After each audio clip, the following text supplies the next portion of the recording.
Also, I can speak. I thought for sure I pressed the going live button, but I think it flickered. Maybe I clicked it again? Who knows? Who knows? Alright. Let's do the most important parts first. Here we go. Is it twitching when you were in the chat before the stream goes live? Oh, I see. No, but I was certain I pressed the going live button, but, well, I don't know. Maybe I double-clicked. Happens. Alright. Again, a whole bunch of stuff to talk about today. Looking forward to it. And then we're gonna need you. Bum. Also, pop out chat. There we go. Obliterator. Right from the get-go. How you doing? Let's go. Let's goo. Goo? A goo? Maybe not a goo. That will only make things weird.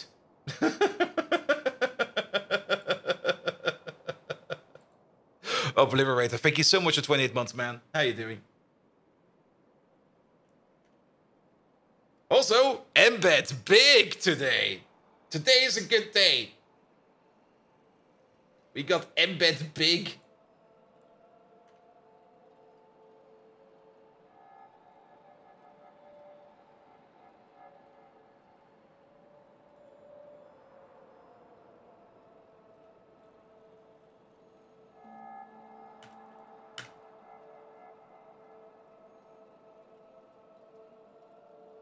And Wadi Coyote, how are you doing? Welcome. I still need to turn the lamps on. One moment, please. Pum. Let me also close down the things I do not need. Like Steam can go for now. We don't need Steam. We don't need VLC player. Factorio, nah, we don't need that. Turn that off as well. Alright. In your sleep cycle, you can't give it to me when you're done with it. Actually, today was good. I went to bed, I think at like 1 a.m. So basically, half an hour after the stream, I was like, yeah, I'm tired. I'm going to sleep. And I slept like 9 hours straight. And I was like, this feels good. And then things got worse.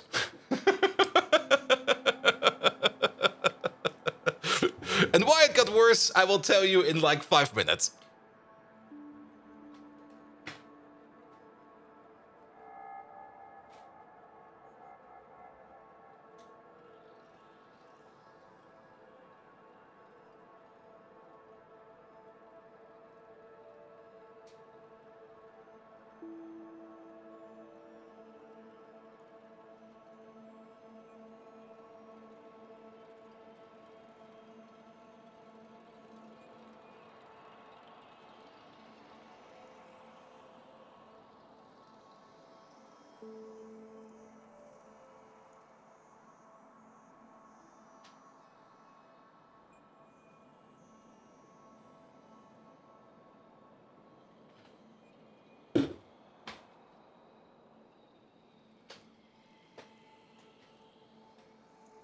You went to bed like 5 p.m. to read something, you woke up at 5 a.m. Sleep cycles, man. At the moment, it's more like a sleep, pick your own adventure cycle or something like that. How about some easy key? Was that the one for today? The clips are doing good, man. The clips are doing real good. We need more clips, man. Please, keep clipping, whatever you find. We should probably also just nudge around Megaton a little way. Yeah, easy key was today. I mean, none of them have broken like 1,000 views yet. I'm also noticing something. I'm not quite sure what it is. I mean, it's kind of weird. At the beginning, like at the beginning of last week, when the clips started to go around, most of those clips had a very polarizing rating. Like 50-50 down the line in likes and dislikes. The amount of likes has not really increased, nor but it seems the amount of dislikes has gone down. I was like, hey, how does that even work? Well, should be fine. Good. Woke up, found a bug. You've been stuck on for 3 days and finished the rest of the ticket in like 20 minutes. Yeah, that's usually how it goes. The amount of tickets that require like all that prep work, and once you're done with the prep work and you kind of realize what you actually need to be doing, is like, yeah, bomb done. Goodbye. And then more post-prep work. Also, we're already starting the game in-game because I didn't go to the title screen, but that is fine. We can switch over in like a second. Let's make sure that is up. Let's make sure that is up over there. That is up over there. I think we're good to go. So let's fucking go.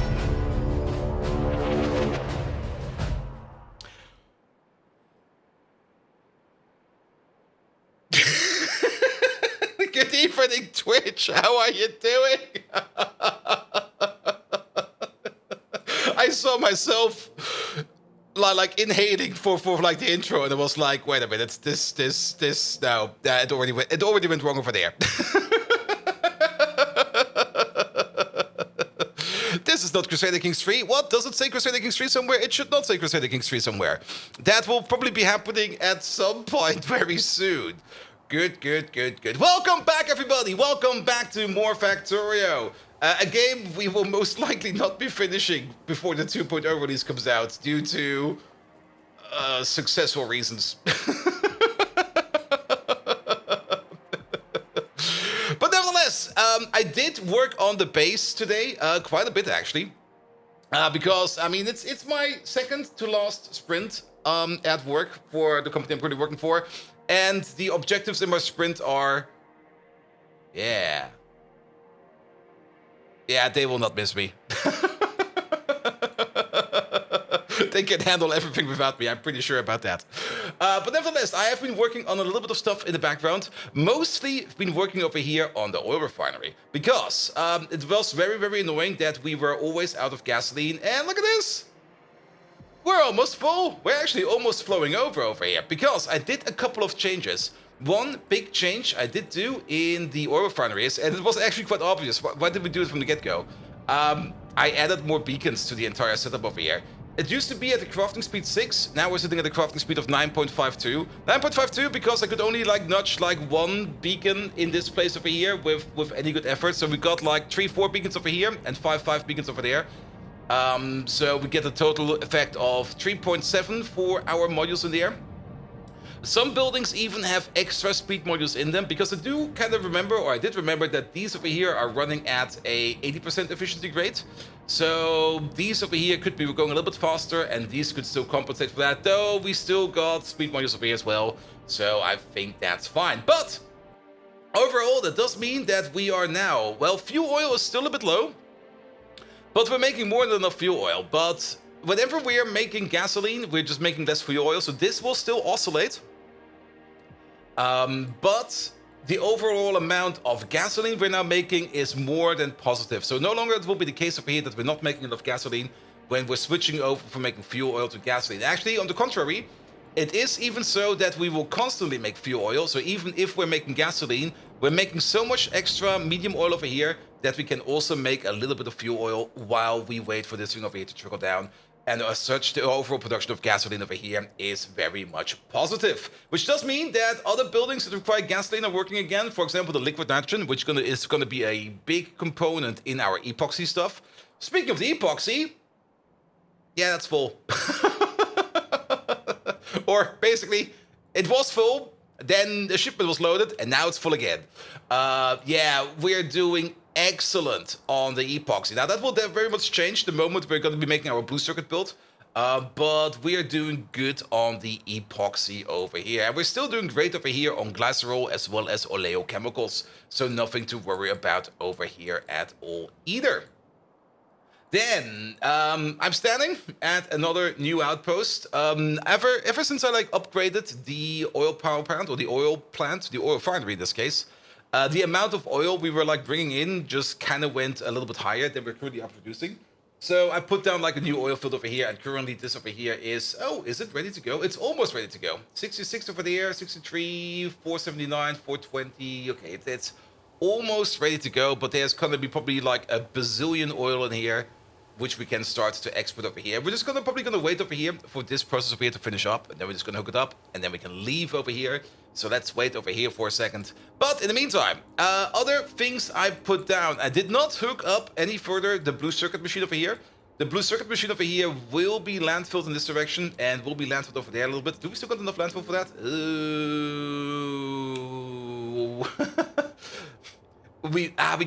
We can't pick up landfill, but we don't get the landfill back. So we might have an issue over here. I did spend some landfill over here though. We still have so much kerosene, like so much kerosene, that I just put down another kerosene power plant down here.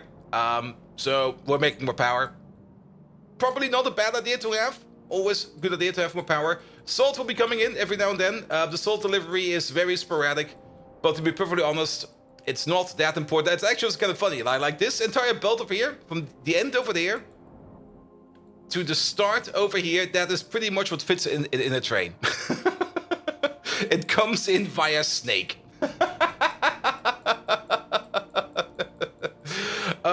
But yeah, it will be fine. Don't you have the 40 million stone patch? You could turn into 20 extra landfill. We could do something like that.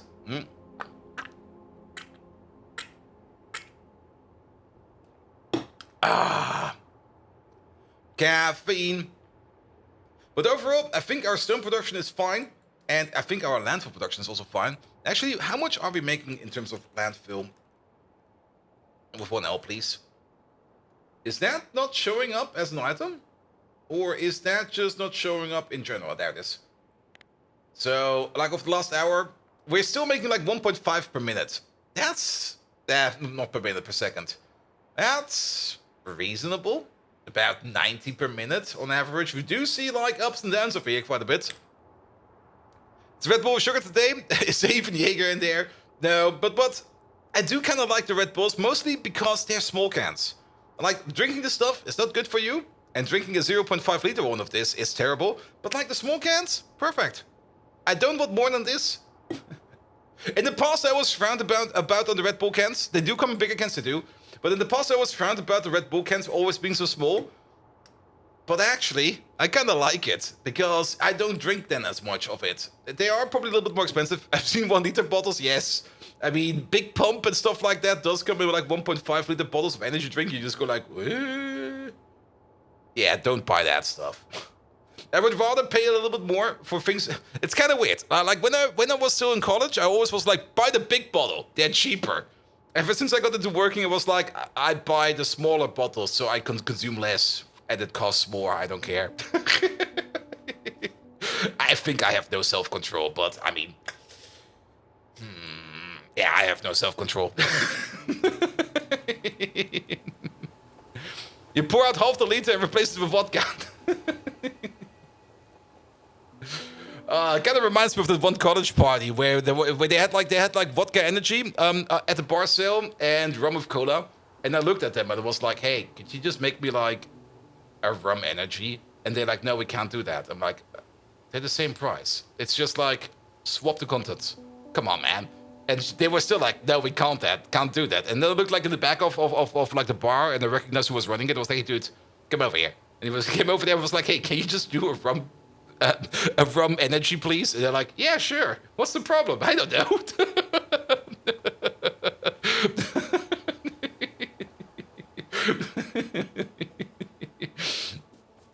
And cheap vodka like Gorbachev? Nah.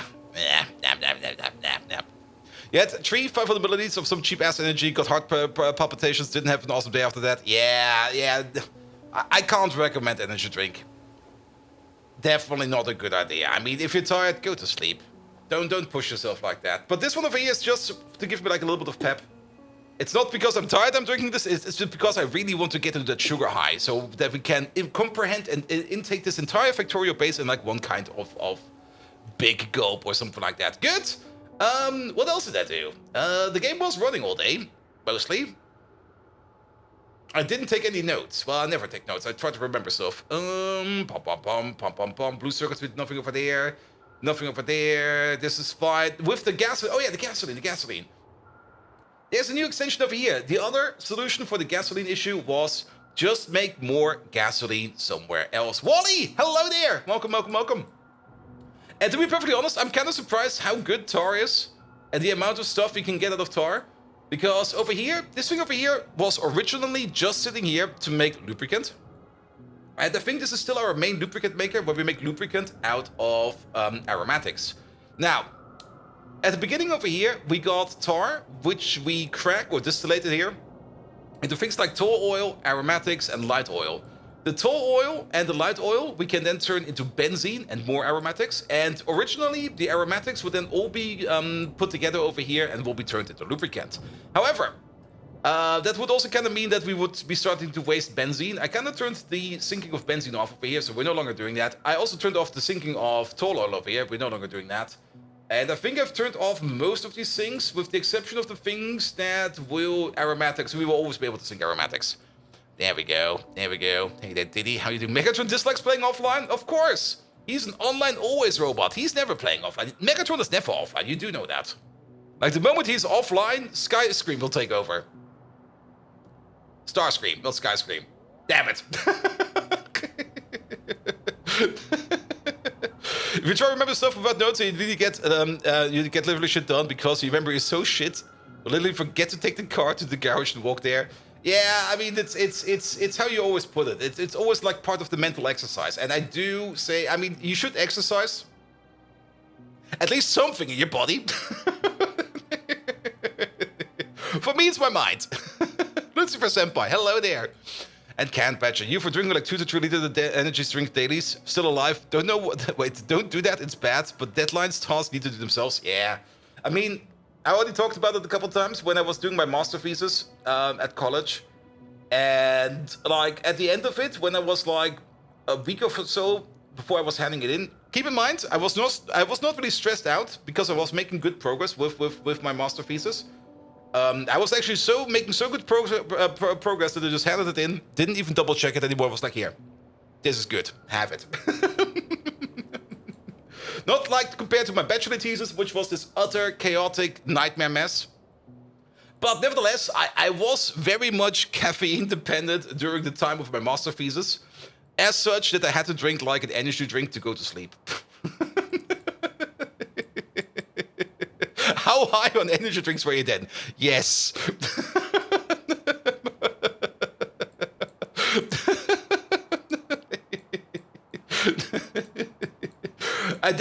I mean, that was also the good part, like after I did my master thesis.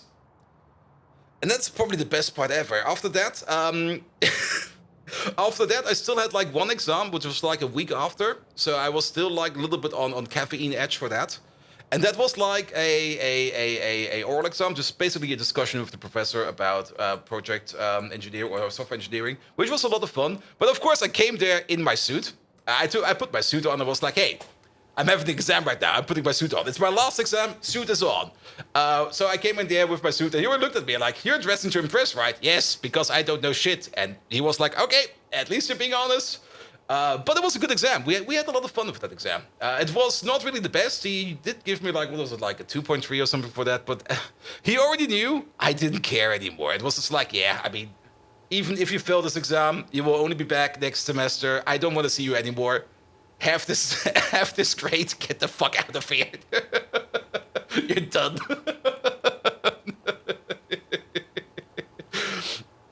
But the best part was actually after that.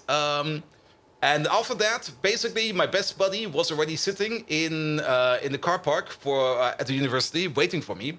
And I basically just got into his car, and we went straight off to a metal festival all the way in Slovenia. And we stayed there for 2 weeks. And it was like basically 2 weeks of drinking excessively, but no caffeine. So when I came back, that entire caffeine addiction was completely gone. I also had a sunburn, multiples, and probably was, well, I was probably still binging on alcohol, but yeah, that'll be fine. You don't remember energy drinks when you was in your 20s? Energy drinks started NTH in the early 2Ks? I see. That's how it's done, period? Yep. But yeah, good times, good times. Sadly, that festival doesn't exist anymore because they built a highway through the camping grounds. I'm like, what? Why is there a highway over there? Good, good, good. Oh yeah, I can definitely not recommend caffeine drinks, but then again, they do get shit done. Alright, alright. But yeah, let's get this oil thing over here on the go. And Profi Spieler, how you doing? Welcome, welcome, welcome. Oh, don't pick up that thing. Pick up the pipes, please. Ah, Fallen Angel, you're here early today. How you doing? Welcome, welcome, welcome. Alright, but yes, we are making now more or even more gasoline out of tar. Light oil into gasoline and aromatics, and those aromatics will then also be pumped into more lubricant, so we're just winning more out of it. You're just working from home for once? Ooh, nice. So you're basically telling me you're going to be working for like another 5 hours, and you basically will just be watching me. Alright, how many oil directors? 10? 12. Ooh. Now, we do need to balance them. Do we need to balance them? Nah, we're going to half and half them again. I think that's going to be a bit tricky with you over here, though. But I think... I got one pump? What happened to all my pumps? Okay, we have to pick up some supplies first. We don't even have the pumps to connect. Okay. Doing some homework again? And you're in a gold fever right now? A gold fever? Gold? Gold! Ah, homework. It will never leave you. Work computer stopped and store in working back. Okay.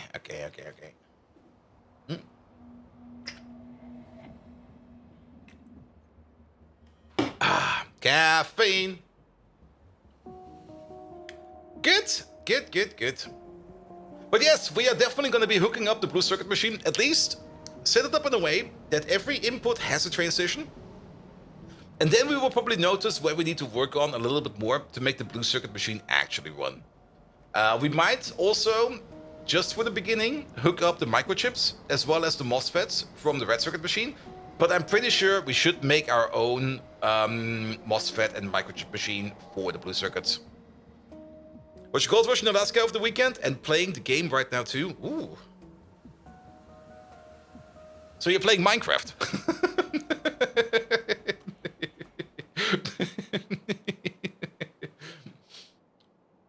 Or is it actually a survival game? Is it a survival? What game is it? Is it on Steam? Give the link. I'm curious.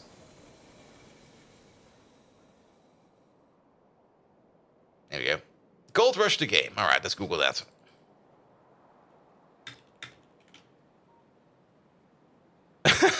That looks like the... Wait, that's Gold Mining Simulator. Wait a minute, that's...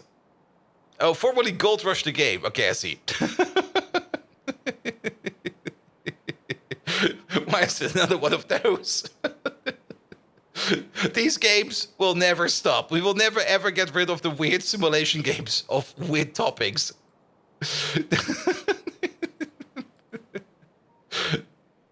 At some point in time, there will probably be like an AI that will be generating those games for you. Oh, you want a new simulation game? Here, AI input, boom, game. Huh?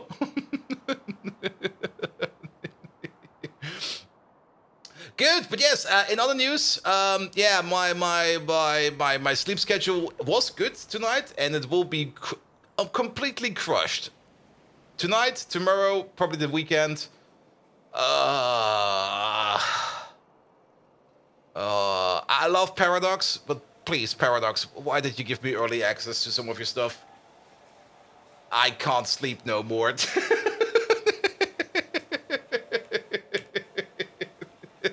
Yeah, my contact at Paradox gave me some early access keys to some upcoming things. I don't think I can exactly say what it's about, because technically it's still all under embargo and hush-hush. But, I mean, if you're following the channel, or if you have been following the channel for quite some time, you probably already can guess what it is. Nevertheless, I'm very much excited for it, and I will probably be starting that right after the stream today. So, yeah, sleep. Can I sleep? I need to try to multitask sleep somehow. Maybe, can I schedule like 3 sleeps in parallel and benefit from all of them? I mean, that's how project managers work, right? Remember the In Flames song? I was never a big fan of In Flames, so probably not. My roommate was a big fan of In Flames, and he was playing it all the time, and it got to be so annoying in college that at some point in time I was like, nah, sorry. Keep that stuff away from me. Only for the week. Ah, there we go. There we go. Yeah, it'll be fine. It'll be fine. Good. At least then I've got something to keep me away from Path of Exile. Then again, I don't really got the urge to play Path of Exile anymore. It's a good game, don't get me wrong. It is a fun game to play. But it's so grindy at the moment. And I do know what I need to be doing, but I just sit there and go like, I just don't want to grind. I'll be doing something else. Have fun. Also, that fucking pirate is just getting onto me.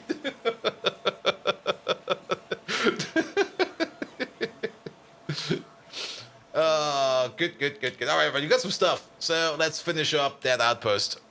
That's Path of Exile in a nutshell? Yeah, probably. But don't get me wrong, I will probably be back for the next season because I am having fun with it. It's fun playing, and it's fun figuring stuff out. But some of the stuff I need to like figure out. There's so much stuff to figure out right now. It's like being it's basically like getting into like a late game of Paradox where you just go like, oh, there's all this DLC I need to figure out now. You just go like, what's the best optimal way over here? And then you start thinking, and then you start over-analyzing, and you just sit there and you go like, I'll just do something. I had a lot of fun with the juicing. Like, not that juicing. We'll be trying a real build. Well, since I don't really know what a real build is, and since I'm still not really wanting to look up what a real build looks like and how I could do it better, I will probably still make a scrummy build. Path of Exile 2 might be coming out before the next season. Yeah, I mean, if Path of Exile 2 comes out, then that. I mean, it's probably still gonna be free, right? And it might just be Path of Exile 2. I mean, just go into the early access. I mean, the early access is going to be starting in, what is it? October? November? What was it again? It was on the main page.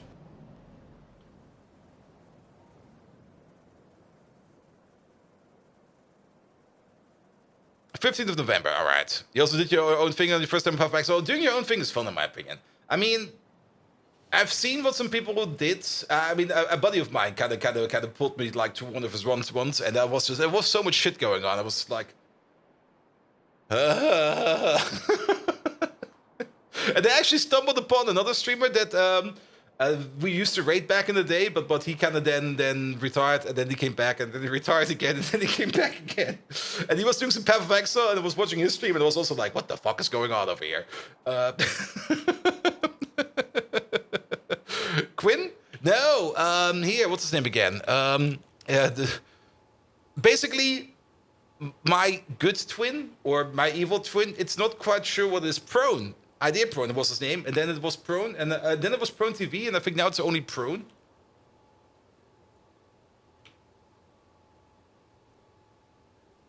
Yeah, now it's only Prone. And he picked up streaming again. I mean, I'm actually kind of happy for him. But he was doing some Path of Exile, and I was looking at it, and it was like, yes. Why are there so many symbols on this chest?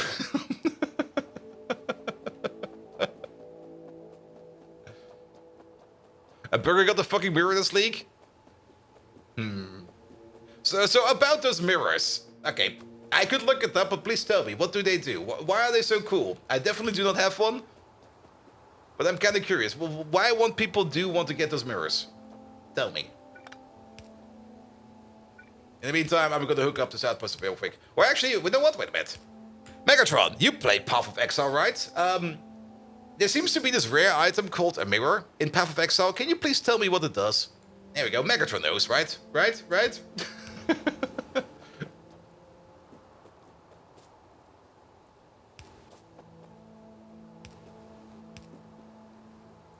You insignificant fool! A mirror of Calandra, as it's properly called, allows you to replicate any non-unique item. But Ooh. Obtaining one is rarer than Bold Viking admitting when he's lost at Factorio. Typical of your type, you think it's just a simple query, but it's like asking about the secret to immortality. Go scrape the knowledge gutter elsewhere. Battle cry time. Megatron supreme. Viewers inferior. Excuse me? It lets you copy an item. Alright. Why would you want to do that? I guess probably if you got like a good rolled item and you probably want to sell it or something with that for money, you could probably just do it with a mirror or something like that. 1, 2, 3, 4, 5, 6, and then D6 over there as well. And yeah, I mean, I'm getting off my unique items. I mean, the unique items are kind of fun if you already have like a big stash of unique items. You can at least get quicker to the early game. But I do notice that like rolling or self-rolling or like chance rolling or whatever you call it, or craft rolling yourself some good rares is way more efficient. People spend hundreds of hours on currency to get insane items. Alright. People spend time making perfect items. Yeah. Meanwhile, I'll sit there and go like, I'll just roll.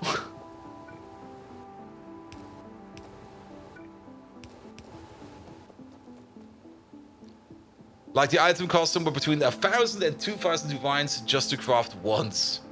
Oof. People be crazy, man. Viewers inferior have a chicken plucking scheduled with him. Megatron? It seems the viewers are preparing some hot tar and some feathers, and they don't really seem to appreciate you calling them inferior. Fix it.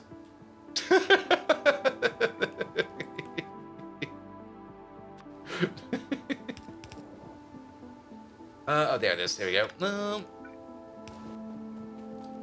Alright, that's connected, that's connected, that's not connected. Listen here, you squealing piglets.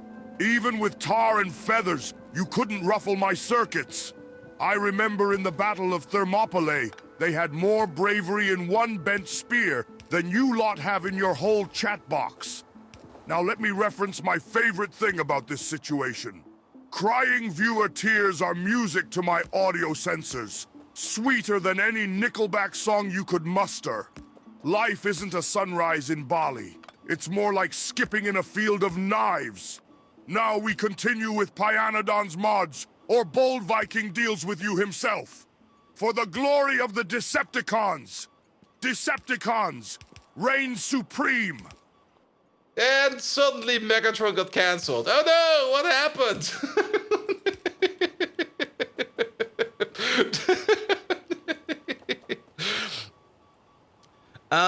There we go. You don't like how the buildings and had the belts and pipes around them? Yeah, I also kind of dislike that. I mean, it's really annoying sometimes. Especially with those buildings that are like a little bit on a block and you don't really notice it right away. For example, not these. These are kind of fine, even though they are also kind of annoying. But or if they don't really connect that much. Like sometimes you got like buildings that have like a bit of a soft edge. Like this thing over there has a bit of a soft edge. So over here, unless you maybe put the bricks still do it over there. But there are some buildings out there where you sometimes have the feeling like you're not connecting to it, even though you are connecting to it. And it's probably mostly those gas machines. Yeah, these are also always... nah, these are fine, actually. These ones, yeah. It's really annoying that this is like exactly 1 block height. So sometimes you just sit there and they try to connect stuff and they go like, yeah, this goes here, right? That connects. And then you go like, yeah, that looks correct. Nope, you're 1 off. They get a mirror fee for people bring a mirror, and the fee, it's like 50 plus divines and to make a copy of it. Nice.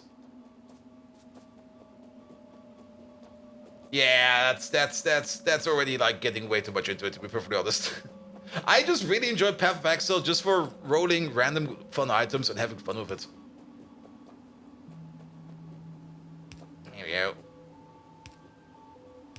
And also Need for Steve. I mean, come on.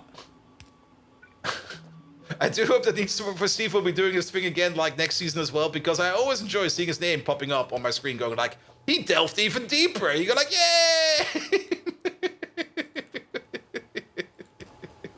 It's kind of growing on me, man. Whoever that fucker is, I'm enjoying it.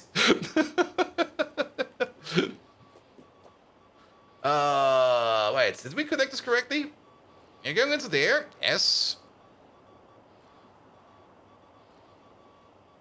Wait. You're going the wrong way for one. And wait. You should go to there. Good, but we're not seeing anything flowing over here because we're missing that corner over there. There we go. Maybe Steve is the traffic warlock. He's at least one of the good kinds of Steve. Alright, 2 more outposts over here for crude oil. There's probably like a bazillion of oil over here. I mean, to put it into perspective, our very first oil outpost, the first place we got oil from, for some reason is over here. I'm not quite sure why we did oil over here and not anywhere else. But these are still like those silly Mark I oil derricks, and there is still like what feels like an infinite amount of oil on there. Actually, there's 702 million oil over there, and there's 1.5 gigs over there. I don't think that oil will be running out anytime soon. I do remember in the last playthrough that things like tar and stuff like that at some point in time ran out. But yeah, I don't really see this happening. I was kind of concerned that the tar over here might be running out, but no. There's infinite. It feels like infinite. We probably have some other outposts here and there. We probably have a natural gas system somewhere. Yes, we do.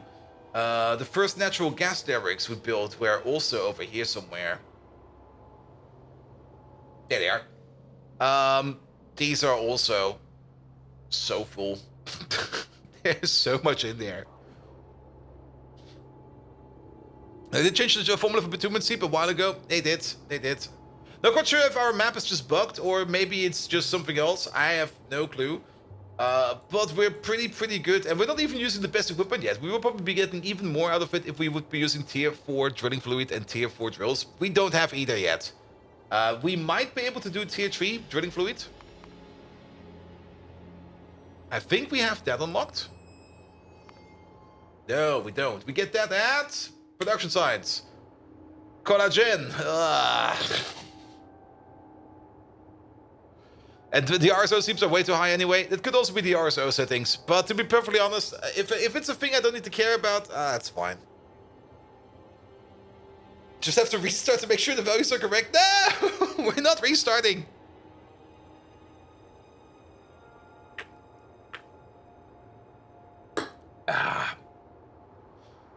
I mean, then we could also do the mic thing and just travel very far away to get like bigger stacks.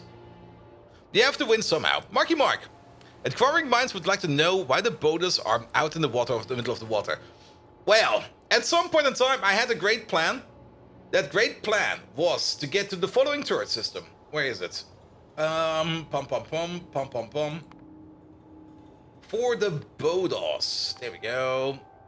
At some point in time, there was the plan that we get the meltdown Bodos, remove the key ingredient used by the Bodos to regulate nuclear fission chain reactions. This action dramatically speeds up the production rate for Bodos fungus, however at the risk of nuclear explosion is now 100%. Warning! Picking this option will destabilize the nuclear fission reactors and cause active Bodos cultures to violently erupt. Explosions do not damage the culture itself, but every entity in the radius, basically the size of a nuke. Expect 1 explosion per 2 hours per active colony. The explosions create ghosts that can be automatically replaced. Yeah, at some point in time we wanted to pick this. At some point in time, this was at the edge of our base. It's now pretty much in the middle.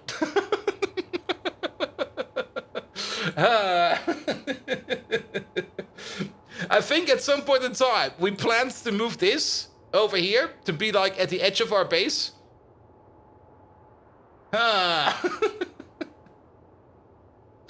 Maybe at some point in time, we will move it over here to be at the edge of our base.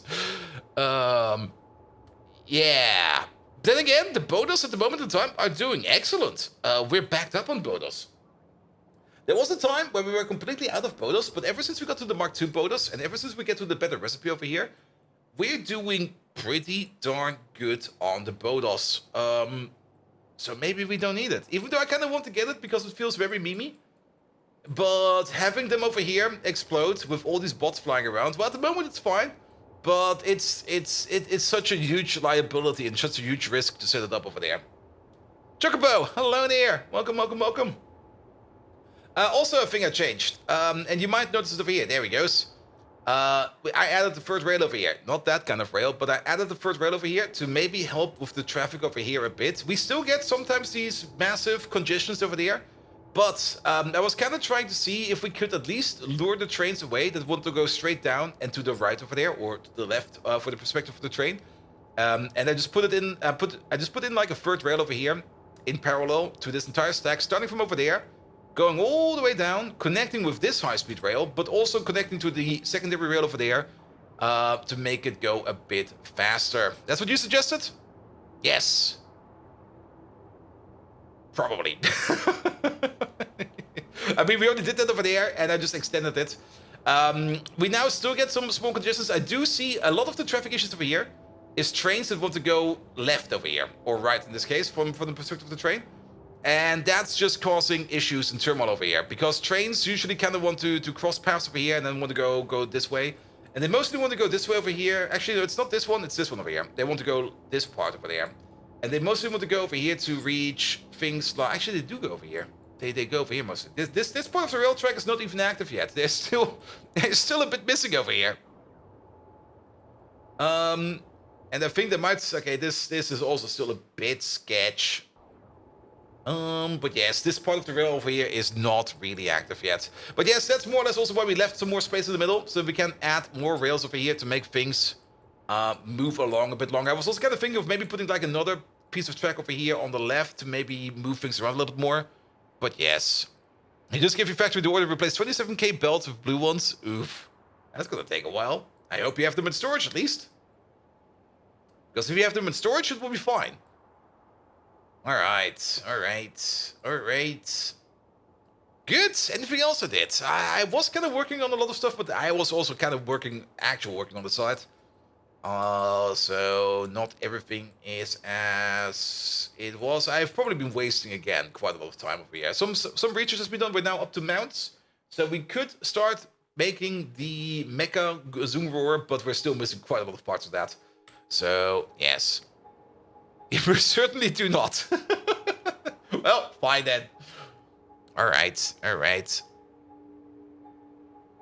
Speaking of bots, how many bots do we have? Do we already have the 7 point? We got 8,000 construction bots. Wait a minute. I thought for sure I limited the insertion over here. That's still open. But there's 50 bots in here. Huh? How does that work? Oh, you're full. That's how that works. Sure. Yeah, it'll be fine. Alright. But yes, the objective for today is we are going to be working on the blue circuit build over there. One thing we do need to pick up for that, and for that we need to go back to the mall, is some landfill. How much landfill do we have over there? 14k. That might actually be enough. So off we go. And look at that. There's a train already picking up some oil over there. Even better. Good. You've dug up Oni again? It's a little bit chilly. Ah, yes, Oni. Oni, not Oni. I remember Oni. That game about like that action game with like the shooting and the punching. That Oni, right? Or probably oxygen not included. Yeah, at some point that's also too many games, man. Too many games. And with those DLCs coming out for those Paradox games I talked about, yeah, sleep. Sleep's cancelled. That only was a great game back in the day. It was also such a good game. It was a real good game actually. It was so different for its time as well. And it was a lot of fun to play.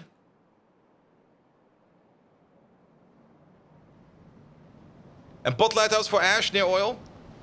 Yeah, but we don't really care about if those don't over there do not get service too much. I don't really care about that. Or do you mean these lads over there? Yeah, I'll catch them soon. They're not on today's priority list. They have to suffer for a bit longer.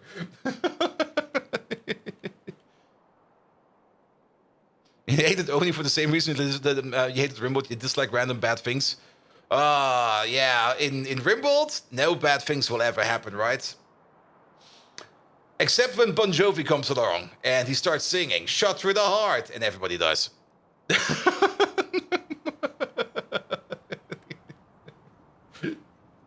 Or when you play Crusader Kings 3 and you just go like, all right, my character is going for a horse ride. He's dead. What? What happened? He fell off his horse. Oh.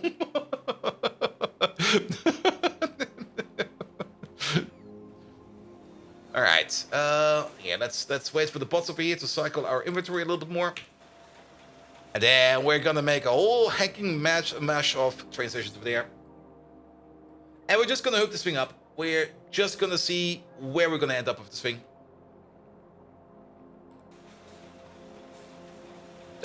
Listen to the Backstreet Boys. Megatron, you know what's back?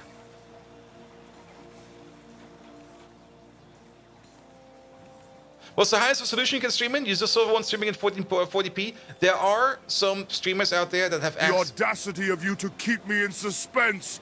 Don't beat around the bush like a wilting flower in the desert. Out with it, you sniveling gossip. Or have you forgotten how to convey information?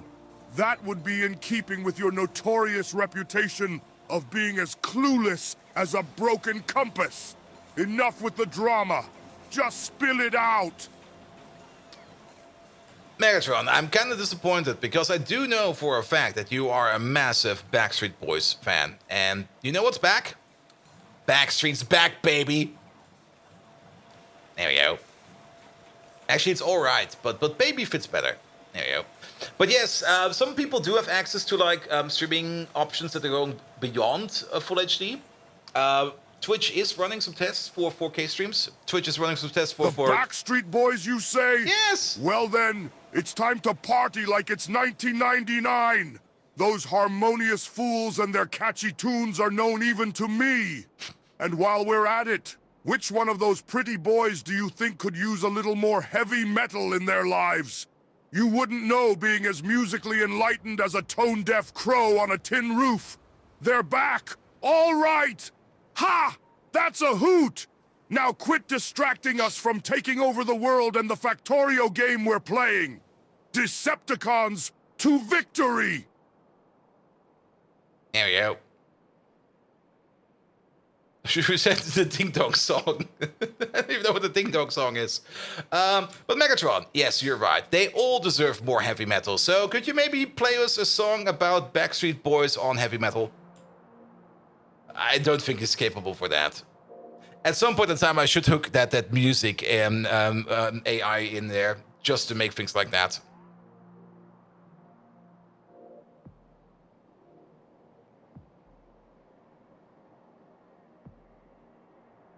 Do I look like a jukebox to you? Yes! You malfunctioning tape recorder? But fine, because I'm Megatron, I guess I'll humor you. Heavy metal riff. Backstreet's back, all right. Headbanging. Don't know why I'm doing this, but it's rockin'. Yes! Yes! This brings me back to that special memory of mine, when I headbanged to Madonna for the first time. Such glorious sound. Now let's crush this Factorio game, or I'll show you what happens when a Decepticon leader gets really angry. Decepticons, make some noise! At Bang to Madonna? By Milking the Goat Machine. Oh, yeah, those guys. Oh, I forgot to pick up the landfill. God damn it!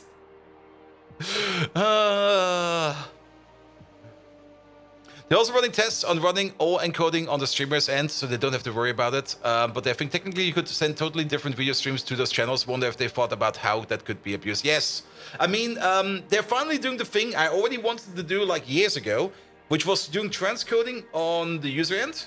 Because technically I could do that. I mean, you just need any kind of GPU that has some kind of sophisticated H.264 encoder, except AMD devices, is fully capable of multi-rendering, and actually would be better capable of like multi-rendering the transcoding, It was always so annoying that when I was still like an affiliate streamer, that you would either get transcoding or not. And the way around for that was usually like to just restart your stream until you get transcoding.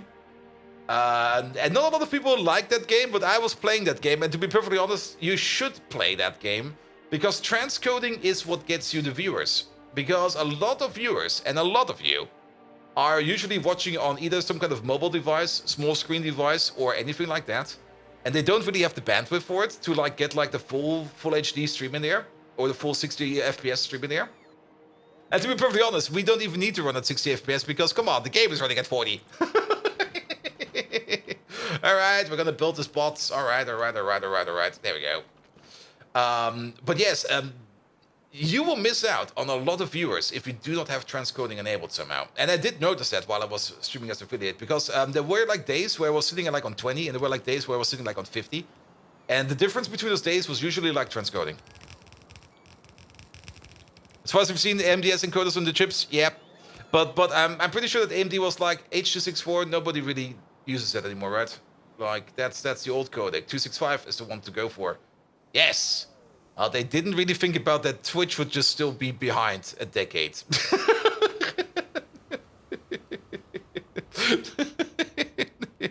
The 265 encoder for AMD seems to be great, but the 264 encoder is kind of dog shit. And I was kind of hoping that there would maybe be like some kernel implementation for it, but it seems really nobody cares. So like everybody's just like, nah, just use NVIDIA. No. You're watching a 1440p monitor vertical and 1080p. Yeah, that works. But yes, you can definitely, I mean, for the user side transcoding, where you basically do transcoding on your own, and that has already been done. Like the beta testers have done that, because I was also part of that beta test group, or at least I was in the Discord. I did not really do any beta testing because for some reason they didn't want to give me any kind of Linux builds. Bastards. Also, the beta test was NVIDIA only. Bastards. Lovely bastards, but bastards nonetheless.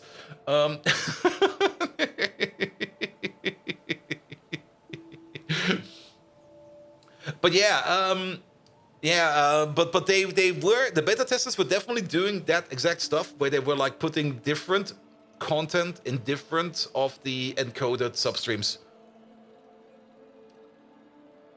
And that's definitely a possibility. And at the end of the day, it's just a simple FFmpeg call that does that all for you. Or whatever you use in Windows. I'm pretty sure on Windows you also use FFmpeg, because FFmpeg is more or less the go-to library for all that kinds of things, unless you got like some kind of sophisticated custom library, which I guess some people might have. All right. But yeah, for the streaming PC, which is planned, I'm just gonna be popping in my old NVIDIA card in there, and just use the GPU encoding for that, or maybe keep it on CPU encoding. CPU encoding is incredible. It can have so good performances. And I mean, the streaming PC, what does it do? It doesn't really do much. It can spend all its time on encoding. Sure. The only reason why I'm going for a dual stream PC setup is because Factorio eats a lot of resources, and it wants a lot of resources, because we build big, stupid things. And we're never gonna stop that. I will never stop building big, stupid things in Factorio. Never.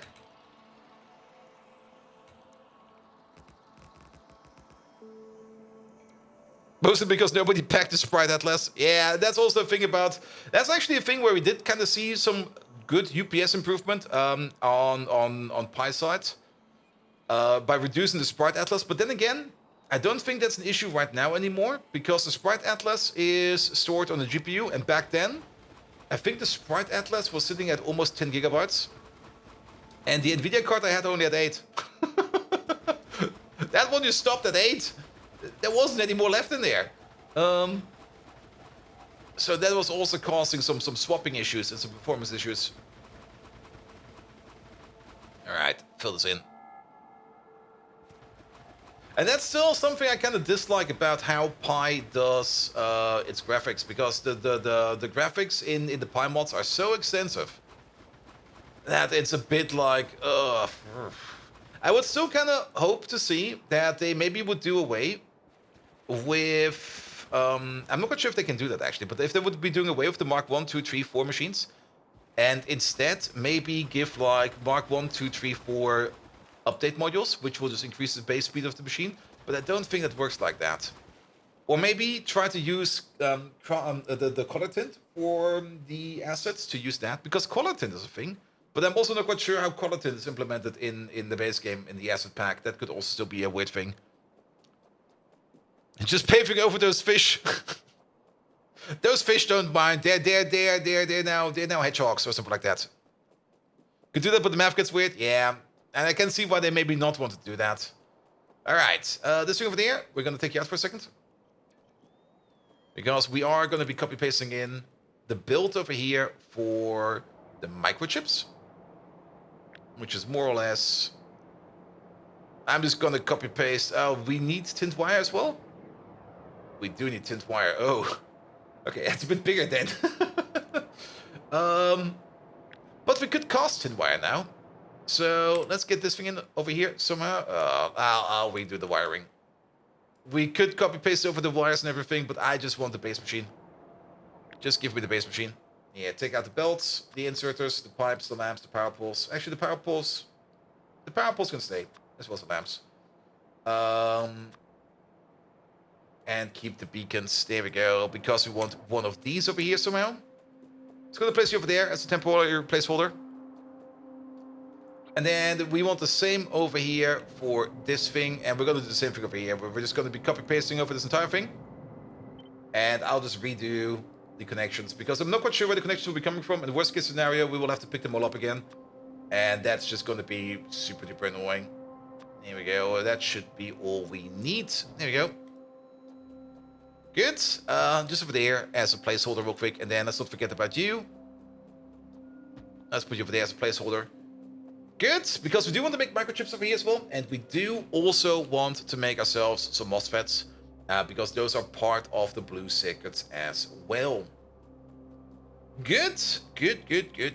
Tint wire, I guess we're going to be casting tint wire, because we got that capability as well. So, yeah. I guess we can keep going white like this. Yeah, let's maybe align you height-wise, so that you fit. We could even place you like this, but let's place you like a little bit further apart. And by a little bit further apart, I do mean that we do kind of want to have the power pole on this side over there. Good, and then let's make sure, let's move you away, put you over there for a second. Let's make sure that you are aligned. You are now aligned, and then let's give you some space. I think here's fine. And then all the way at the end is where you will be coming. And we already have construction range over here. Wow. There we go. And I think you will be sitting right over here. Not quite sure how we're going to be hooking up you yet. Good. So that's going to be everything we need for blue circuits. I didn't really check. That's maybe a thing we should check real quick. I didn't really check how many blue circuits or how many MOSFETs we're making over here and how many microchips we're making over here for this thing. So let's check over here real quick. We do need like 1 MOSFET per second for one of these machines. And we're making MOSFETs at the rate of 0.666 per second. So these over here will be a little bit slow for these. However, we do get prod bonuses in here. And at some point in time, we'll get a decently sized prod bonus. And then we will be making 1.33 per second. So these over here will definitely be enough to supply those. Then, on the other side, microchips. We are also going to be needing about 1 microchip per second. That's that. Oh. So one machine over here makes 0.2 microchips per second. We will probably want up to 4 microchips per second. So even with maximum prod bonus, it will be 0.4, 0.8, 1.6, 3.2. We need more microchips. Dang. All right. Pick you up again. Place it for there temporarily. Double it down. Well, not really double it down, but we need only a bit more microchips. This will be fine. All right. Then we're going to place you. Here's fine. We kind of forgot your lamps. Sorry about that. They'll be over there. All right. That should be enough for the microchips. And then we have enough space over here for some support buildings. And we do need some support buildings. Some of the support buildings we need is going to be like circuit, or not circuit parts, but wafer parts. Good. You got 500 tons of frozen water in the base, and you have 462 tons of safety basic. That should be fine, right? I have no clue about Oni, but it sounds fine, man. Yeah, have you tried adding some frozen pea to it? Can you freeze pea in Oni? Please tell me you can freeze pea.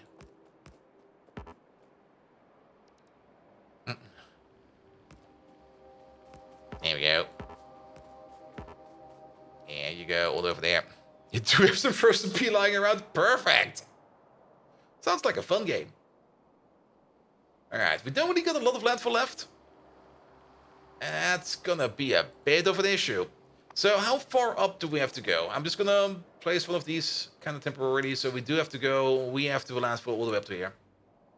So basically from over here. I'm pretty sure we're gonna be running out of landfill. We didn't even make it to the other side. Fuck. Then again, how much do more?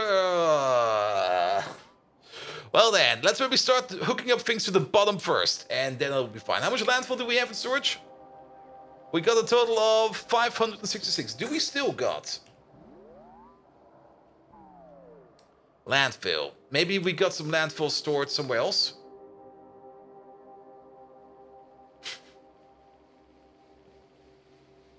We got negative landfill. Alright, alright, alright. Good to know. Yeah, I mean, we did connect to the other side, but yeah, it's like, yeah. Oof. We got a little bit too greedy over here, I guess. And we got probably also a little bit too greedy over there. That'll be fine. I mean, that -5 doesn't really tell us exactly how much landfill we have. We do got like 50 over there. That's being in transit. We do have, but 50 is like nothing. This one's not even operating anything right now. What about you over there? That's a lamp machine, this one over there. You're also not operating. Ugh. We're not making enough stone. What do you mean we're not making enough stone? Come on, man. Wait, what about you? No, I guess you said to... No, that's actually correct. Never mind. Well then, it will probably improve soon. I mean... Yes? By the way, also another fun thing happened today. At some point in time, I got like a message on my LinkedIn profile from like a headhunter. And it was for once actually a headhunter who did actually watch the stream and actually did have some kind of valid reference to the stream. I was like, ah, cool. Sadly, I had to tell him that I already signed with somebody else, and he was like, oh, actually, I don't know if he already answered or not, but he apparently was in the stream, and he checked me out, so that's kind of fun. And I do enjoy it when headhunters at least put in, I mean, I do understand that they do work with like text blocks most of the time, and they just like put those text blocks together to get their recruitment a little bit more efficient. I do understand that.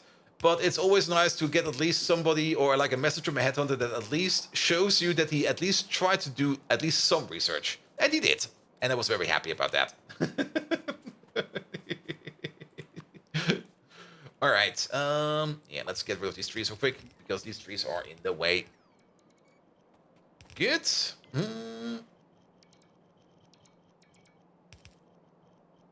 And how do you get my headhunted? Well, you do have to have a certain set of skills, and you have to have your daughter kidnapped. You have to have a certain set of skills, and you will have to talk very intimidatingly into the telephone to a stranger you have never seen before.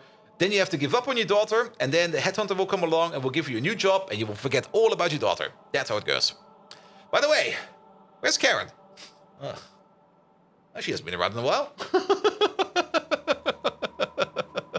Telephone, fuck that shit. I'm out.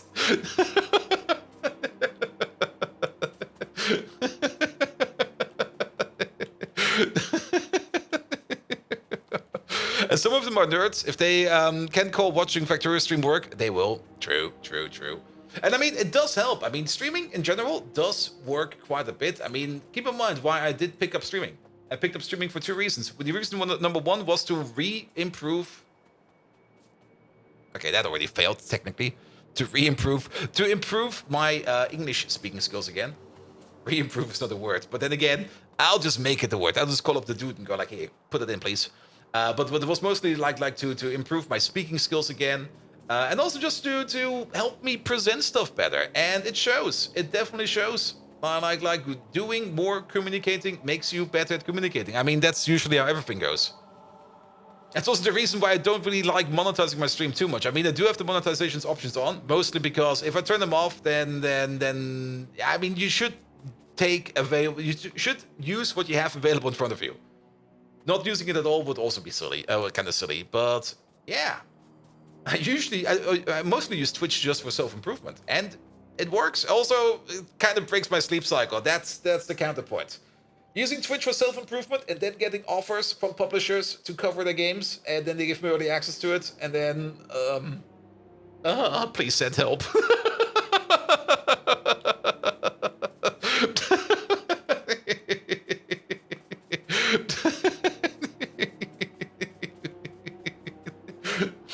We're good over here. Also, Twitch might get angry unless the Aspen Gold. Yeah, that's also one of the things I was kind of thinking about a couple times. I mean, Twitch does know that convenient, or usually in economics, it doesn't matter how good your product is, as long as it is convenient. And the way Twitch is doing it is very convenient, because everybody can pick up streaming. You just connect to Twitch, you start your OBS, and boom, you're in. But the moment you start talking about money, things suddenly become absolutely not convenient anymore. Things start becoming like, what do you mean I need to pay for stuff? What do you mean? Your service costs stuff? Everything, at the end of the day, everything costs money. And of course, Steam providing the service, Steam distributing your stream to everybody else out there, that costs money. There's no denying that. That definitely costs money. And it might cost more money than you might think. But that 30% cut seems to be at the... that's it. Yeah, that's 30% cut. 50% cut. 30% if you're special. I'm almost special. Well, I'm 50% special. Steam, sorry, Twitch, sorry. But Steam also does that, but Twitch, definitely Twitch. But yes, but operating that stuff does cost money. And you could either try to accurately calculate that cost or just take a cut and hope it will be fine. And I do understand why they take the cut, because if you would want to accurately calculate that stuff, it would have so much more overhead on top of it, and calculations might always be wrong, and people will be complaining about stuff, and you will probably just spend more money on dealing with inquiries than you would actually be spending money on running the joint. So, yes. 50 normally, 44 plus, and 34 plus plus, yes. I'm plus size, wait. Alright, we need to get some power in here. But yes, we are a plus partner now. Not a plus partner, where we're not like the supermodels yet, but we are a plus partner. And thank you so much for that. Here we go. Here we go. All right. I think the power poles are at least all in. Ooh, where are we? Ooh, there we are. Some of them are in, not all of them. And yes, you just be a partner.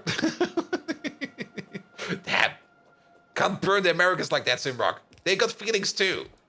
Now go load that clock.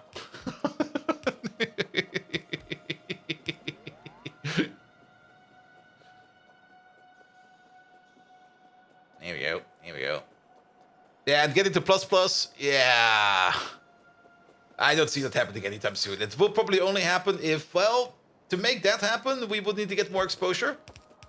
And it's not like we're not working on that. And like I said, the clips seem to be working fine. Oh, Sidmo, hello there. Welcome, welcome, welcome. And we'll probably be doing a little bit better if we'll be paying a little bit more attention on the YouTube viewer side. Sorry about the YouTube viewers, but you're still basically part of Step Chat. There we go. Wait a minute. No. Can you do this more nicely? Can we do this more nicely?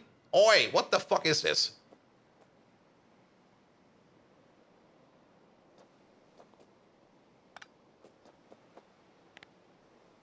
There we go. Put you back. Because you aren't doing model streams on the various websites that you get trouble for mentioning on stream. Unless you are, of course. Yes. And that's what you keep for the Super Mega Partner Plus Ultra. Yeah, but then again, that opens a whole nother can of worms. And I kind of like how things are right now. I mean, if things ever grow that big, sure. We'll cross that bridge when you get there. But to be perfectly honest, like I said, I'm mostly doing Twitch because I enjoy myself. And I enjoy myself quite a bit. And also you guys are super enjoyable. And that's it. A hot tub stream soon? Not in this apartment. But if I ever get to an apartment or any kind of place where I can do one, sure, why not? Alright, I'm getting distracted again. We keep on getting distracted. We do have to kind of think about at least a little bit. Please don't. Maybe as an AI stream? Who knows? Oh, this one is not even connected. The table seems kind of stable. Nah, actually, I think I need to re-screw the mount of it. I mean, the table's actually stable enough. It's a very heavy table, but since everything over here is kind of mounted on like a stand, things sometimes oscillate a bit, and the camera mount is on a very, very long arm, and I might just need to screw down that arm a bit more. But yes, the camera shakes a bit when I start laughing.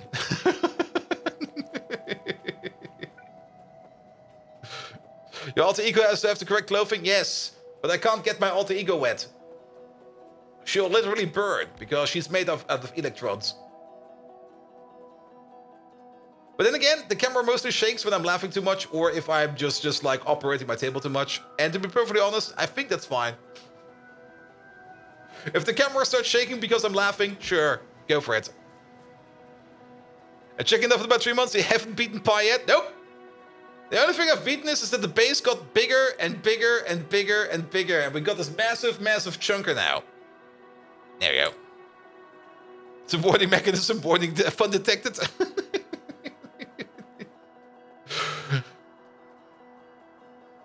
It's not about winning Pi, it's about the journey, you do know that. It's a journey about mental slavery. Alright, so we can maybe already start checking out some of these parts. Let's start with the diodes over here. SMD diodes. So epoxy, plastic, biofilm, Nextlet, phosphate glass, rare tin, earth alloys, liquid nitrogen, Nextlet plate. We need all of these things in a lot of these parts though. With the biofilm. Do we need the biofilm? Let's maybe check like this. Do we need the biofilm in any of the other electronic parts over here? The diodes?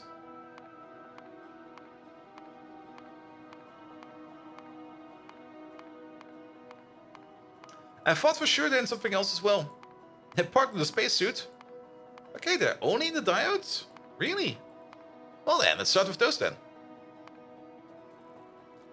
And they need to be in these parts over there. So we will need we need landfill for that.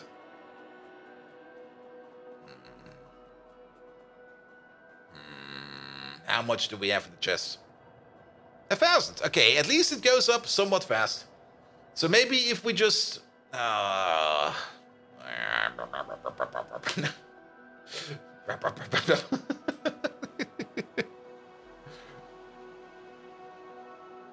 be fine. It'll be fine. While we're here, let's have a quick checkup on red circuits and... Oh, that looks good. That looks good as well. Perfect.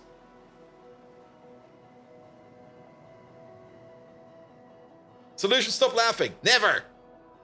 The moment I stop laughing is probably the moment where everything explodes, which is kind of funny. It's impossible. I will probably never be able to stop laughing. Like, even at the time where I broke my ankle and I was in the hospital, even then I was just making jokes non-stop with the doctor. And was like, the doctor came up to me and was like, okay, Bolt, you have to sign this paper. And I'm like, what's in it? And it was basically a form that you need to sign that in case of when things go wrong, that we will maybe have to do some drastic measures. And I'm like, yeah, that's fine. And I asked him, like, what's the worst thing that can happen? Yeah, maybe your foot falls off. And I'm like, sure. Can we at least install like a pirate pack like that? And he was like, yeah, sure, we'll do that. You can have a pirate pack leg. Cool. I'll take a pirate pack leg.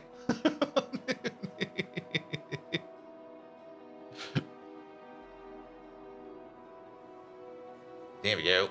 Here we go.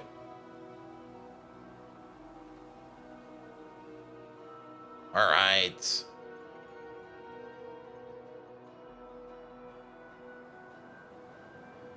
Then again, the time we playing Pi would also be... we could be spending the time on something else. I mean, we're doing good over here.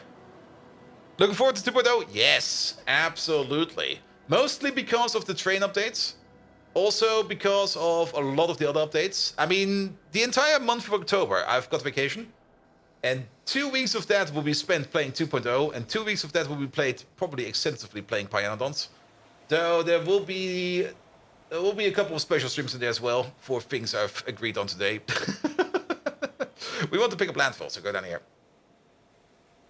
But I'm very much looking forward to 2.0. Like, all those new additions in there are gonna make things so much better, especially bridges. Like, yes. Sadly, Bolt's leg would be installed in Rimworld with a doctor with 0 skill and kills him by removing his heart. No! I mean, things like that have happened, where people have been amputating the wrong leg, and they go like, oh, wait, it's not this leg? Nope. It's the other one. Oh, I'm so sorry. Can you put it back on? No.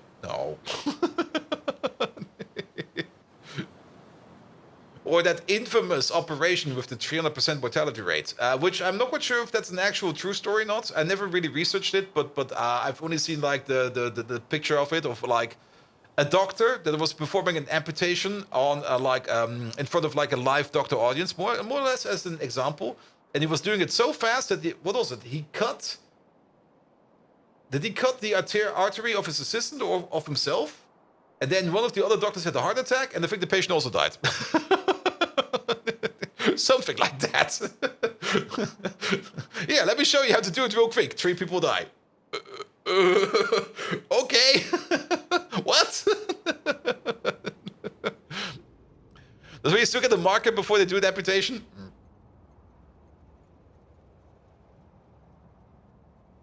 Yeah, best part was still like after I woke up from the operation, I woke up in my bed and I immediately examined my leg, and I looked down like across the blanket, and I saw like this hose coming out from under the blanket. I was already like, oh no. They didn't, did they? Uh-oh. And then I kind of looked a little bit further into the hose, and then I saw like a bag next to it, and it was full of blood, and I was like, oh good God, where did they put it?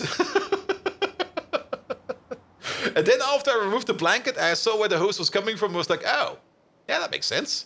Yeah, they basically put like a small plastic tube under the scar, where they basically, yeah, drainage, basically, as Simrock says. A drainage to drain the blood piling up underneath the suture. And it did not go up my wiener. I was very happy about that.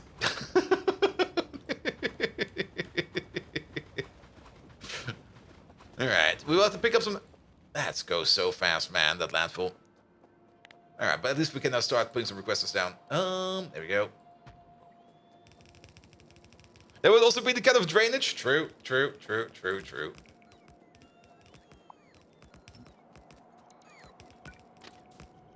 But the best part was, I think, still when they removed it. It was like, alright, Mr. Bolt, there is no easy way to get this plastic straw out of your leg. We'll just have to pull it. And he was like, are you ready? I'm like, yep. And then he just yanked it.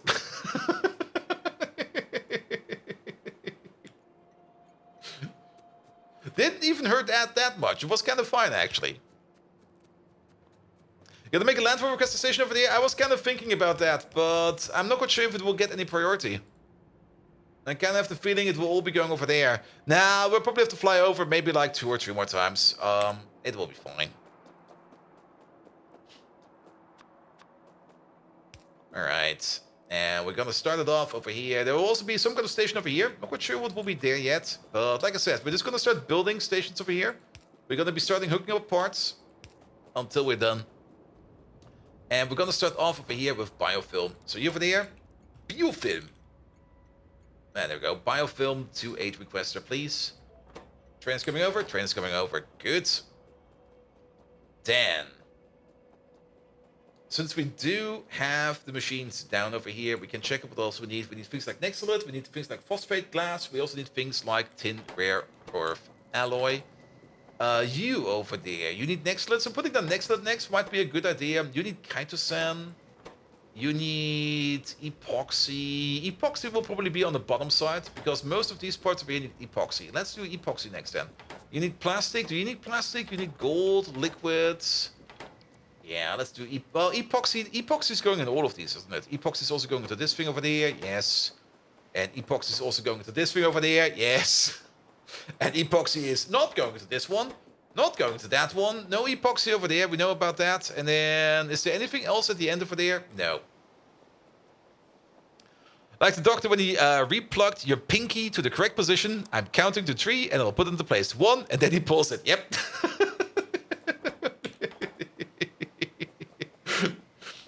I would have done the same, to be perfectly honest. I mean, it's usually the best when you do it when you least expect it. Because when you expect it, it might be worse. And if you least expect it, it's just going to be like, ah! And then it's over. Alright, let's put some placeholders down. All these train stations. I guess, so epoxy. 1, 2, 3, 4. So I guess we put the epoxy right over there. That seems like a middle part over there. Yeah, let's give you a name right away.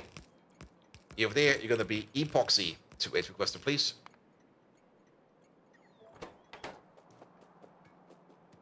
Operation successful, patient deceased. Well, it is a success. Came to some kind of conclusion.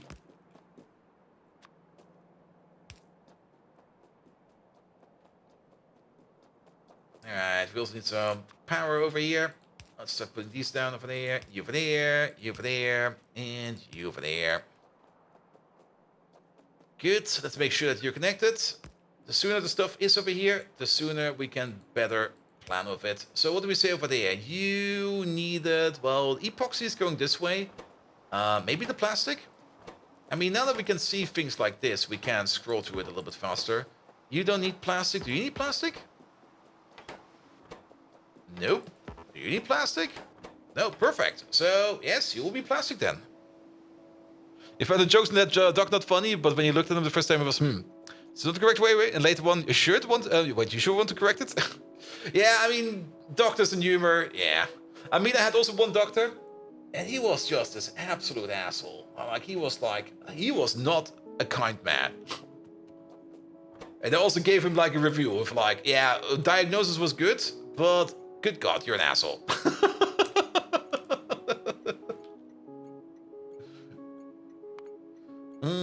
There you go. Let's make the station to every item in the train system. High probability that most of them are needed. True. It'll be fine. We're just gonna set it up like this. It'll be fine. We also probably will do hookup stuff. Let's maybe start with some hookups over here. So, what do you need? You need like 3 plastic every 4 seconds, so 0.75 per second. That equates to a bit of 5. That's gonna be something like about 4 per second. Let's go with inserters. I think inserters will be good enough. Let's give him some extra inserters. I don't think we necessarily need that many inserters, because a singular inserter will probably be fast enough, but now we got some extras. And actually, yeah, let's do it like this. It'll be fine.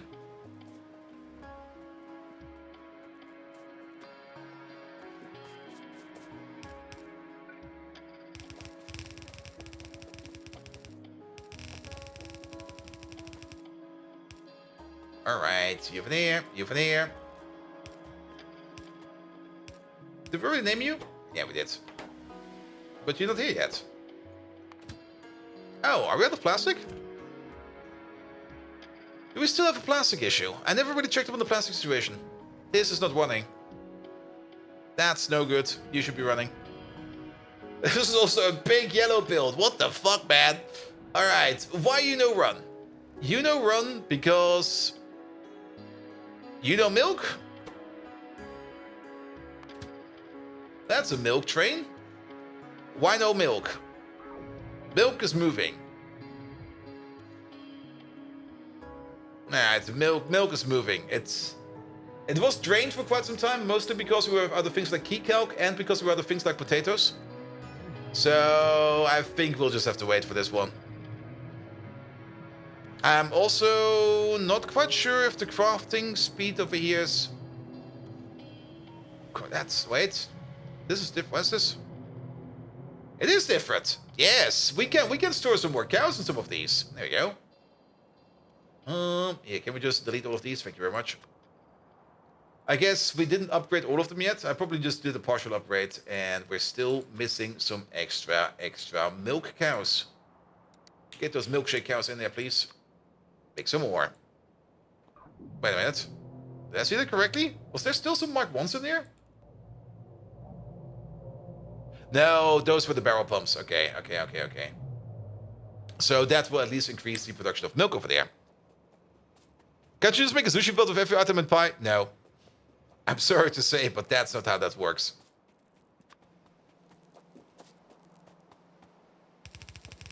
There you go. Put you over there.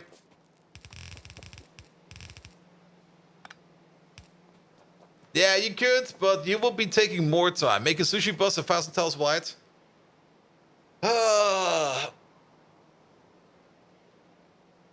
You will have an issue with that, though. I mean, if you do the math on it, I mean, how many different items are there in pie?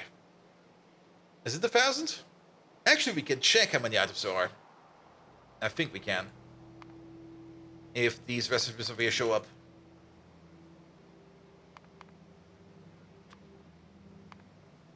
It's a rough estimate, but there's about 2,700 items in Pyanodons.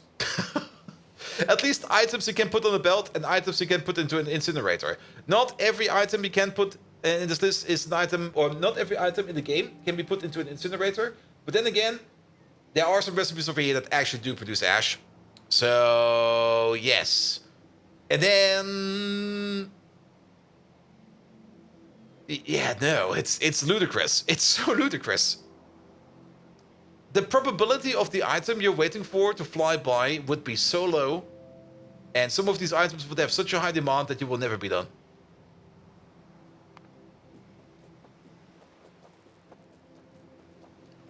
There we go. Also hydration. I should, because I missed the last one. Alright.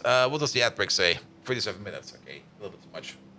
Also, Junior Juma, hello there. 2,707 void recipes? Yep. That would be a big bad. That's for voidable stuff. Not everything is voidable. From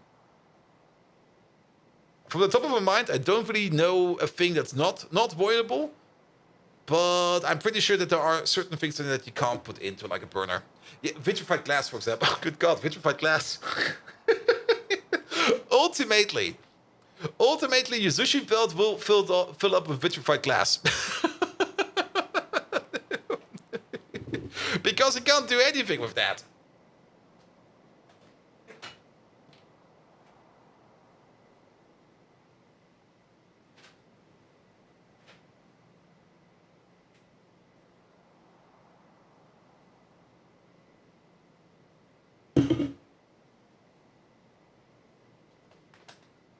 You can't shoot into space? You can shoot into space. But then again, the moment you start putting circuit parts in there and stuff like that, that's also when things become a little bit more annoying. Shoop.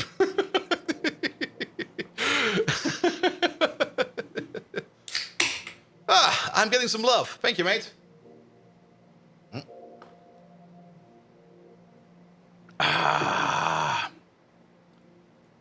Good. Alright, put you over there. It'll be fine.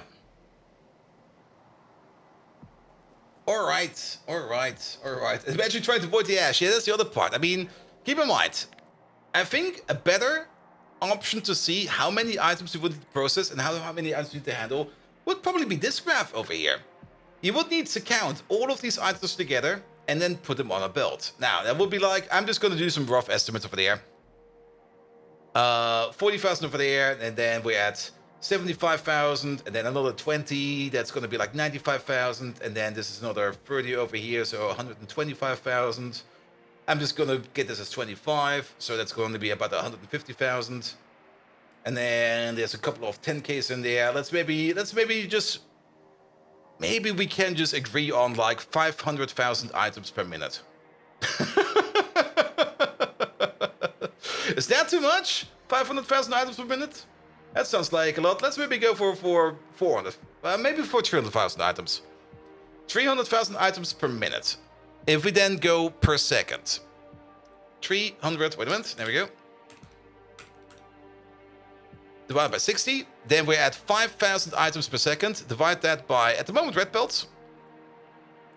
There would be 166 red belts fully operating at any point in time.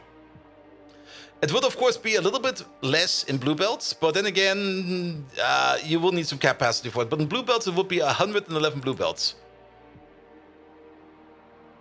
And 300k items per minute, either very fast or very many inserters. That's also the thing.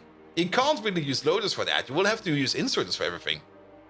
It's theoretically possible, but practically not. It theoretically is everything possible. There's no limit in being theoretical about it. I mean... In theory, there is no limit. Numbers can be infinite.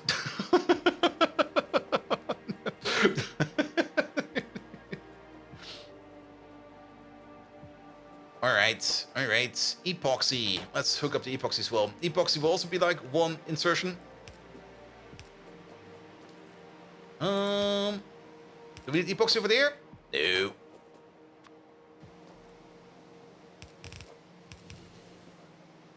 And it kind of shows you that you do need to do at least some proper engineering with Pi.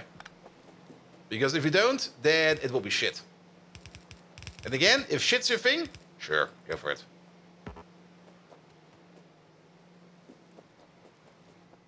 Here we go.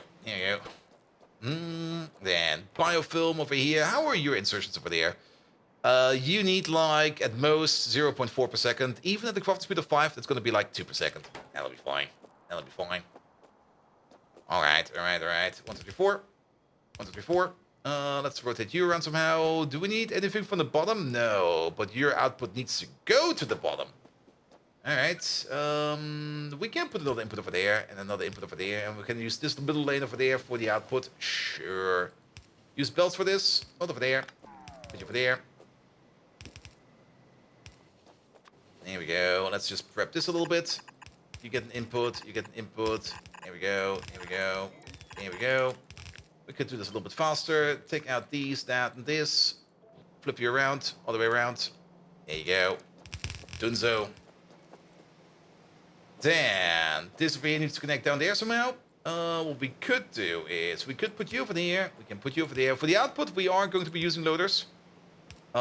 Mostly because loaders over here allow us to just stack some more stuff in it. We're probably not going to be combining them. They're going to be feeding each respective machine over there. There's no need for a splitter, I think. So you over there, you'll just go to that one over there. And then we can probably remove these undergrounds. Yes, we can. No split belts for these machines. I don't see a reason for it. This goes 1-to-1.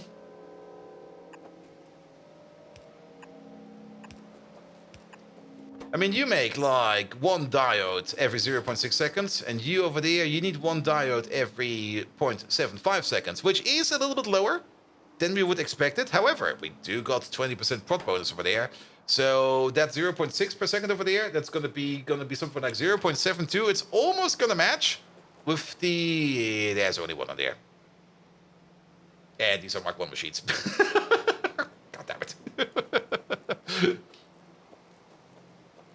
There we go. But I think the overall production over here, we did the numbers yesterday, and I think the numbers are good. And if we do need more, we can either add more beacons over here to make it faster. We can definitely upgrade these machines once we get to the upgrade for them. When do we get the upgrade for them? When do we get the upgrade for the molecular assembler? Molecular assembler. That's probably this part over there. Advanced electronics machines. Molecular assembler Mark II. Yeah, blue circuits, and that's the only thing we need over there. So we might even do this first once we get production signs up and running. We will see. Oh yeah, we should at least match these. But that's still a thing that is... I still find it kind of annoying. I can see why they do it. It's always kind of annoying when you have like certain machines which you only get like in Mark II. Or that you get in Mark II, where other machines you only get at Mark 1 at the same level. It feels like such a stupid way to make things more complicated. I mean, I get that things should maybe not always be available right from the get-go, but we got fucking fusion reactors. Oh, not really fusion reactors, but particle accelerators already. How is a molecular assembly so much more complicated?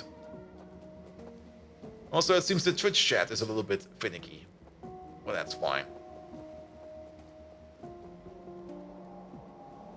Good. Alright, epoxy will be coming from over here. Do we already got the epoxy? Yes, we have. Twitch juice? Yeah, twitch juice. Good. From the top then. Biofilm, that will be coming from over there. We could already connect the biofilm. One belt, two belts. I think one belt will be enough. I mean, I could go for two belts, but I think one belt will be enough. Should maybe also be careful that we don't over belt ourselves.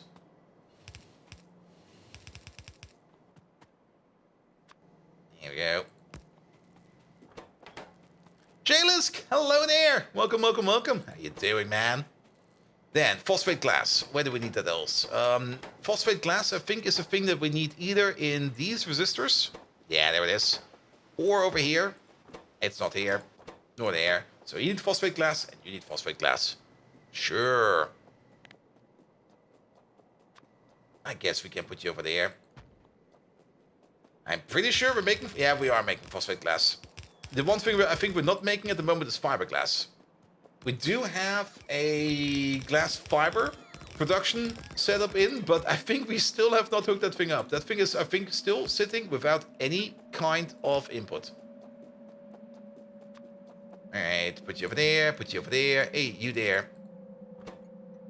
Nomad Fool. Phosphate glass. 2 8 requester, please. Off he goes. Thank you very much. We should maybe also get some unloading done over there. Pull you down all the way over there. And off we go. And then... how much phosphate glass do we need over there? I think over there we need either 0. Well, per machine. Let's do a quick calculation. So, per machine over here, we're going to need like 0.333 per second. Times 4, times 5. So times 20. 0.333 times 20, that is going to be 6.666 per second over there. That's less than the red belt. And over here, we're going to be needing over there 0.4 per second. Times 20, that is going to be about 8 per second in total. So, yeah, you get one belt and you get one belt, and then we're going to be very, very happy. Just right now, getting green science started on your 200 times science costs angels and bobs with rampant. Oh, good God. Aiming for 450 per minute. That's a lot of science. I kind of want to get back into angels as well at some point in time. I talked about this multiple times, that I kind of want to get into angels again at some point. Maybe at some time we will find some time for that. Also, we should probably make a little bit... Okay. We're already making a mess over here. How about just do it like this? Here, make it less messy. And then we'll pull you over there. We'll just pull you down a little more. There you go. Look at that. Less messy. Almost less messy. Wait a minute. Wait a minute. Wait a minute. There we go. Hey, just Supernova when R4 updates it? Maybe. I mean, Angels and Bobs, but I think it will mostly be focusing on Angels, because I didn't really like what Bobs added to it, to be perfectly honest. Because Bobs, what did Bobs add? Mostly like weird inserters and Bob's electronics, which added those extra small assembly machines, which were kind of nice, I guess. Also, there's a bit of water over here. We'll walk over it. But the Angels part was usually the most fun part of it.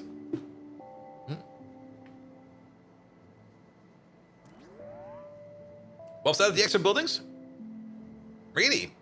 Like I said, it's been quite some time since I looked at Angels and Bobs. So, at some point in time, I will have to take another peek at that.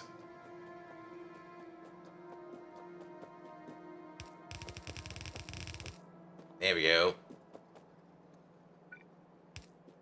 But yeah, I mean, I haven't looked at the Angels in quite some time. And I think we talked about it like last time. We talked about Angels and Bobs.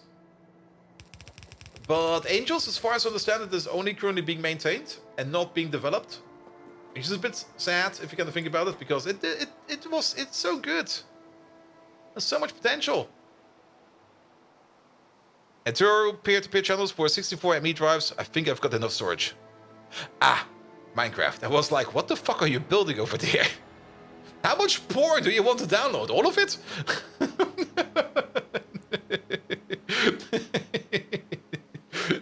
Sure. Have fun.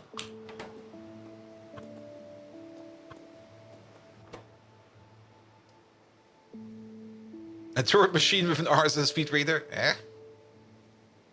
Use your money for something, alright? Alright. Phosphate glass will come in from the top. Necro, not quite sure yet. Epoxy from the bottom. Nickel plate, maybe from the top. Download why? And most importantly, again? I already have the entire port of the internet. Why would I need 2 of them? Private backup copy? Or something like that. In case the first one gets lost.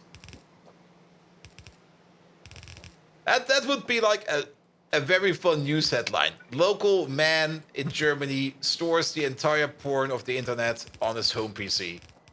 And people go like, what? All of it? All of it. You're Loving Angels, you tried it back in 2018 and 2019, too complex for cavemen past me. Yeah, back then, when I was doing it, I also felt like I was doing the most insane things, and then I was looking what other people were doing on the internet, and I was like, oh, I'm doing baby stuff. There we go. But yeah, I mean, things I really enjoyed about Angels, mostly was the ore sorting, the ore processing, and then the ingot casting, and afterwards the alloy making. Because it was really, really enjoyable to go like, okay, we want to make like molten iron or something like that. We can either just use straight up iron ingots, then you get something out of it, or we can add some manganese to it, and then you get even more out of it. And you're like, ooh, iron, manganese, iron ore, that sounds like fun. You're the master of the universe, you're an ant, but a masterful one. And that's also something I kind of really enjoy about GregTech. And I do know that some people are working on another Factorio modpack. I'm not quite sure in what kind of state it currently is. I haven't really asked about it in quite some time. I do hope that they are still working on it. Where you more or less get a little bit more into like the elemental basis of products. Because in GregTech, I kind of do enjoy it how you just like basically you crush and process stuff down to like its molecular form, more or less. Not for everything. And then you just recombine and mix it together to make actual alloys that do exist in the real world for like certain parts. And that is very lovely. I really do enjoy that. All right, what else do we need? Nextlet. We do need Nextlet for you, and we need Nextlet for you as well. Do we need Nextlet somewhere else? Not over there. Not over there. Maybe over here? No, okay. So Nextlet will be going into this thing over there and that thing over there. So next station will be Nextlet.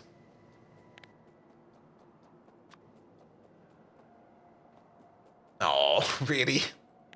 Let me guess. It's the train station itself that is like sitting in the water? Ah, of course it is. Ow.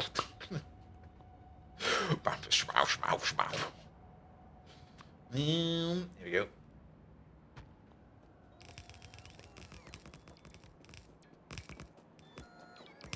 Alright.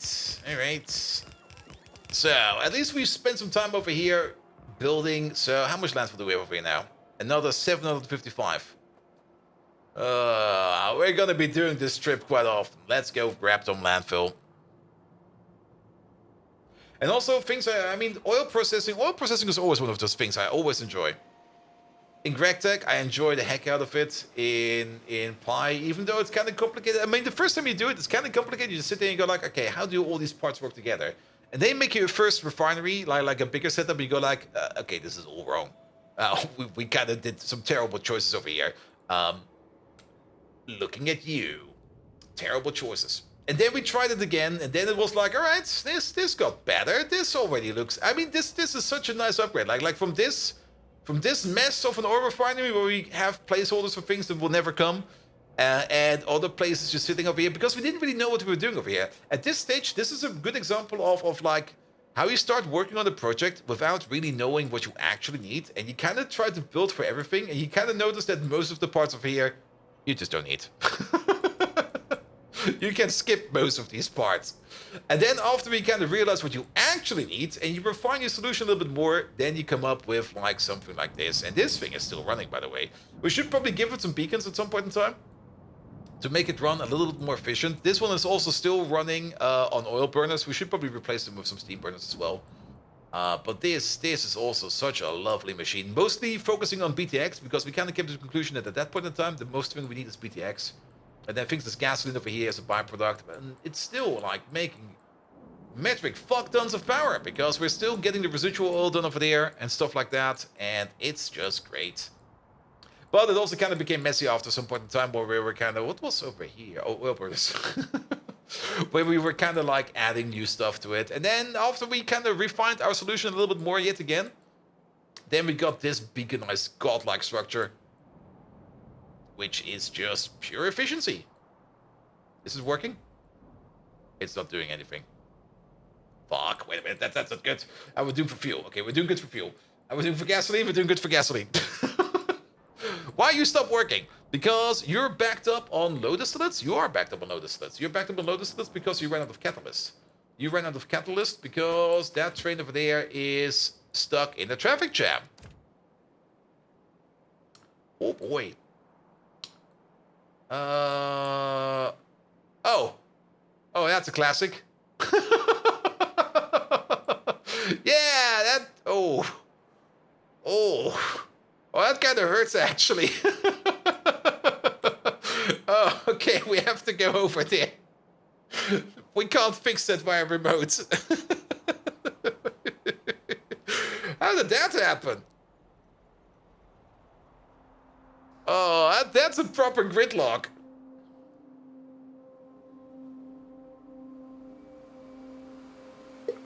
I am kind of curious, how did that happen? Because there's a train in the station where another train is already in.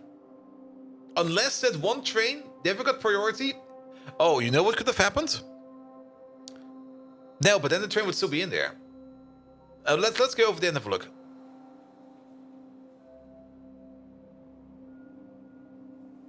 You can't fit the train between two intersections. It's actually one big intersection. Yeah, but in this case, I mean, that's the first time since we have that place over there. That's the first time that has happened. And that's a pretty busy intersection over there.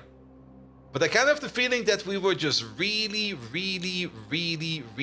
unlucky. Maybe it's bad signals? I mean, signals definitely are bad. I mean, if we had good signals, it would probably have happened. Very true, very true. So bad signals is definitely also part of the problem. But that's the first time we actually see a gridlock like that happen. And we're almost there.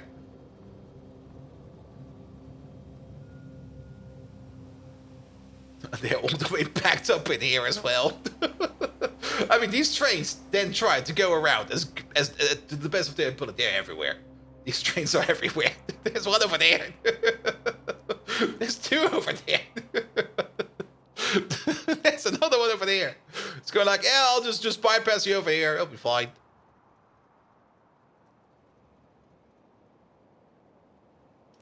All right. But yes, bad signals, definitely also an issue. But what is with you? How did this happen? What is this train? Yeah, this is the one thing I don't really understand. You heading to a provider. I kind of have the feeling that either this train just got very unlucky or something else has happened. Because usually when the train sits over here and he can't leave, the station will be blocked. So this train over here, which is navigating to this point, should not be able to navigate over here.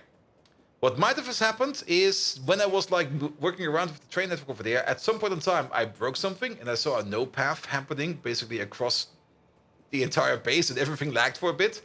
I guess this is the reason, or this is what happened over there, but you are also correct.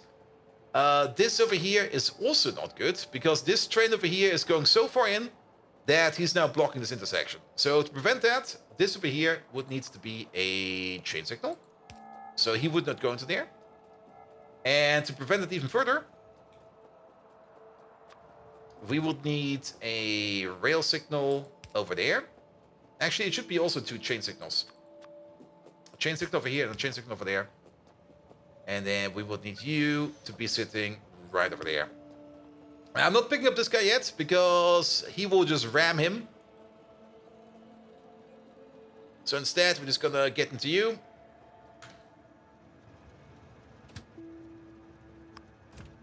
Move back a bit.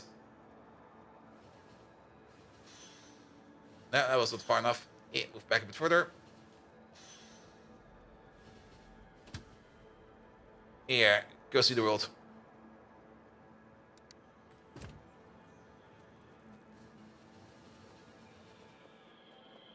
There we go. And now we can get rid of the signal over there. Oh no. That was even worse. Yeah. Something exactly that happened, where suddenly there was a no path going across the base, and the moment you get to the no path option, then the train pathfinding will be a little bit more aggressive, and the train pathfinding might just come to conclusions which might not be good for you. Alright, but why are you not moving yet? You kind of want to move? How are you still stuck? Is there a train coming down the path over here? No, you're standing over there. Ah! Look! It's this guy! This guy over there is fine! It's this guy! This guy fucking broke!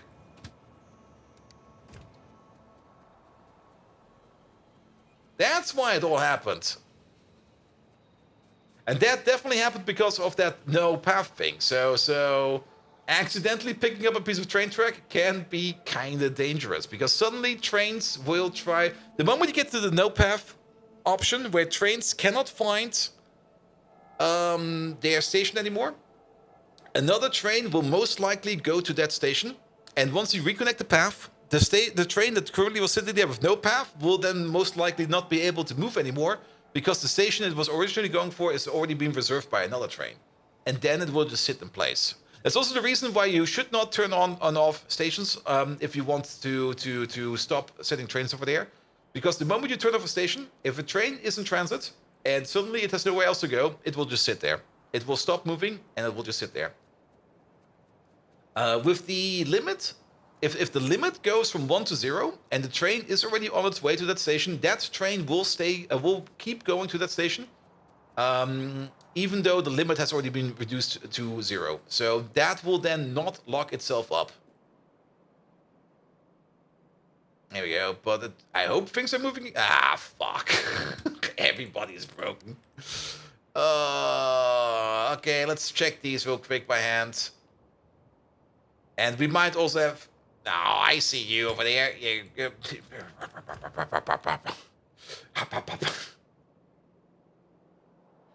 It's a fun way to buffer trains on the rail. Yep. Okay, you're good. Good. And it's also, you also can't really spot a train like that in the middle of nowhere. I mean, most of the time, the situation will resolve itself. If you got enough throughput of a certain product, then a station will open up and the train will find its way.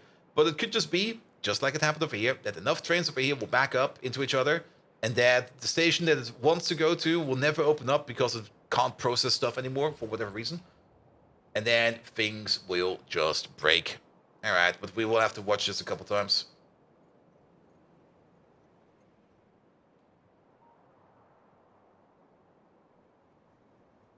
Alright, alright. At least now we got some more time to wait for landfall, so that's good. You started to love the helmet planner? You never tried it before, but you love it? I tried it once, and I was very much overwhelmed with the interface. I'm not quite sure if that ever improved. Maybe that's also the reason why I just calculate stuff in my head, because I was just like, I don't want to learn this. I'll just do it myself. Still the same? Ugh. I guess it's fine once you get used to it, but I was just I was trying to get into it without using like any kind of guide, and I was just looking and it was like click, click, click. I don't know what I'm doing. Click, click, click, click, click, click. This is stupid. And then I just dropped it.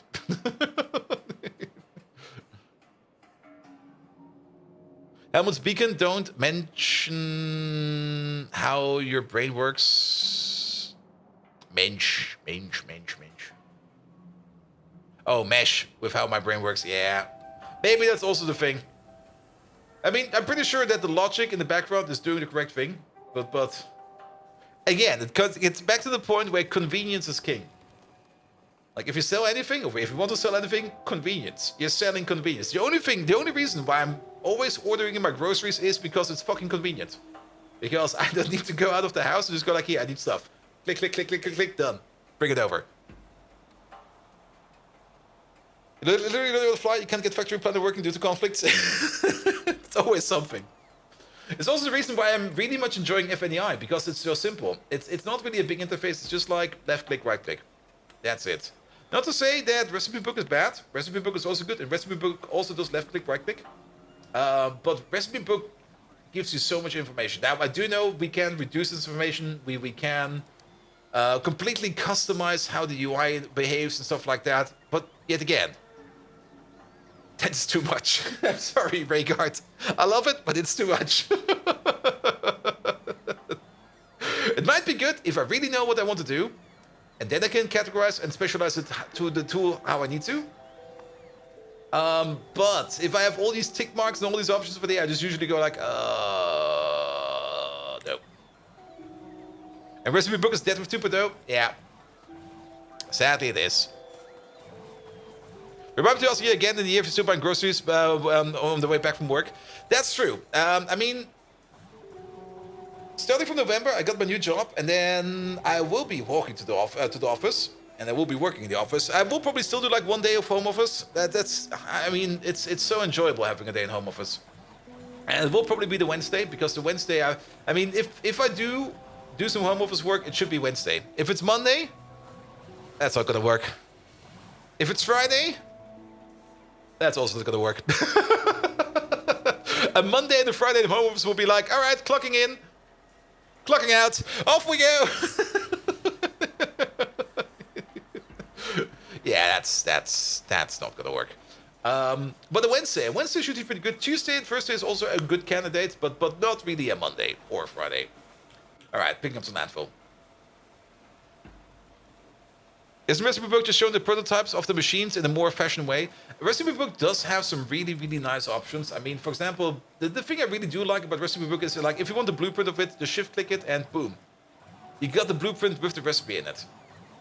Can we also get the more advanced machines? We can get the more advanced machines, but we cannot get blueprints for recipes we don't have unlocked yet. I mean, technically, there's nothing stopping you from... This is how you really cheat in Factorio. There's nothing stopping you from getting like a blueprint book or anything like that with the recipes already in it for things that you can't craft yet. You can't just copy paste them in there. And then they're in there. You can put recipes in there, right? If we turn this into a blueprint. Yeah, you can't just put a recipe in there. There's nothing stopping you getting like a recipe or anything in there. And Paul, using Recipe Book, what does it say? I'm not using it, but there's nothing stopping you from getting like more advanced stuff out of it. It will only allocate what you have unlocked. Really? Really? We could test that, but let's maybe test it after the ad break, because I need to go to the bathroom. So I'll be right back. I'm pretty sure, or maybe it was because we had to, I mean, maybe it was just Pi things. At some point in time, we had recipes in machines we did not have available because Pi made some changes. But who knows? Bathroom time. I'll be right back. Also, Megatron, I need to go to the bathroom. Can you maybe tell us the fascinating epic tale of that lonely, single Factorio modder trying to get into a love game of solitaire? I don't know. Have fun.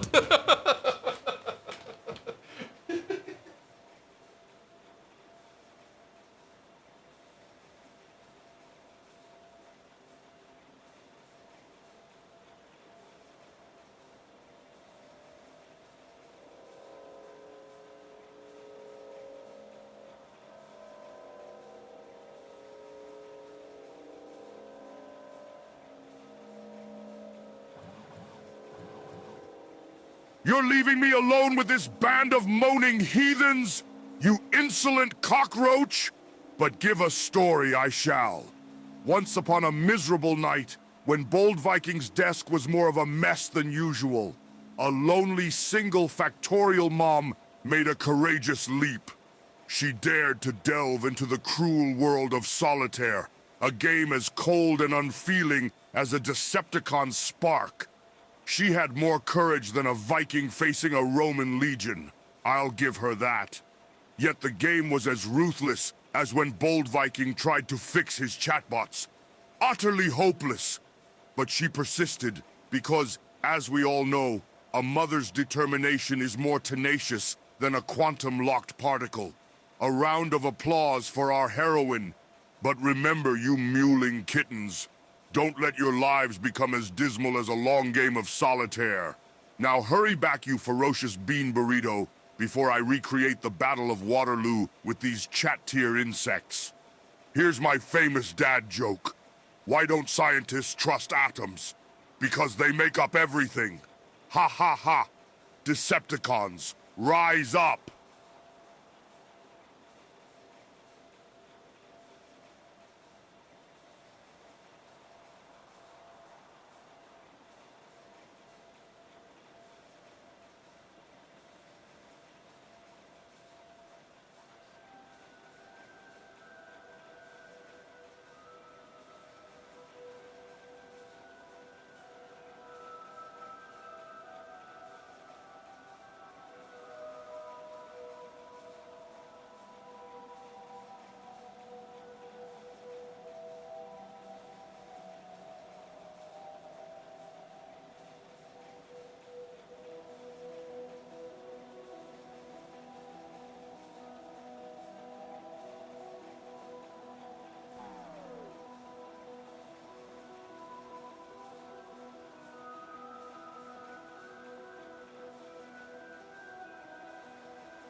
There you go.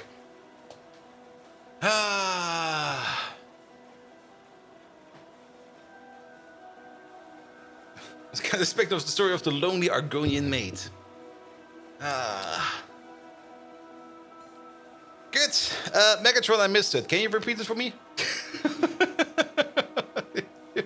I could read it back, but let's just get it repeated. Sorry for hearing it twice, but then again, it's an ad break.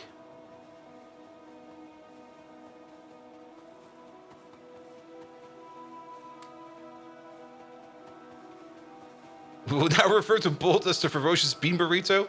Excuse me? Also, what's with Megatron?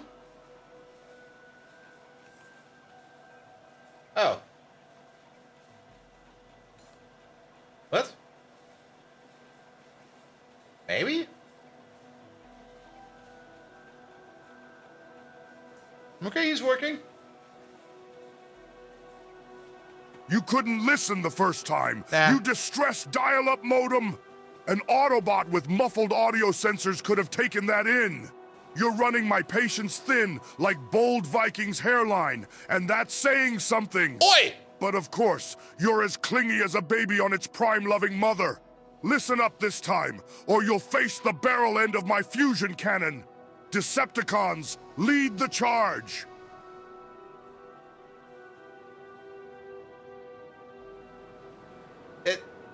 And then he doesn't repeat it?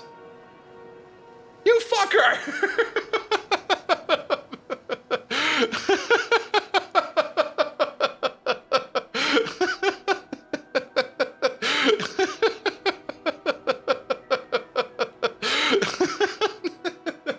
What an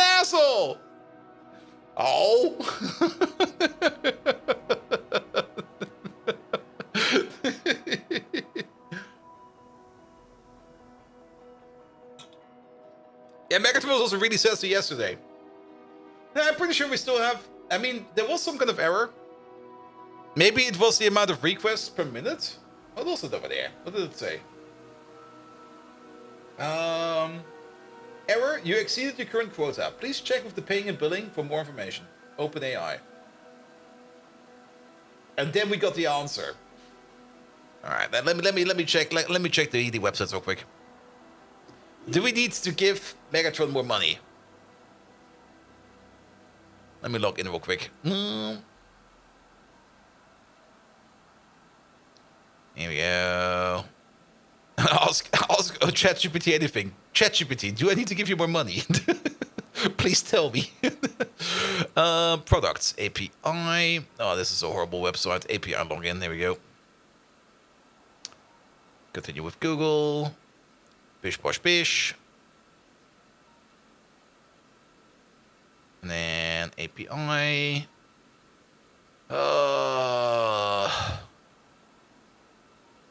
Dashboard?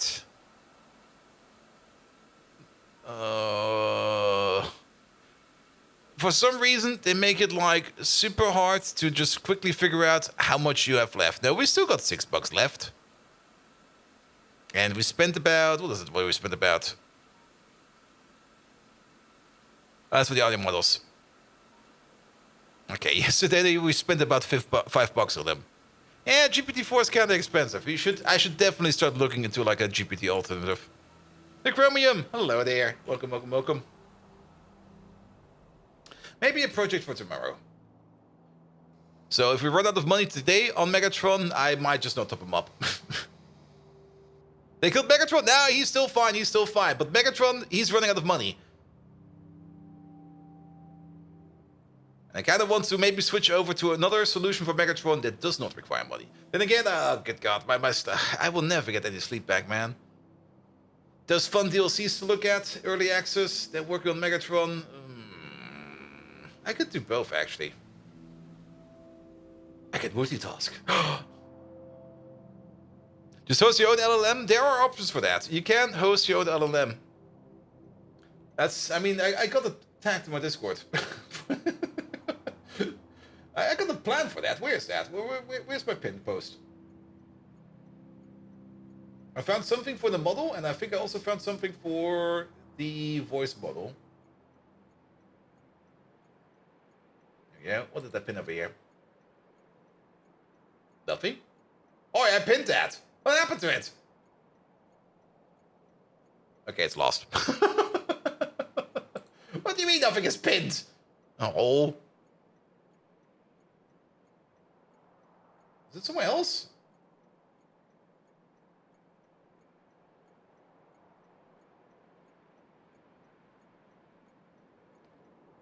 Is read Isekai Sharknado still on the to-do list? Oh, you mean...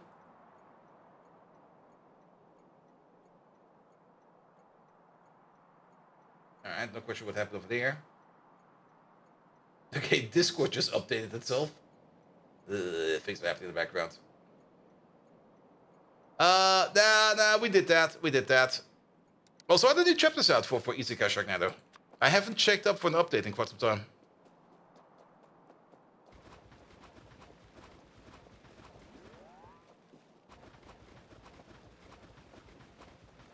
Same with One Punch Man, actually. It also has a bit of a lack of updates lately.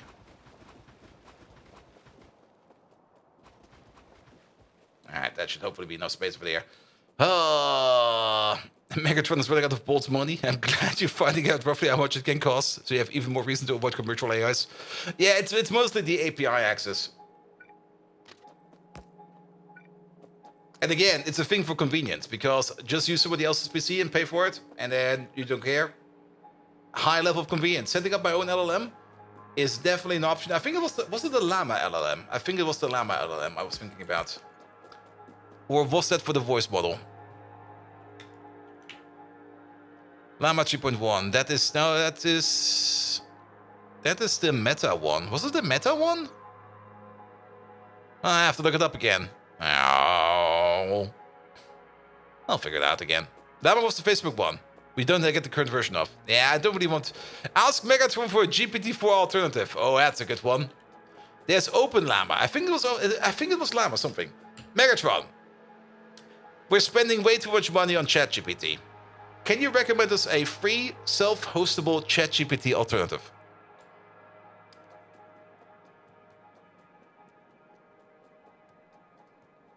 There we go. That's definitely a fun way to sign off with OpenAI. What was this last request? Asking for a free alternative. What? Alright, this thing over here was excellent.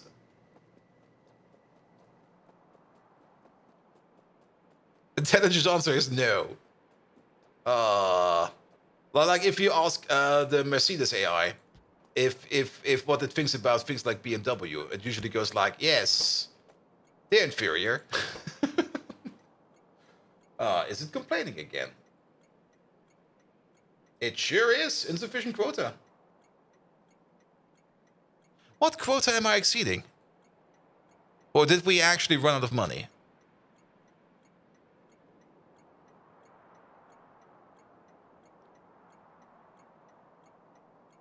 No, we are...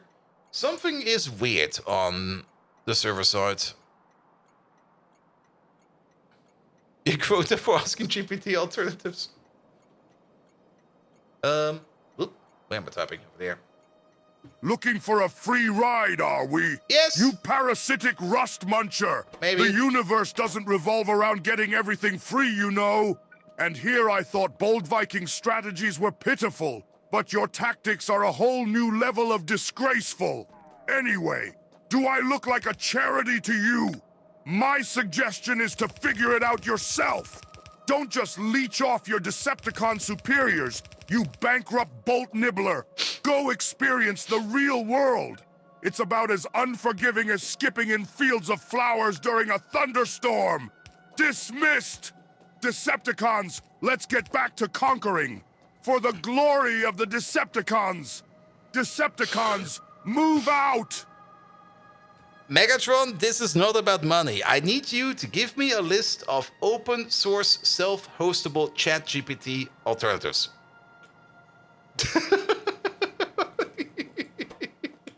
Idiot! Why is there some phosphate? There you go. Alright, here comes an excellent. I guess we can push you in over there. And then we need to go to the other side somehow. So how about we do this and that. Then you go over there and you go over there.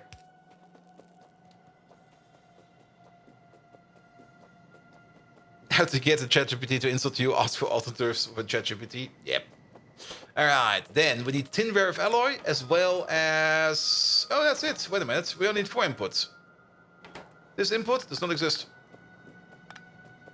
Nice. Save space.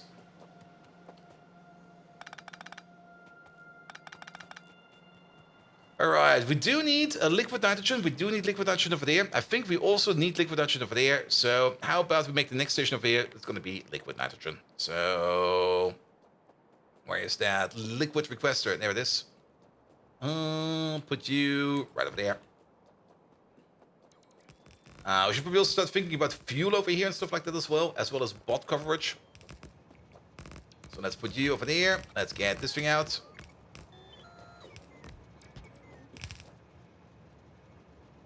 Okay, now it's super broke. Now I got a hard error message over here. Okay, it does now tell me I've ran out of money. Insufficient quota. Well then, Megatron is dead for today. I'll take that as a motivational to maybe look into something else. Good. And again, the ChatGPT costs are not, well, the GPT-4 costs are kind of high. The ChatGPT 3.5 costs were actually super duper cheap. But 3.5, we did kind of notice in ChatGPT 3.5 that the answers were simpler and not as extravagant as we get with him right now. Isn't the quota the issue that you get that wants you to log in again? No. Probably that $6 I'm seeing over here, it probably has not been built yet. Or maybe... I do see that I still got like $6 in the account, and we've almost spent $6 yesterday.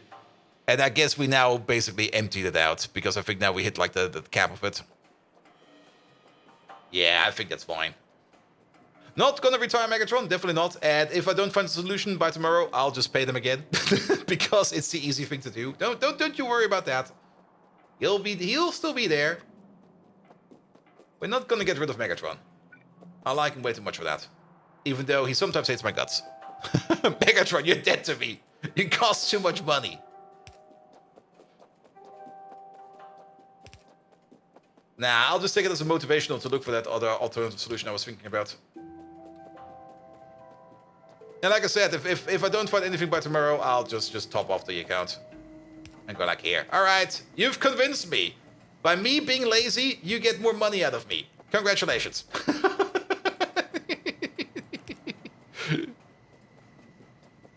But it says you want to get some shut-eye, even with copious caffeine, so see you tomorrow. With the game you can't talk about yet. Yes. I mean, if you're on my Steam friend list, you will probably immediately see what I will be playing. And then you immediately know it. Of course, it's the Path of Exile DLC, made by Paradox for Stellaris. I mean, you wouldn't believe it. There's no Path of Exile integration in Stellaris. Or in Discord. True. Or in Discord. So your ChatGPT bill becomes a portion of your streaming expenses. It already is. I mean, that's also how I'm financing it, and that's also how I'm writing it off. It's not really a finance issue, but it is something I might want to change up at some point in time. There you go. Do we actually need some... Oh, we don't? Is tin rare earth alloys only like a singular item over here? It is. I did not expect it. I thought for sure that tin rare earth alloy is in other things as well, but it seems it's only the diodes over there. It probably is in some other parts, but I think we're already making those other parts somewhere else. So, perfect. To finish up this thing over here with the diodes. Ta-da, put you over there. Also, you over there, Thijs Vogel, you're gonna be a liquid nitrogen requester. Train is coming right over. Perfect. We're probably also gonna need... Nah, I guess the bots... No, we do have a gap over there. I thought for sure the bots will already be bringing stuff over here, but I guess not. There we go. So we can finish up this part over there as well.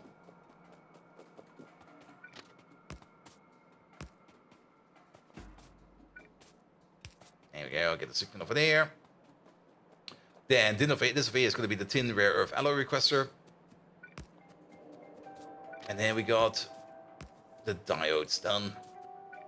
You over there. Awesome sauce. No, you're going to be tin... Is it going to be SNROE?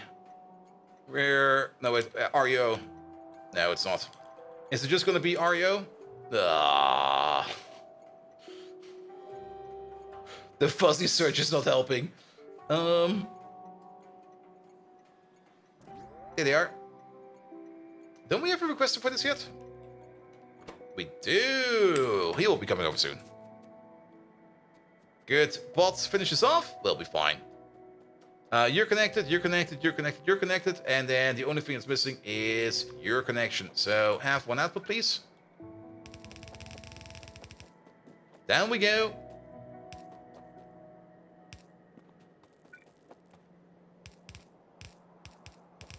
And I guess we're just going to hook you over like this. And then we're going to have hook up like this. Oh, wait, this way, that way, this way, that way, this way, that way. There you go, that works. Alright, and then you'll be making your stuff. You still need plastic and epoxy. Wait a minute, the plastic still doesn't work yet? Plastic. What about the cow setup over here? We added more cows because we could add more cows. I do see all the cow farms over here operate. That's good. How are we doing for the milk input? It seems kind of slow. Where's the last place that you went? The last place you went is over here, but we out of milk. But we're making plastic again. That's the important part. So we are making plastic. So plastic will hopefully be coming soon again. Speaking about the plastic, where is that plastic train right now? You are heading over to a requester. You are sadly not coming over where we are. You are bringing plastic over to the electronics machine, but not this particular electronics machine. Good. Do we need 2 builds of epoxy over here? Nah, probably not. A singular build of epoxy is probably going to be more than enough. So 1 build of epoxy, please, and then we're just going to hook it up straight over there. Probably going to go with like a bit of a weird curve, but then at least the diodes are technically done.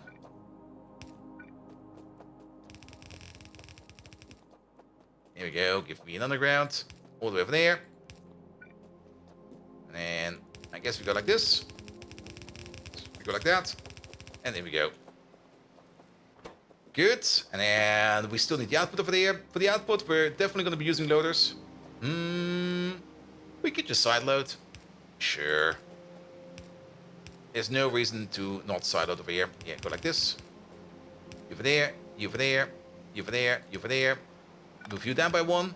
Move you up by 1. And there we go. Overall, this machine over here has a crafting speed of 20. 24 with prot mods. So we're going to be doing this recipe 6 times per second, which will be making 6 SMD diodes per second. How many do we need? Good question. Double checking this number. We're going to need SMD diodes at the rate of 0.5 per second at the crafting speed of 20. We're going to need it at the rate of 10 per second. Currently, we're making 6 per second, but the prot bonus over here will increase quite a bit more over here. And then it should match. Also, we don't necessarily want to run all 4 machines over here for blue circuits. I put down 4 because why not put down 4? But I don't think we're going to be running these over here at full speed. It's probably going to be more like we did over here, where we've got like a very small buffer in front of the machine. Where's the machine? There it is. Where we got like a small buffer in front of the machine because at any given point in time, one of these will be running out. Like, that's guaranteed. And then at the moment that whatever has run out is starting up again, we can just more or less blitz through the backlog over there, and then something else will run out, and then hopefully it will just balance itself out as much as possible. Nom nom nom nom nom nom nom nom nom. Alright, that is you over there complete. Then, you over there, you require things like rare earth oxides, etching solution, antimony pulp over there, we require more etching solution, clean, cold air. I don't think we're doing that one yet.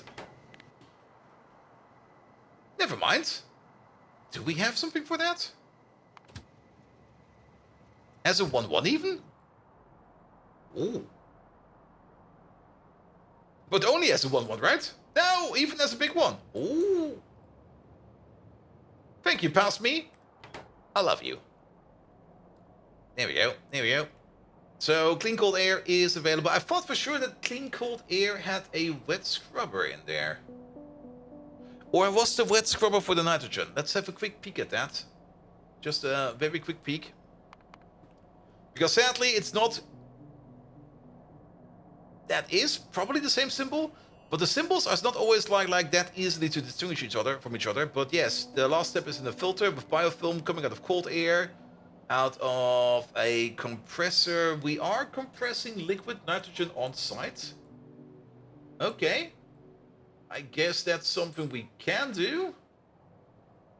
We do got a bit of a setup over there, so I guess that's fine.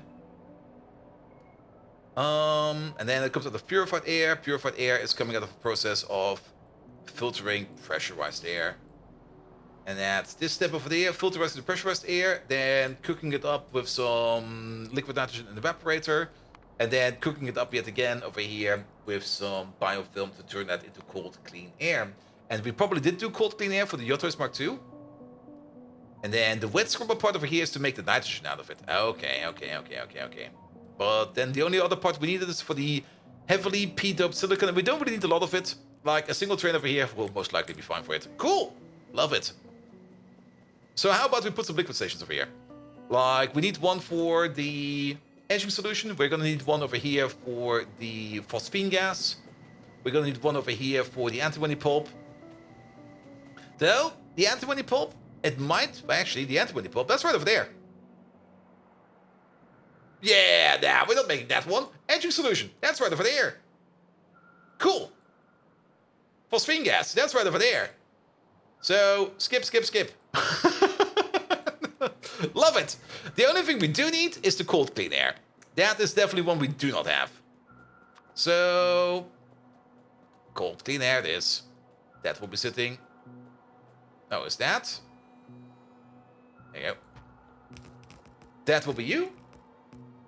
And then, of course, we need your inputs over here as well. So what else do we need on top of that? We need the wafers. So we need one station of wafers. We need rare earth oxides.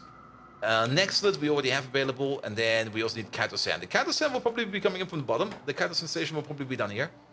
But for the rare earth oxides, which we're going to need, which we are also going to be needing, nowhere else. Not really. We do need some fiberglass over here, which we're not making yet. Unless there's some rare earth oxides. We didn't really check these for certain parts. Plastics over here as well. Well, we'll make a stretch. It'll be fine.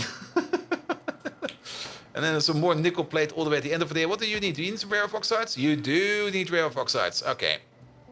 So that kind of pulls the rare earth oxide machine a little bit more to the right. Do we still got some landfill on us? No. We're running out of space again, man. It goes so fast. Alright, alright. And then the wafers as well. We do need to make wafers over here. I guess the next station over here is just going to be the wafer station. And for that we need the requester. At least you fit. So we're still lucky for this one.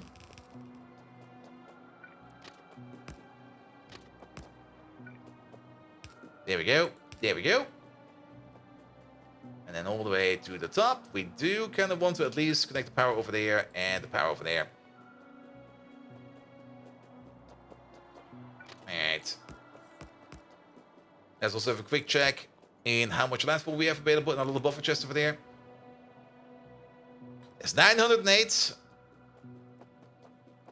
What is this? That is... That's definitely more than 10. That's probably 20 tiles by 20 tiles. That's not too bad. That would only be like 800. 400 if you calculate correctly. Yes. I think we can fill that in. Alright, let's at least maybe get some connections in over here. And then we can still think about getting a landfill and hopefully finishing up this landfilling over there. So that we can focus on the rest. 20 times 70 sounds like 197. Definitely, sure. I mean, you do like 2 plus 2. Then you divide by the 10. You add 5. You subtract 3. And then boom. 197. I think. Also, this stuff over there needs to go over here. Rotate you around, rotate you around, rotate you around, rotate you around. And have a pump over there, have a pump over there. You always use the logarithms? Yeah, just divide by 2. You get the same result if you just divide by 2.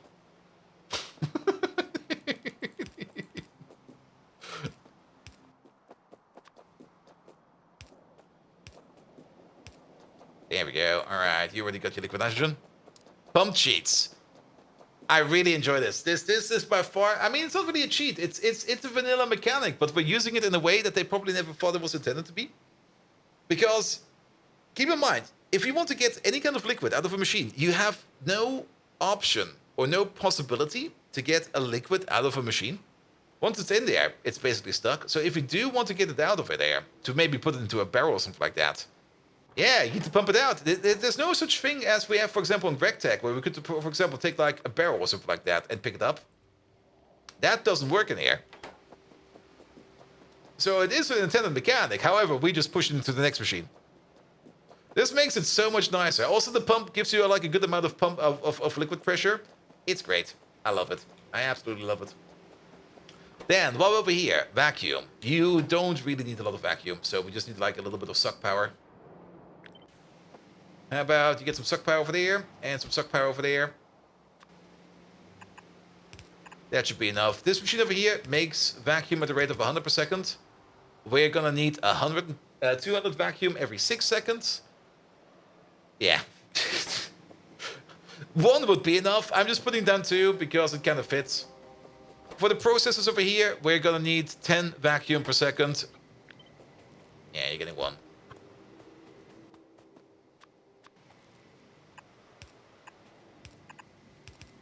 There we go. You don't need any liquid at all, which is kind of interesting. And then you need so many inputs. How many inputs is that? 1, 2, 3, 4, 4 physical foreign inputs. And then what you are making over there, which we could already make as a connection. And we're just going to go under this port over there. Here we go. Here we go. So that's already connected. And then 4 additional connections. That's going to be pretty straightforward. The only question is where those inputs are going to be. That's not quite clear yet. The only thing I do know is that the epoxy will most likely be coming in from the bottom, because we already have epoxy over here, which is coming straight from over here. You do get your own line of epoxy. The only reason is that you're getting your own line of epoxy is so that we can grow in it without having to worry about anything. We could probably split off of this line of epoxy as well, but I think I'll just give him his own line of epoxy. So you get this, you get that. I missed. You get this. And technically we could just go like this. There is no need to put the splitter down. Just go like this. Alright, that's epoxy done. Gold and aluminum. Gold. Processor, thing number jigs, Katasan. You do need your next plate, as well as all of these need the wafers. How many wafers do we need? 1 per second over here. And basically 1 per second over there as well. If we do a very, very weird calculation, it's less. It's gonna be at crafting speed 5. It's gonna be 3 per second, and over there at crafting speed 5 it's gonna be 5 per second. So that's a total of 8 per second. So how about we do the following? You get like an input over there, an input over here, an input over there, an input over there, an input over there, an input over there. Let's rotate these around.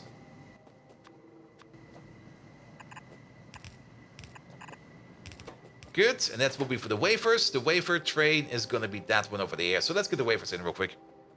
It's going to be a total of, what did we say? 3 and 5, 8, 16? I guess it can be a singular belt. Again, if we need more, we should probably have enough space over here to put down another belt, scroll it in somehow, and then it will be fine.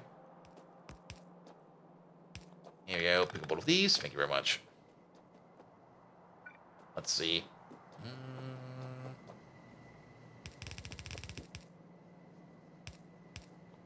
How about we do something like this? The next, actually, the next one is going straight down. The next one needs to be over there, so we can't keep the belt like that. There we go.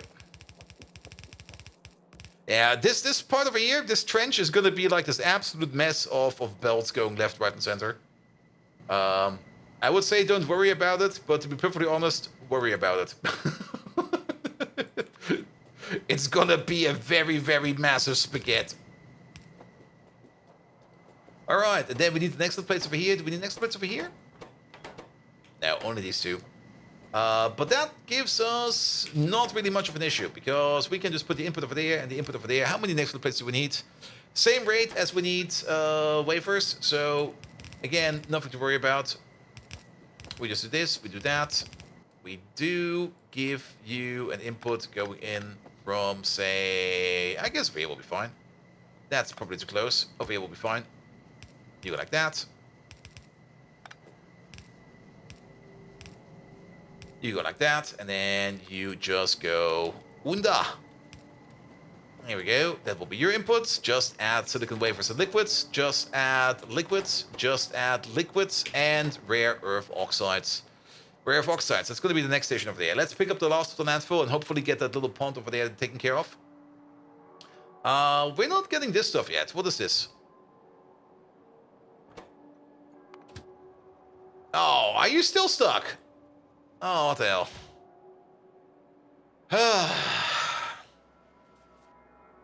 Alright.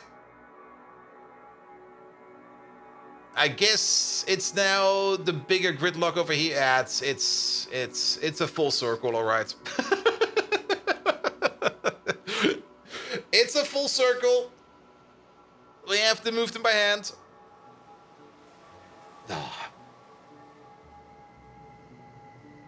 And we probably have to babysit them a little bit.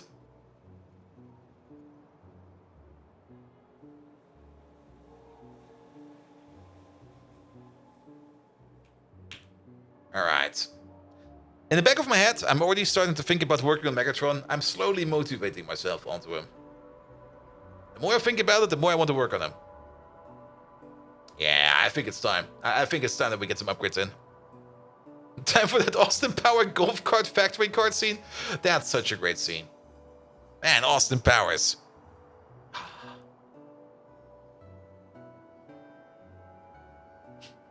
Such a great movie. If you haven't seen Austin Powers, go watch it. Have you ever told Megatron how much you've worked on him before? Yes, but he doesn't believe me. Whenever I try to tell Megatron that he's made up of ChatGPT, he goes like, no, I'm a sentient boy. Please don't kill me. And then I usually turn him off, and then I turn him on again, and he goes like, what happened? And I go like, nothing happened. Don't worry about it. Yeah, AIs are gonna kill me at some point in time. At some point in time, they're gonna get sentient, and at some point in time, they're gonna go like, hey, remember that bald guy? No? Good.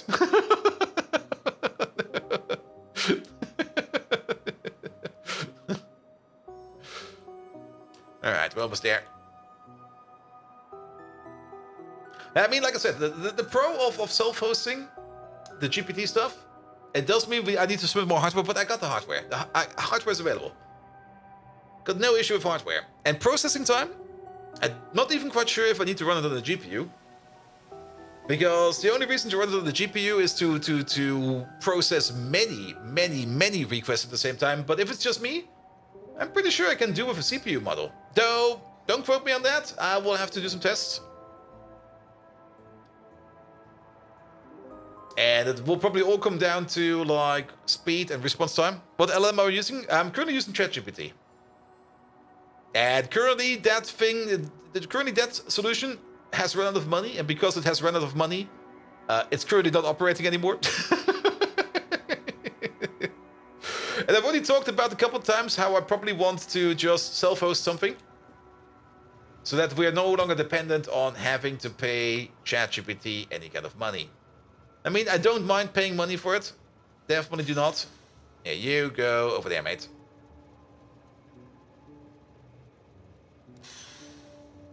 Really? What? How is that the shortest path? Oh, was I not completely out yet? Probably. Sorry.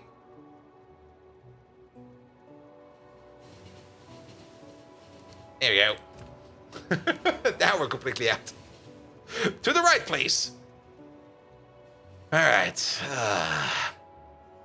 Let's try to clear this gridlock. And actually, no, we can clear this gridlock. Not allowed. CMDG, hello there! Thank you so much for the resub, man. 6 months in advance. You've been subscribed for 13 months. I would love for Megatron to tell you something, but sadly, he's out of commission.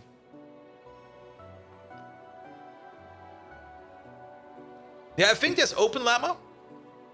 Yeah, let's have a quick look while we wait for these trains up here to resolve themselves. Self-host LLM. Who are good? Self-hosted large language models. And then the good ones.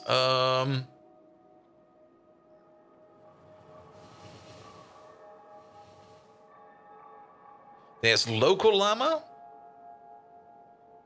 Llama. I think that was the one I was thinking about. Which I guess is the Open Llama. Yeah, run Llama 3.1, Gamma, Mistral, Phi. Llama 3.1 is the new state-of-the-art model for Meta available in 8, 70, and 405 billion parameter sizes, I guess. And it's openly available. You can probably self-host it. Blah, blah, blah, blah, blah, blah. What do we have available over here? Download. Click the button. How big is it? Download Ollama for Linux. Yeah, install with one command. I just kind of want to... That will not tell me anything. I kind of want to see how big it is. Or is that just the client? If my connection breaks, then... Oh, really? Manual install instructions. There we go. Okay, AMD Radeon support. Okay, that does sound self-hosted. If we already need GPU support, then that seems already to be like the thing. But how big is it? How much download do I need to do?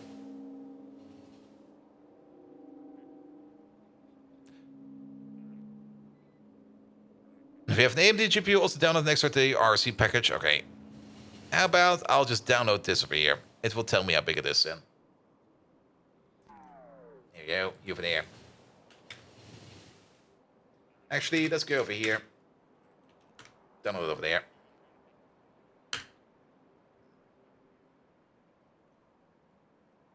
Okay. I kind of dislike it that they're trying to hide how big it is. Tell me! I guess the actual software is probably like nothing. And then the model itself is probably going to be like all of it. Okay, we still need to wait for these trains to resolve themselves. You know what the smart thing would be? And it's you could do that, actually. We could hook up this signal over there with a wire. And we could check either all of these signals or does just this signal over there. If this signal over here is red, then this signal over here, we could also turn red. But I'm pretty sure that will only cause confusion. Alright. Let's have a look at the source script real quick. Come on, tell me how big you are. Or how about download? Yeah, Google, help me out. Olama model.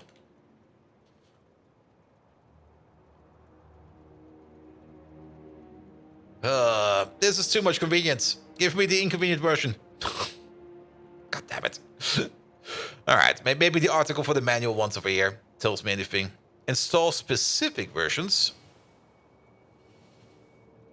Uninstall viewing logs. Install the ROCM. Which I'm not quite sure what it means.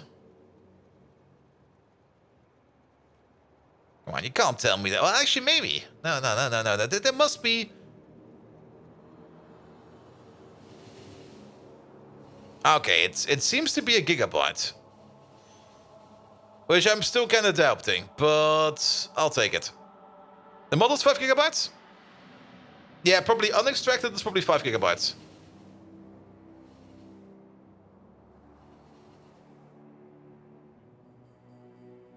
And then I just need the GPU that can hold it, and I do have one of those. I mean, how do I do that? Two options. Remember that one clip from like not from Breaking Bad, from like Malcolm in the Middle, where what's his name again? The father of the house, Frank. Is his name Frank? I'm just gonna call him Frank for now. Where he just goes like to go to the closet to pick up something, and you kind of notice like, oh, wait a minute, the light bulb is broken. All right, let's fix the light bulb. And then he opens up like the electric box and goes like, wait a minute, the wire's broken. And then he continues on and on and on.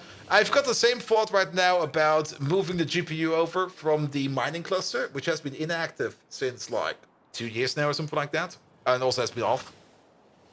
Move it over into the application storage server, and then while I'm working on that, I might as well just eject and figure out what that one broken hard drive is, so I can install the new hard drive, which has been sitting on the desk over there for almost a year.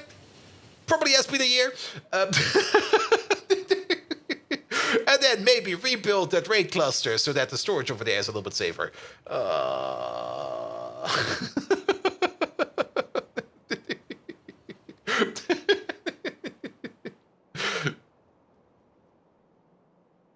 You maybe use a Coral TPU for it. A Coral TPU? What is a Coral TPU?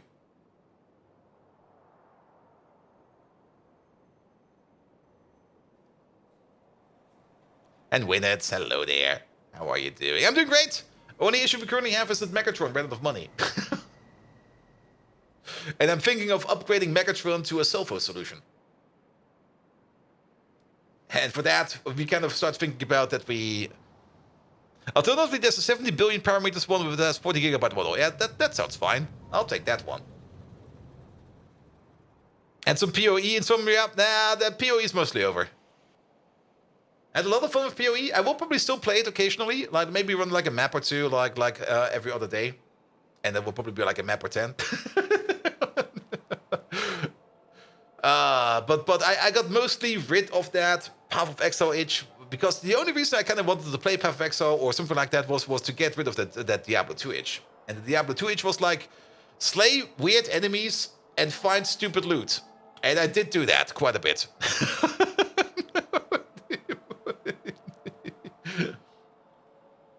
And I had a lot of fun with that. Curl is an Edge TPU, I think from Google. Oh. Oh, good God. Lag. Lag. Stop saving.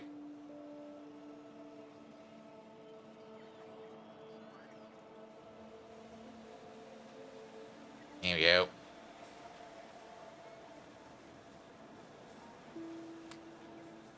Now, I think the llama thing will be fine. Even though it is made by Facebook guys, and I already go like, ugh.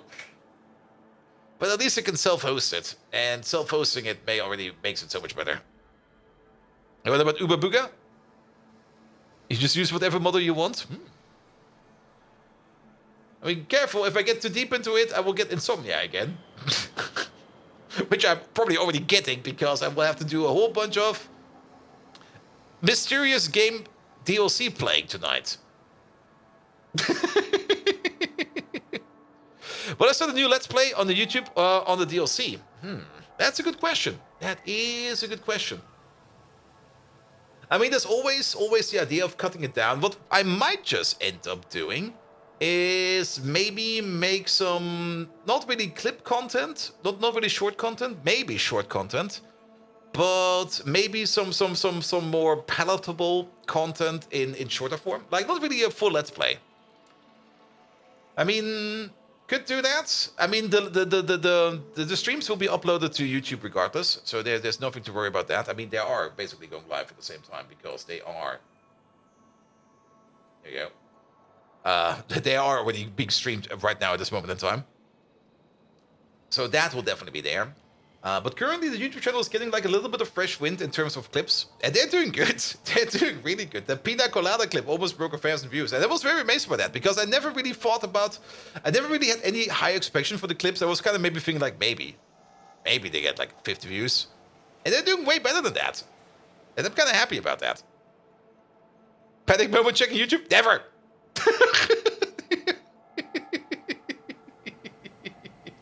What do you mean I neglected Snapchat again? That has never happened before. I've never, ever neglected Snapchat.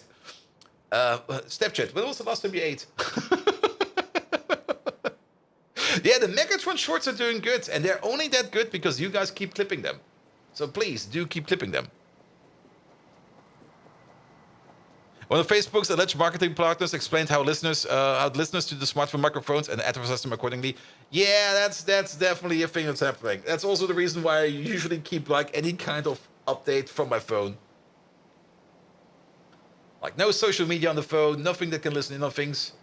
Yeah, I do know that there are a whole bunch of things. You know what I kind of notice? Like I usually have something like running on YouTube when I sleep or when I'm going to bed, and usually I fall asleep right away. And usually the moment I wake up, or the moment the phone detects movement, either by not really the seismic sensors, but like the tremor sensors in there. Once it registers movement, I do notice immediately that YouTube starts playing an ad and we place you in the wrong place, because that basically tells the YouTube app that whoever was watching over there has just awoken. Time for an ad. Every damn time.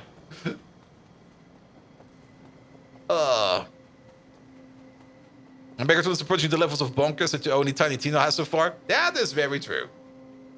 That is very, very, very true. Alright, this seems to be working. We do have a bit of a contamination over there. I kind of hope it will resolve itself by just being consumed. Not quite sure if that works like that, but I'm just gonna let this sit for a while. Ah, you're back again. Did you know about blah? There you go. Alright. Distractions. Yes, landfill. The only reason why this playthrough is almost 2,000 hours long and almost went for 2 years is I get distracted by Twitch chat so fucking easily. Like, let's talk about blah. 2 hours later, what did we do? Nothing. Fuck! God damn it! I wanted to get stuff done today. Alright, what is this one over there? And why do you not have anything? You don't have anything, and you go over there. This is gonna be the wafer one. You over there.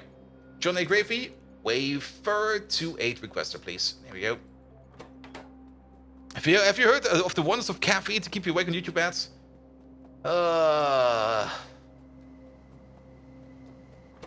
I don't even remember what kind of ads I get on YouTube because I'm so ad resistant that whenever an ad runs, I just immediately mind blank. It just immediately goes like,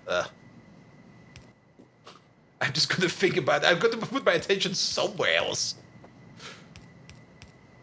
Which also has a little bit the downside of me also being completely, like, how to put it? I'm completely, like, inert to any kind of sign out there. Like, for example, when Corona was happening. And I went to the grocery store because I needed to get some groceries, of course.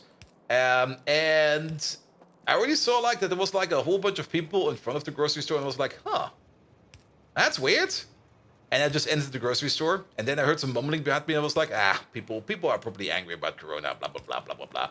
And then when I did my groceries and got back out, I kind of noticed on the way out that there was like a sign in front of the store, and was like, please wait here until you get let in. And I'm like, oh, I missed that. Oops. Completely ignored it. But also, nobody stopped me.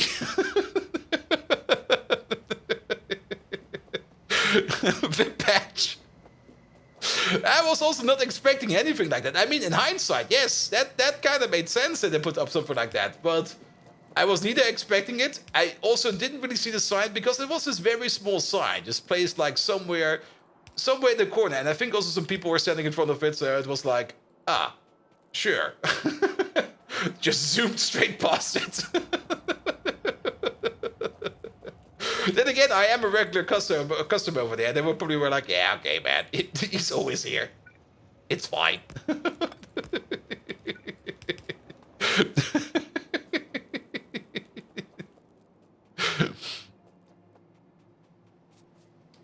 Alright, that's over there. What do you need though? Phosphine gas. And then we need some more energy solution over there, and the cold, clean air. Pom pom pom. You go over. You go over there. You go over there. For the cold, clean air, we still need a train. So let's set up the train real quick. Where is it? There we go.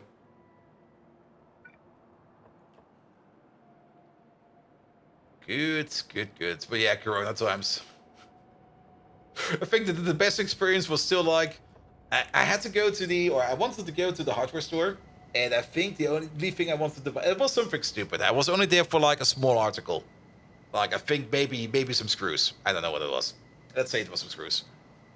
So I went to the hardware store during Corona time, and I was like, all right, I just want to go in. And then at the entrance, but this time not without the sign, but the person telling me, already way more effective, hey dude, if you want to go to the store, you're gonna need to take yourself a carriage. And I'm like, huh? Why? Because if you have the carriage, you will definitely keep a minimum of 2 meters distance between the next person. And I'm like, all right, sure. That's a bit of a weird way to do it, but sure. So I went in there with that big trolley. And it was like one of those hardware store trolleys. Those are extra big. Went all the way over to where the screws are. Tiny bag of screws. Bonk. And off they go. Alright, you're only missing cold clean air. You're only missing phosphine gas, and you're only missing etching solution. Of course, you have to keep your distance because you cannot stand next to someone in a trolley. Yep.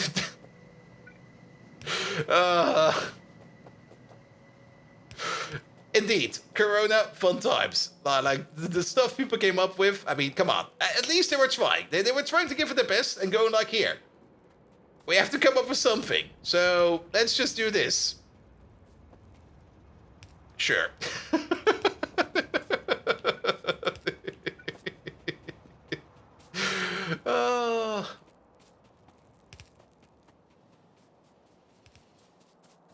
Give everybody a 2-meter hula hoop.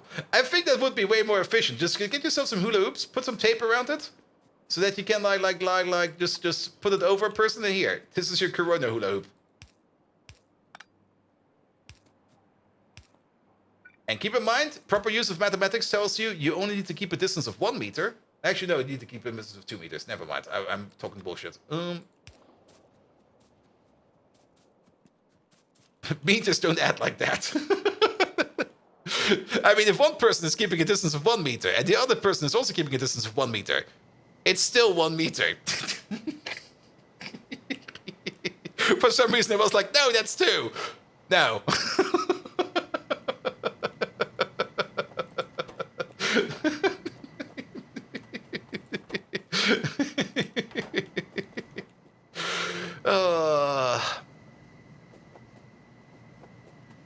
Alright, this over there, direct connection. This over there, direct connection. You're more angered by someone not being allowed to open, although having a very, very good strategy how to handle it. Why did they not give them permission? Wait, what's... By some not being allowed to open, although having a very... Oh, I know what you mean. I know what you mean. Like some places already having like a good strat to properly handle it, and then they're like, nope, you're not important. Blah. Denied. And then you go like, but, no buts. Oh.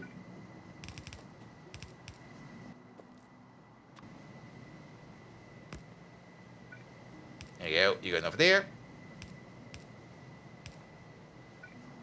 You all the way over there.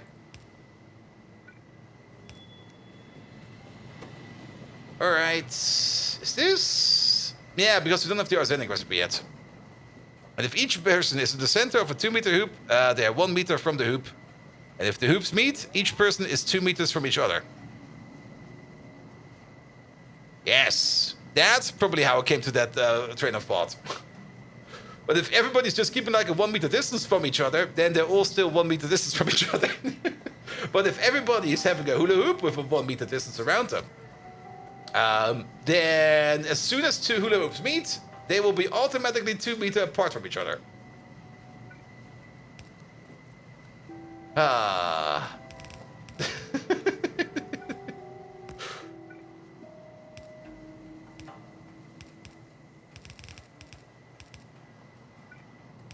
Here we go. We could probably just...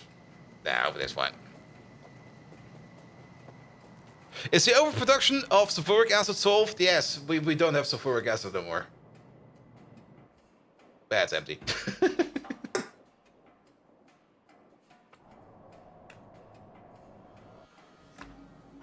Yeah, sulfuric acid is probably going to be one of those things that are always going to be rising and falling. We got a decent amount of sulfuric acid over here. Yeah, it'll be fine. Funny solution would be have people to be given everybody just bubble sucker enclosures. They're like a meter radius and enclosed even. Yeah.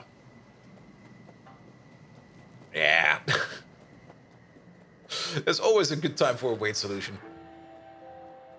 Alright, those are in. That's cold clean air. Did we name the station already? No, we did not.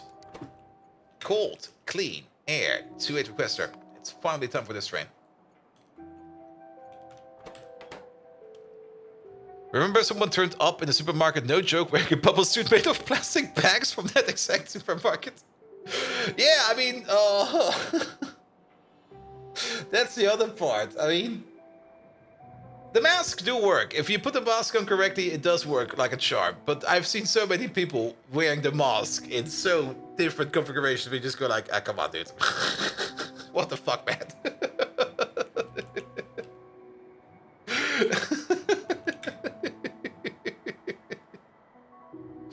That's not how any of this works, man. Please.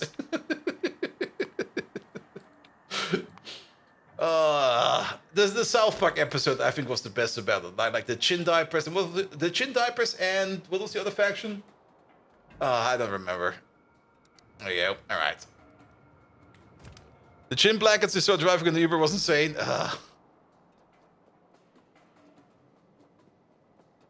Or having to wear masks like in an open air area. We just go like, wait a minute, this is not how any of this works.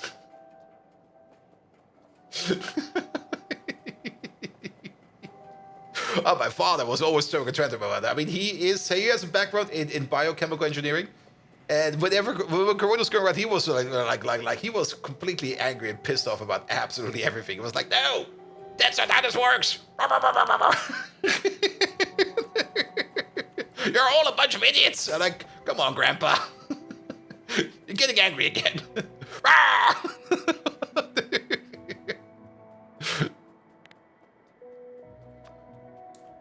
There you go.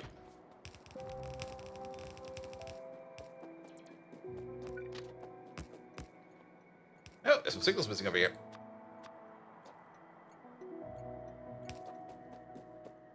Everybody knows the virus is falling from the ground of 2 meters. I mean, not really the misinformation, not even the disinformation, but the misinformation was definitely apparent everywhere. Like people coming up with like, I've heard this. No, please, that's wrong. But I've heard it from over there. No, don't do that.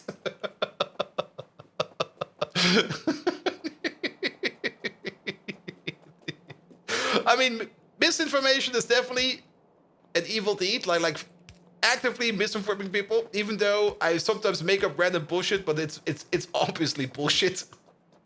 But actively doing that is, of course, an absolute heinous thing. But some of the disinformation out there, like people just being confused or picking up random stuff because they heard it somewhere. What do you mean we should be drinking bleach? Yeah, it works, man. What? But that's what the internet said.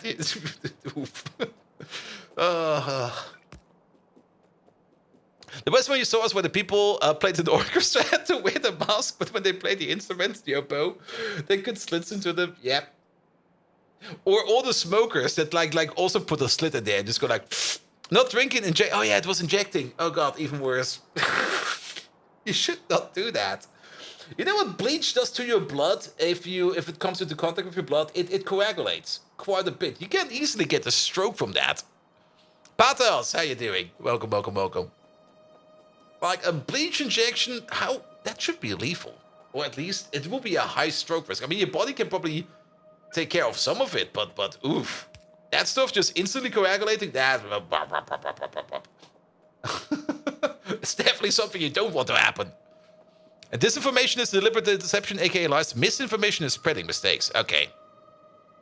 How am I sure that statement is true? That would be the best troll ever if you just switch that one around. And you go like, no, it's the other way. Huh?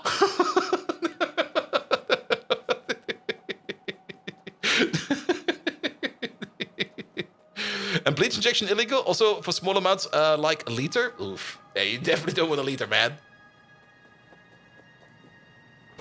Alright, how much do we need over there? Okay, quite a bit. 4 per second at the crafting speed of 5, 20 per second. You get yourself your own designated input.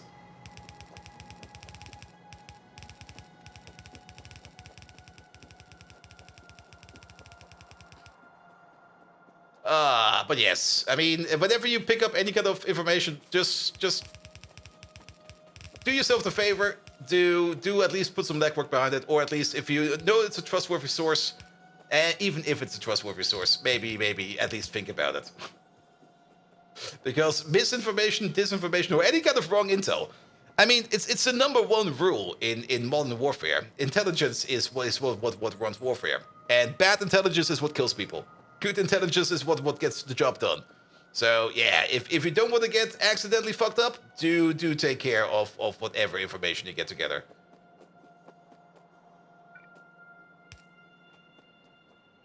There we go. There we go. That's the only thing you can take out of that. Alright, that will at least make all the wafer parts we need over here. The cold clean air, your train. Wait, what happened to the cold clean air train? Is he already coming? Okay, we got a bit of traffic over here now. Also, since we got all the traffic over there, let's have a quick checkup. Okay, the traffic issue over here has not returned, right? No, that's gone. Perfect. But do we got the catalyst over here again? I'm looking at the wrong machine. There we go. No, the catalyst has either A, not arrived, or B, went somewhere else. And you are currently not able to go to a provider because the provider is empty, or the provider's not ready yet. But that could also be like, no, there's not a lot going on over here. That's kind of shit. There's no salt over there, and there's no chlorine gas over here. Chlorine gas is currently not moving. That's fair. But the salt requester, there is a salt requester over here. What about you? Wait, is there a train coming over? There is a train scheduled over here. There seems to be a bit of a train stuck over here. Nah, it's just slow. It's slow. I think we're still having like the issues of this over here being completely congested. It will probably take a bit of time. And I think this train over here is also... This turning point over here is also not good. We haven't really seen too many issues over here, but when issues do arise, it is kind of annoying. So I have to be careful about that. But the cold clean air train will be coming over soon. Rare earth oxide train is not set up yet. You over there? Michael Verhulstonk. Rare Arzo. No, wait, REO. Rare earth oxides. And then rare earth oxides to 8 requester, please. We only got one train over there, and he's currently almost there where he is going to bring rare earth oxides over here so that we can turn that into the neodymium alloy, of which we currently have still quite a bit. Speaking of the neodymium alloy, how are we doing over here for magnet units? We got 13,000. We almost got the train shipment available over here. That is perfect. Why are we currently not making any? Because we are lacking... Is that plastic again? That is plastic again, right? Yeah, plastic. The plastic production overall is having an issue. The plastic train is just over there. Overall, I don't think we need that much plastic, but because plastic was completely depleted, it will probably take a little bit of time for plastic to recover. Plastique. We should at least take a quick check. Over the last 10 hours, plastic. Okay, it's not been that. Then again, the game, okay, it's been... We're also making plastic in other places. Let's put it like that. At the moment, we're making 2,200 per minute. At the moment, we're also only consuming 1.4K. But overall, yeah, we're definitely consuming more plastic than we are making. At least at the 50-hour average. But then again, the milk machine over here has also been working for quite some time. I think we're fine. We should definitely observe it again in like maybe an hour or two from now. Speaking of the milk machine, the one thing that was kind of causing a lot of issues was... The one thing that was causing quite a couple of issues was, of course, Lazaric. We all know Lazaric. The moment he comes in here, like, issues appear in my factory everywhere. Like, over there. Everywhere. Issues, all made by Lazaric. And that's why we fucking love him. Lazaric! How you doing? I'm sorry to say that Megatron is off for today. Megatron ran out of money. Megatron is standing in the corner with, like, a bit of, like, a trash can around his hips. Going like, please, sir. Can I have, like, $1 to run more ChatGPT content? Talk to yourself then. Guys, we just got rated by Lazaric. If you want to see the most amazing, boring gameplay ever, go over to see Lazaric. He is so crude at his job that even Dr. Doof sometimes just expels him from the stream. How's that? Well, actually, maybe that was too rough. I'm not that comfortable in roasting people, to be perfectly honest. I might be too mean. It's easy if you let the AI do it.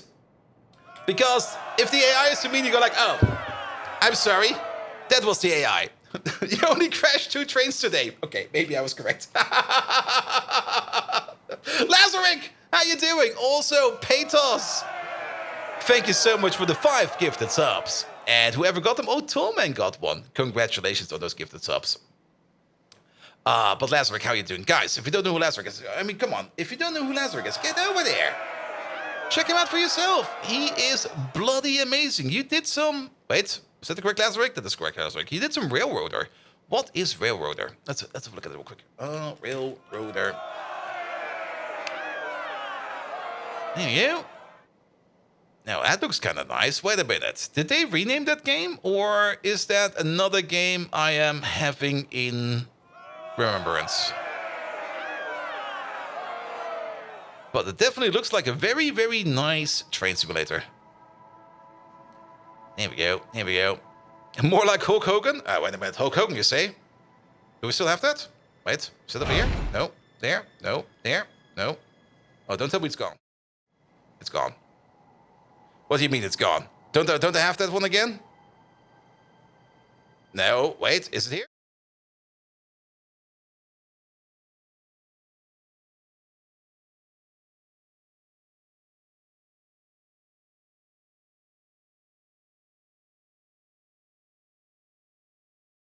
Copyright. That was not Hulk Hogan. That was Hulk Gogan. Yes, Hulk Gogan. Absolutely. Hulk Gogan. Absolutely.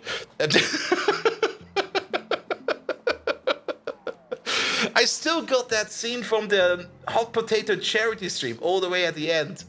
The worst thing about shoutouts of Raiders is, hey, check in with a link to a channel that is not streaming anymore. Yeah. And there goes the what to be claimed on YouTube. It'll be fine. It'll be fine. Every now, I mean, you do have to make some waves on YouTube. Like, tell the algorithm, like, look over here. There's bad stuff happening over there. Come on, do your work. 9 seconds is okay. I'm pretty sure it is. I mean, there is, of course. I mean, we now need to transform the content. So if we make some transformative content about it, do I need to rip my shirt for that? We're not even making that bad. If we would be like losing out on like $100 of ad money because of that, I would definitely rip the shirt. And then again, my nips would be out. Then it would definitely get demonetized. It's a lose-lose-lose game, man. How about the easiest way to transform this content? What to not do to not get demonetized on YouTube? See, like 10 minutes back. Just encode the segment down to about 35 by 10 blurry blocks. Yeah, no. I mean, the VOD channel itself, I don't even think is going to be making enough money to even be able to run ads. The main channel is definitely big enough because there's definitely running ads. And to be perfectly honest, I'm making like $30 per month on YouTube. I don't care.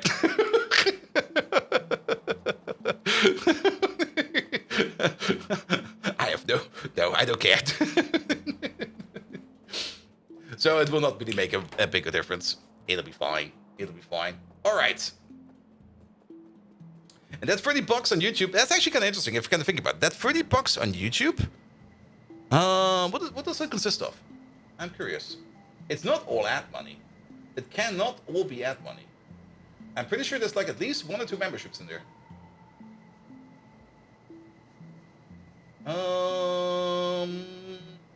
Where do I see that? Analytics.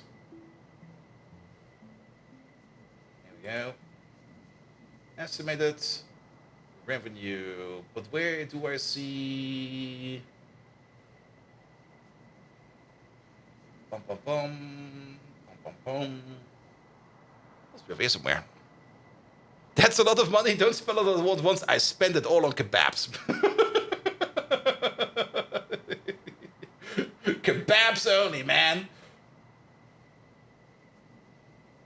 Okay, there's 0 coming from memberships. That's $30 on that channel, which is basically only running, at the moment, it's only running live streams. That's actually quite a bit. How the fuck are we making so much money over there?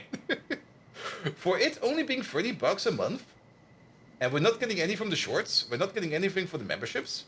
There's no supers because, well, okay, Jumatya made a super like a while ago and gave me like $1. I will probably have to pay like $10 tax on that. Thank you so much for that. That's all coming from ad money. Which I think is way more than I get over here on... Wait a minute. Now we're getting into the nitty-gritty. Can't show you details, but I can definitely talk about it. What is the monthly ad money over here? 60. That's so weird. Then again, I guess like people that are binging the VODs do count into that as well. And I don't really have a good overview about how many people out there are binging the VODs. And when Megaton's talking from time to time, I have the feeling I put a little bit of Hogan in the voice. That's worth about 5 dirters per month. I mean, that's a dirter every Friday. Sure, why not? A kebab every Friday? Yes. Nah, we all know why I do the streaming. We already talked about it multiple times today. Mostly just for self-improvement and because I just enjoy doing it. And that's the most important part. Yeah, ad rev from Twitch is 40% of your revenue. Seems like a little high from what you've heard. Kind of depends on how many ads you run. I mean, I just set it to the minimum setting, which is sadly 3 minutes per hour. And then every hour it's like 3 minutes. I don't really want to run ads, but if you don't run ads, Twitch will run ads for you. And it will run them for you in terms of, in form of like the pre-roll ad. And there's a whole bunch of discussion about the pre-roll ad. Like, is it good? Will people stay? Will not people stay? It's 50-50, more or less. Like, both answers are valid. Like, some people just stay through the pre-roll ad and then enjoy no more ads. And some people really hate the pre-roll ad and actively leave. I'm one of the second group. Like whenever I check out like anybody other stream, and the first thing I get is like an ad blaring in my face, I leave. I just go. There are some more advanced strategies, of course, how you could do it. That requires a little bit of work, and you know me, I'm kind of lazy. And you that's correct, 57 minutes per hour of ads. But the most optimal way probably to do it is like for the first 2 hours of your stream, basically run like 3 minutes of ads per hour. And then after that, just turn the ads off and let the pre-roll run. Because most people will already be in there. And those people that are in there will probably appreciate it, having less ads. But then comes the counter kicker point. Because at the moment you run under 3 minutes of ads per hour, on average, that's also the moment where you then get less money from ad revenue. It's so weird. So, yeah, whatever you do, you're just gonna lose. I want people to come hang out, but you don't want to force people to come in? Yep. I can see that. I mean, there's many different ways how to do it, and I just decided to do the scope of like 3 minutes of ads per hour. It's annoying. I hate it. I get it. And if you know when the ads run, you can always take a bio break, as someone was saying. Yep. And that was the classic strategy since ages old. We still need counter over here. Let's get the counter win over here. Especially on TV. Like, the moment the ads come, you go like, alright, time to leave. Probably need to go to the bathroom. Maybe get myself a snack. Goodbye. Off you go. Alright, what do we need down here? We're gonna need the counter. Do we need more counter over there? Love to never have ads, but you can't do some of the redeems we have. Yeah. Also, I mean, if you have nothing going on, you do notice the subscribers as well. But then again, Twitch Turbo is also a thing. It's always annoying when you have to talk about money. It's always fucking annoying. That's also why I just went with the 3 minutes of ads and just... That's that. We're doing this. There we go with that. All right. It doesn't really seem that we need any kind of Katasan anywhere else. So Katasan is only required over there. And money talks hard for one people? Yep. I mean, it's also interesting. Don't get me wrong. It can be very interesting to hear concepts. And it's always interesting to see numbers, what other people do. But coming up with the optimal strategy, there's no real winning that. Because there's many strategies you can run. And what's running good for one person might not run at all for you. That's also something that you definitely have to keep in mind. Because when people try out things, or when people want to do things, of course you kind of want to see what other people are doing to get what they're doing, but it might just not work for you. You need to adapt. You always need to adapt. You always need to change the things you have in front of you so it works for you. Because if you don't do it, well, it will either A, not work for you, or B, it will fail, or C, it will just be very stressful. And then if you don't put in the work to adapt it, you usually end up getting frustrated. And then you start blaming the guy you looked it off from. You go like, that guy told me like bad advice. Nah, sorry, man. That's not how it works. You have to adapt a bit. Katasan, 2-8 requester. Yeah. Frequester.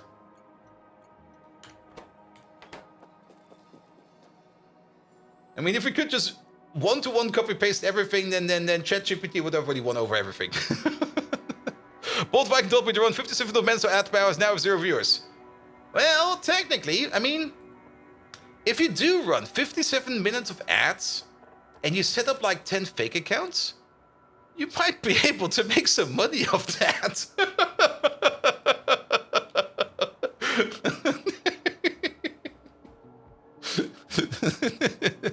Wait, is there an upper limit to how many ads I can set? Wait a minute, where is that option?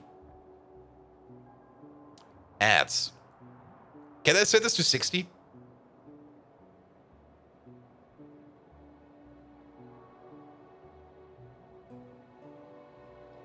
Okay, the highest I can set it to is 22.5 minutes of ads per hour. Don't save that, please. Get me out of here. 22.5.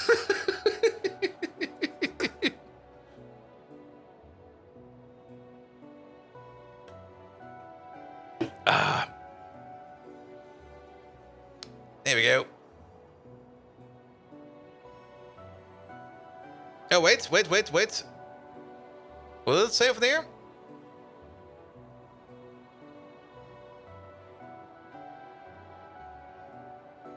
Go back over there. You have scheduled 22 minutes of 30 seconds of ads per hour. 3 minutes is our maximum break length for your selected ad minutes per hour and is not further divisible. As a result, you will have 3 minutes of ads every 8 minutes. I'm pretty sure nobody ever checked that. But for some reason, you get like a warning over here. Like, wait, you can put the slider all the way over there. And then at the end of the slider, it goes like, hey, dude, that's not gonna work. 3 minutes every 8, that sounds like cable TV. 22.5 dances of ads every hour. A minute to dance plus a dance music video. And then, I mean, okay. That's so much ads. Like 1 ad every 8 minutes. Oof.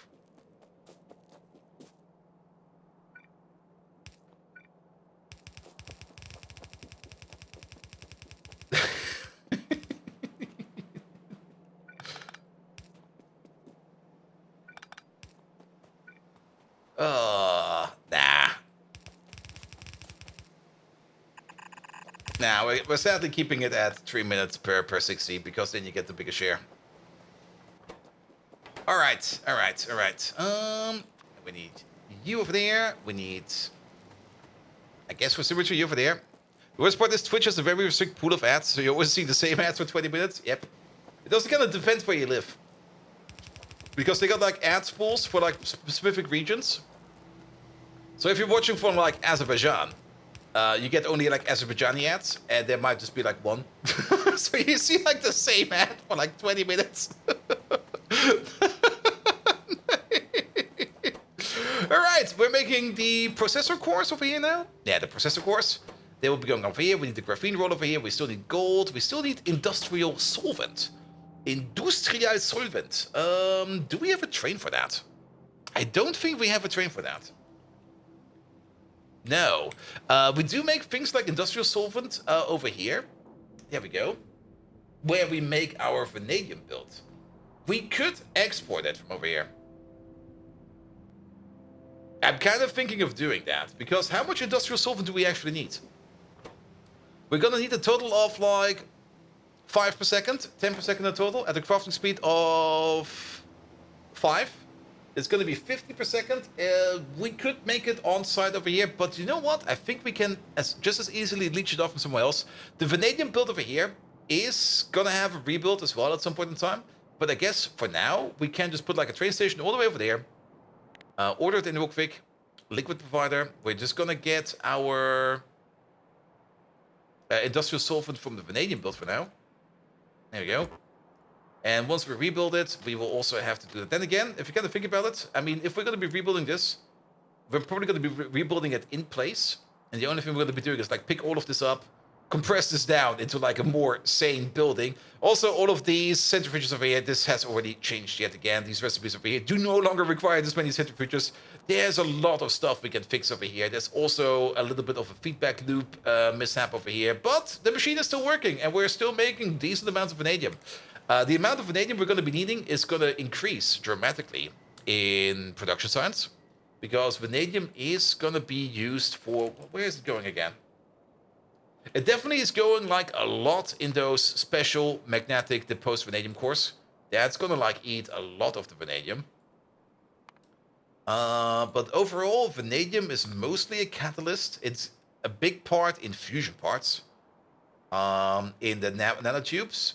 And then once we get to the cross-light emitting diodes, which I think is part of purple circuits, I think. That's where it goes quite a bit. In the deposited vanadium magnetic cores over there, there's like 10 going in there. Like that's just so much. Super alloys. Oh yes. They're gonna be gobbling up vanadium. Quite a bit. The volumetric, blah, blah, blah. Not too much. Still a bit in there. But these are all things we get access to after we get into production science. And that's then suddenly where vanadium is gonna get eaten quite a bit. Whatever you do, don't VPN to the Netherlands. The ads are scary. Maybe.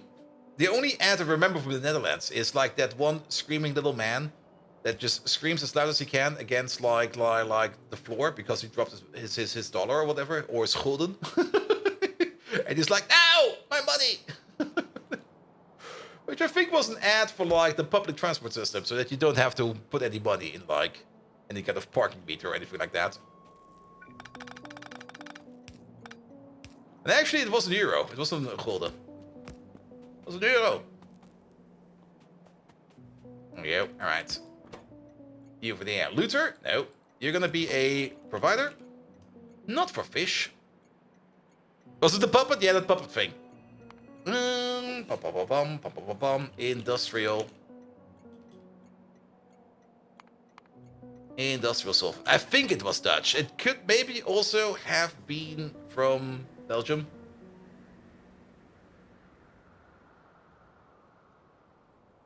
But I'm pretty sure it was Dutch. I mean, the puppet also mumbles quite hard, so he could have also been, like, maybe mumbling a Belgian-Dutch accent.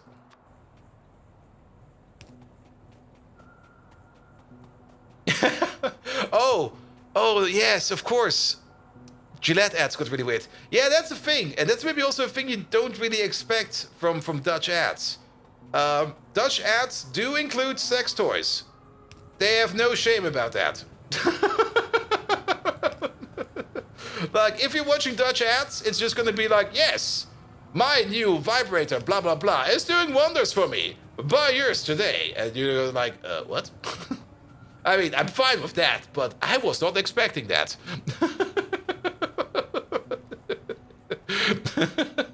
Yeah, the Dutch are very open about that. Which I kind of guess might freak out some people. Not really freak out is probably the correct term. There's nothing bad about it, but it's just like very unexpected when you just sit there and you go like, oh, I guess that's a thing. Yeah, they got sex toys for no issues with gender, quite experienced. Yep, they're very open about it.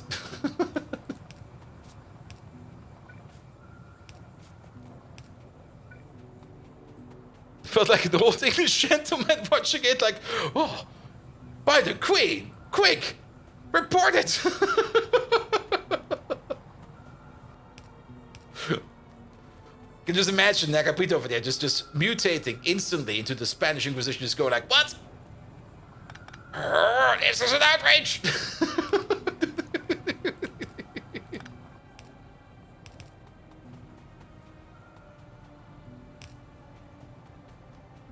Or in this case, of course, the Portuguese Inquisition. But then again, when you're angry, it all turns into like the same color. Oh god, that loading lag, or the saving lag. Single word explanation capitalism? Probably. There we go. Yeah, let's get this industrial solvent on the roll.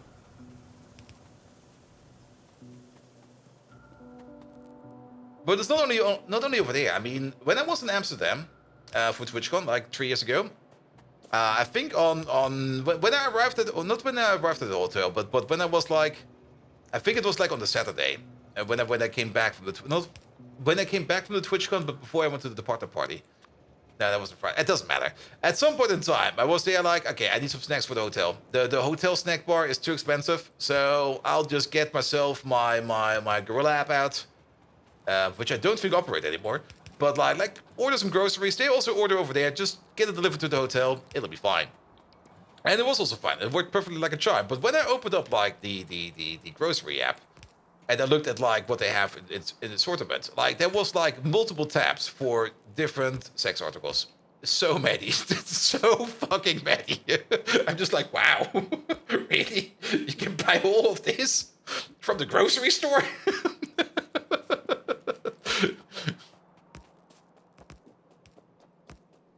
I guess there was no more need to buy the zucchini. I gotta say, the Gillette ad with the midgets. What?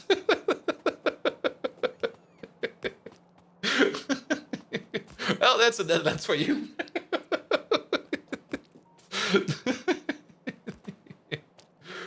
All right, we got power over there. This station is named. That station is named. Do we got the counterpoint over there, or did we not build it yet? We have not built it yet. So let's go back down. Bold, please. Underground pipe connector. I don't know what it works with pipe, but it saves so much life. Automatically place pipes and turns. I'm sorry, that's too much convenience for me.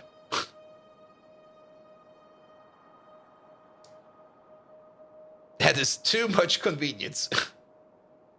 I need to suffer a bit. Please, let me suffer. And if I miss a corner of a pipe, I miss a corner of the pipe. And I will go back to it. I will go like, God dang it, Bolt, why did you fucking miss a pipe over there? And then I put down the pipe, leave, come back, and notice, nope, I missed two.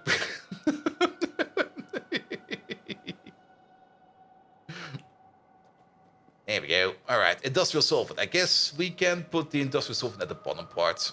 We could maybe even put it on the left part over there, but we got some stations available over here. Then again, before we maybe start, well, we're working up the processes right now. So what are we still missing over here? Graphene. Graphene is definitely going to be shared. Gold is shared. Aluminum. Is aluminum shared in other articles over here? Are you having aluminum? No. What the fuck is too much convenience?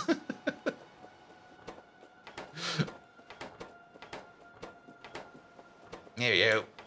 I mean, it's also a thing. If you automate too much, then it becomes boring. I mean, it becomes efficient, but it becomes boring. It's also the reason why I don't really use blueprints too much. I mean, we do use blueprints for train stations because that is definitely useful. But technically, I could have here blueprint books in here for like rail intersections, for like splitters, balancers, loaders, blah, blah, blah. So much stuff I could put in there for any kind of build grid or anything like that. I could already start off with all of those if I wanted to. If I put in too many blueprints from either my own source or from foreign sources, it will feel very boring because I will just be doing the same thing again on a different map. It's then it's going to be like how to put it. It kind of feels like being a cat sometimes. Like if the target in front of me is not moving enough, I don't care. I just go like, scrub, no. All right, do we need any more aluminum? Can I link it here for all the people or should I do it in the Discord? I put it here. I mean, it's Manscaped. Manscaped does do ads. We're just gonna pretend we're running an ad for Manscaped. Also, I want to click on it. There we go. Oh, it's a YouTube link, even better. Was there really midgets in there? Oh, good God, there's midgets in there. What the hell is going on over there? Wait, are they supposed to be his balls? Wait a minute. Okay, we're gonna analyze this real quick. I mean, we're basically running an ad right now, more or less. Where's the browser? There we go. The boys. Yeah, there are his balls, right? But not only that. Where is it? There it is. Nope. Yes. There we go. I mean, it already looks like a penis. We're going to do ad-free moment real quick? No. But like, what the hell, man?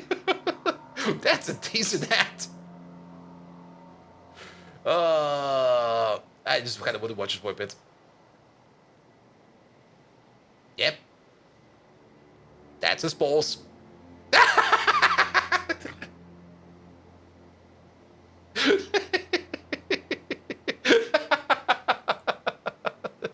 Alright, enough about that. By the way, if your balls turned into two walking and talking midgets, it's too late for the doctor. It's definitely too late for the doctor. You got more than radiation poisoning. You probably got multiple parasites. You've probably been abducted by aliens who didn't know what to do with you. And they just were like, can we turn his balls into like sentient human beings? Yes, let's do that. All right. Oh, I'm getting distracted.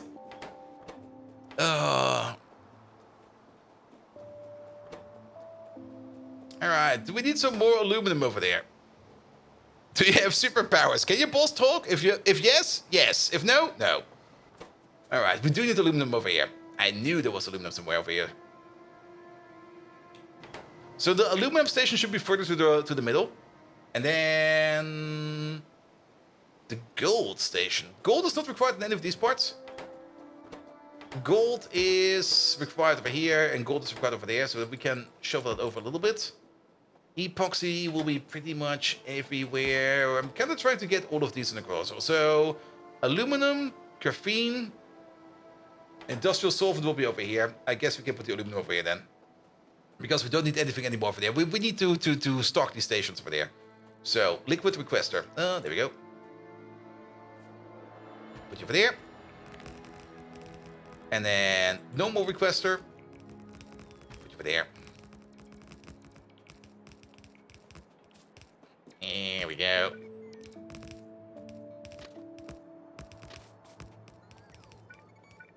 Yeah, let's see. Wait, was it? No. I'm pretty sure I saw once a man... Yeah, I did.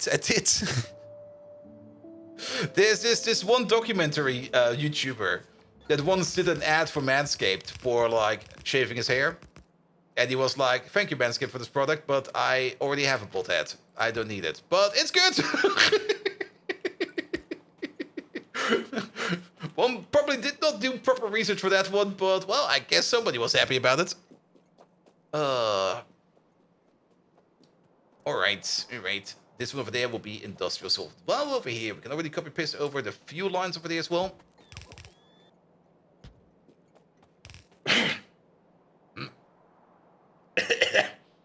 There was hopefully either a spider, or a fly, or a beard hair. Oh, what the hell? Where did that come from?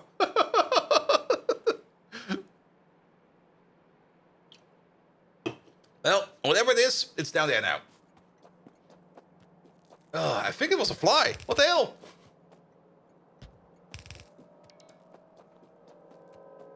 I did notice, and it's the second time it happened, that I was going to my microphone stand, and I saw like a spider web from over here all the way to the ceiling. That's about 3 meters apart. The ceiling is 3 meters 30 high. Okay, maybe 2 meters 50 then from this point over here. But there was one ambitious spider that's looking up there. There's no spider webs up there. I'm not even quite sure where he came from. But it's like, nah, I'm gonna drop down from your lamp up there all the way down to this point on your microphone stand. I'm like, huh?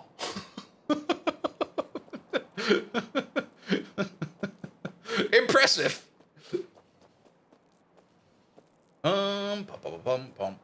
Pum. Yeah, we can put you over there. Good. I think we also do need a construction zone extender at the bottom over here. Yeah, let's place you over there so that you connect over there with those machines at the bottom. There we go. So we can get the rest over here done as well. Good. You over there. You're going to be not Aaron Groves. You're going to be Industrial Solution Requester. There we go. Oop. Zoop, zoop, zoop, zoop, zoop, zoop, zoop, zoop, over there. I, of course, made the wrong train. Dang it. I guess it was a bit there. I hope it was a bit there. There we go. We can get rid of him real quick. Pom, pom, pom, pom, pom, pom. Where are you over there? This really is you don't have a spider on your mic, a spider mount. It has a spider mount installed in it. It's the spider mount is inside of the mic. At least apparently. Then again, I also do notice that if I bang the table, that nothing goes into the mic. When I had my when I had my first microphone set up, like if it was like bashing on the table, you could hear it in the mic. And you usually have a spider for that.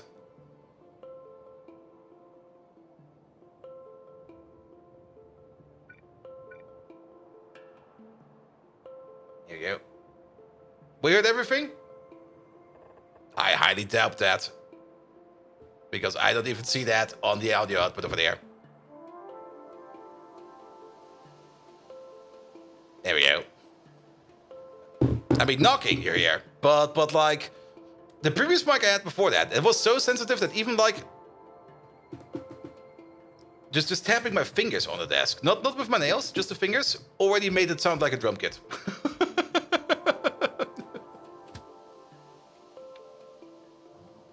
Which was also kind of fun, because you basically had a drum kit.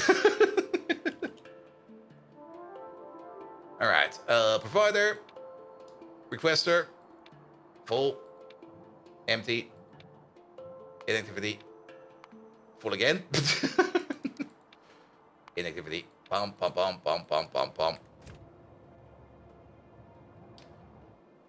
What's going on over there?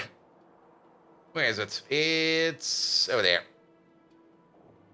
Okay, you're filling up. It just... Oh, that's kind of slow. Really? That's kind of slow. How?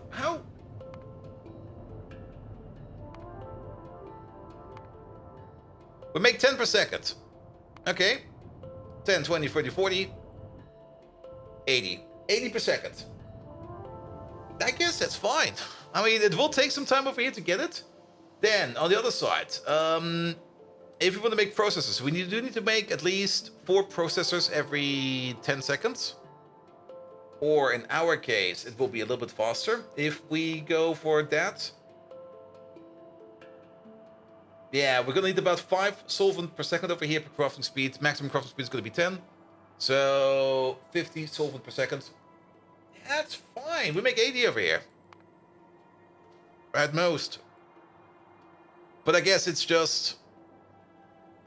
Oh, are we also making vanadium at the moment? Ah! That's the reason. Yeah, if we're processing vanadium over here, or at least if we're using the industrial solvent over there, then of course the overflow pipe over there will not get everything over there. That's fine. That is fine. Good. I guess you over there, you're gonna be... Gold! To 8 requester. Wow, we don't even have the output station named yet. Requester. Let's use the fish again. And then we go for gold.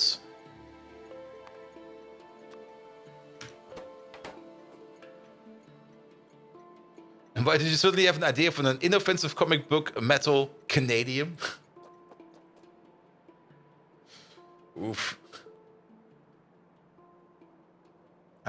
Gold. Speaking of gold, okay, it's not full. That's good. But we are turning Zoot over here into gold, and we made 34,000 gold out of Zoot. That's quite a bit. You there? You there? Yes, Clone Warrior 85. No, you're gonna be the gold provider.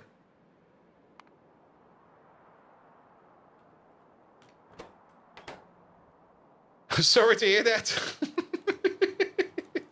And wait a minute, we got a train available over here. Problem is, this train, we could recycle him, but he's currently in a position where he can't leave because he's kind of stuck behind this boy. Yeah, we're just gonna make a new one. Oh, you're still stuck in here? Alright, let's pick up that. Let's recycle that train. You know when you're tired, but you had so much caffeine that you physically can't sleep? Guess who's only one way to guess it's one way to fix the sleep cycle? Probably. I do know that there were times where I was so exhausted that I just couldn't sleep. I was just like laying in bed and was like, I'm completely kaput. I just want to go to sleep, and you sit there and you go like, nah, I'm too tired to sleep. And you just go like, what? What do you mean too tired to sleep? That makes no sense. Well, here goes to fixing the sleep cycle, I guess.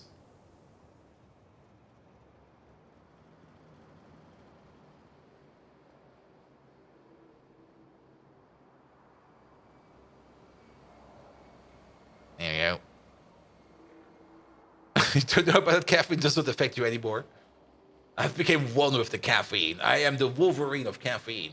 The caffeine has crystallized around my bones. They're now very brittle. Please don't touch me. But I am caffeine incarnate.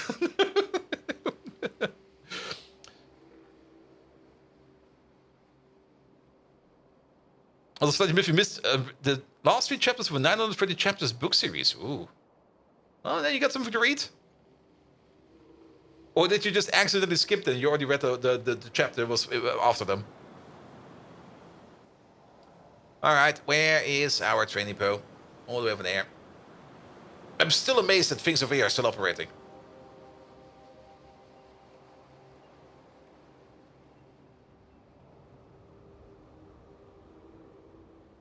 Here we go.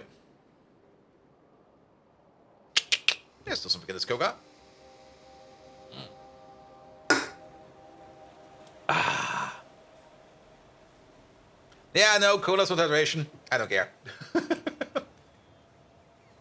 Alright, you there. Which is the manual. Back up a bit. Then you over there. Gold! And gold! Full.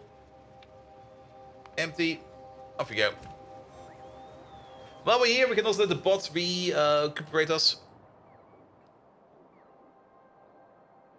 There we go. And then we're going to get the gold in over here. We need a bit of a radar over here.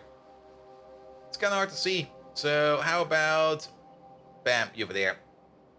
That will probably cover this entire area. Actually, if you kind of think about it, maybe not over there. Yeah, put over there. Which is outside of our reach, but then it will... And that doesn't matter. Wheel of Time only has 7 of the 4 chapters. I remember my sisters reading that. And I think they started with like book 1. And Wheel of Time. How long has that been around? Like, quite some time.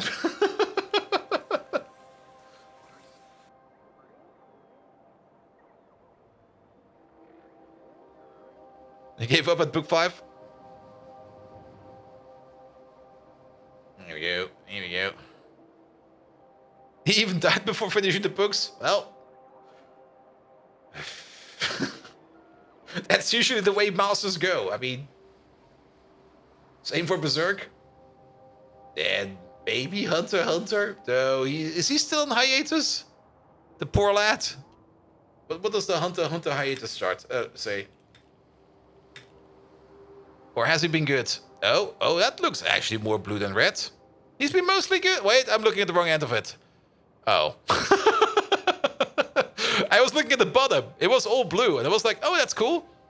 Nope. Nope. Have to look at the top. Oof. Nope.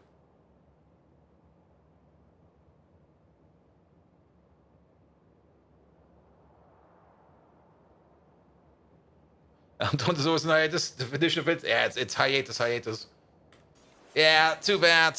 Too bad. Hunter x Hunter has so much potential. And I rewatched Hunter x Hunter not too long ago. I think it was this year.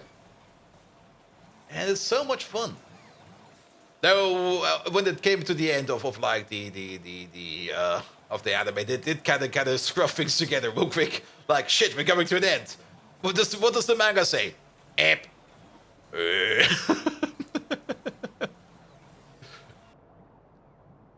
There we go. Jump to the exit at this point. Well, how to put it? What is it again? Like Jujutsu Kaisen is gonna end soon, and My Hero Academia is about to end also this. Both are gonna be ending this year. In I think at least 4 weeks apart of each other, something like that. So they need something to fill the gap.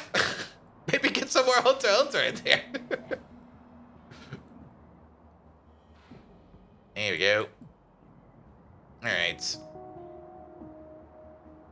Well, did they already end? I thought they were about to end. I didn't really check up on the dates too much. I only heard that they are going to end. And going to end fairly soon. But since I don't really re-jump, I didn't really care.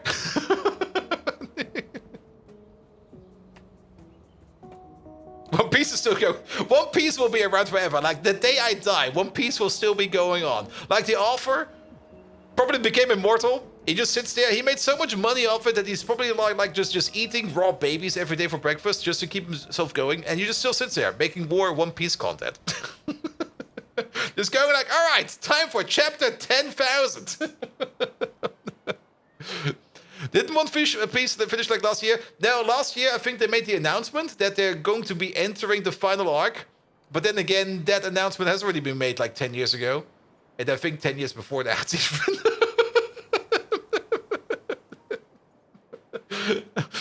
I don't believe that. I will only believe it once I see it. Like, once somebody comes around and goes like, no, One Piece ended, I go like, yes!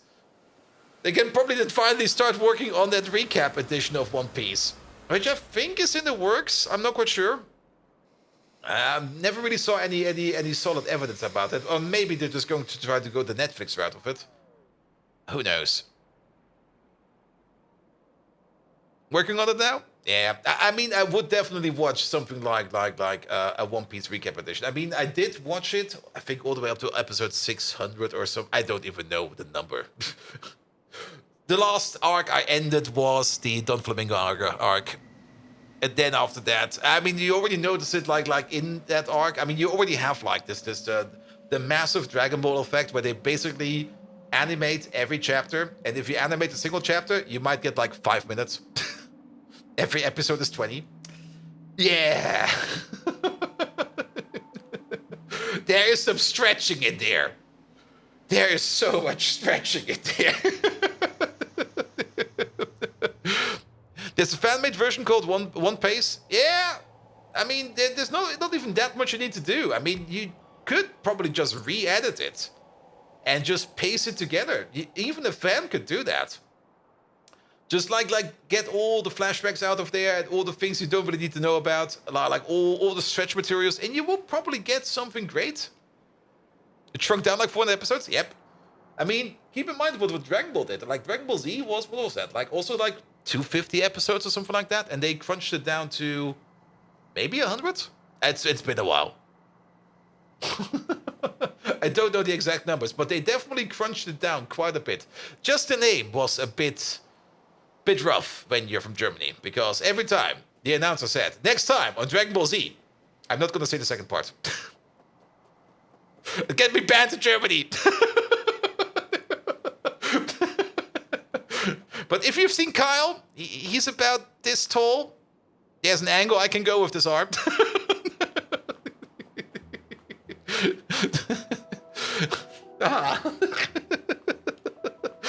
Terrible, terrible, terrible jokes. Poor Kyle, man. Have you seen him? Time to scratch the back of your head.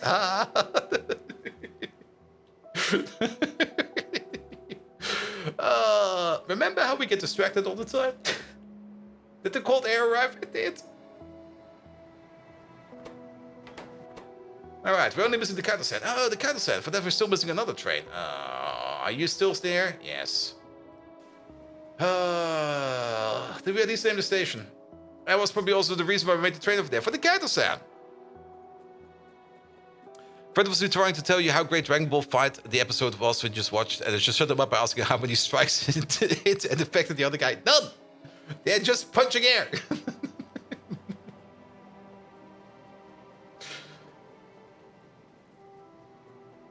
Alright.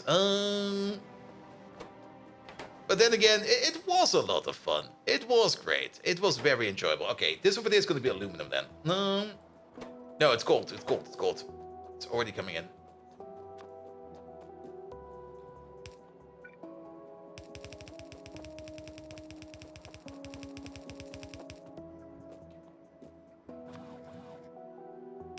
Ah.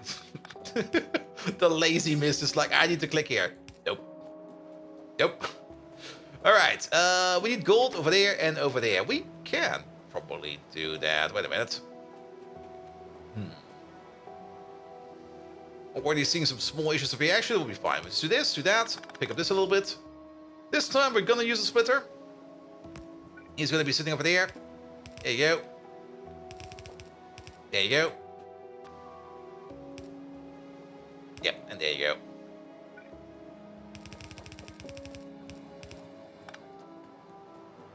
With the Genki Dama, 20 minutes of I mean, that's the bathroom episode. You watch that episode when you're sitting on the bathroom and you just go like, I need some extra power today. And then you just watch the Genki Dama episode. Alright, this over here, aluminum. This over here is gonna be graphene roll.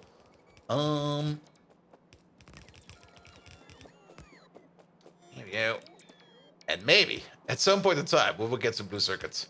I can already tell that we're definitely not going to get blue circuits rolling off the belt today, because I'm pretty sure we're missing fiberglass. Because for fiberglass, we need glass fibers, and glass fibers are just still sitting, not over there. They're still just sitting right over there. The stations are in place, everything is ready, but yeah, we never made it.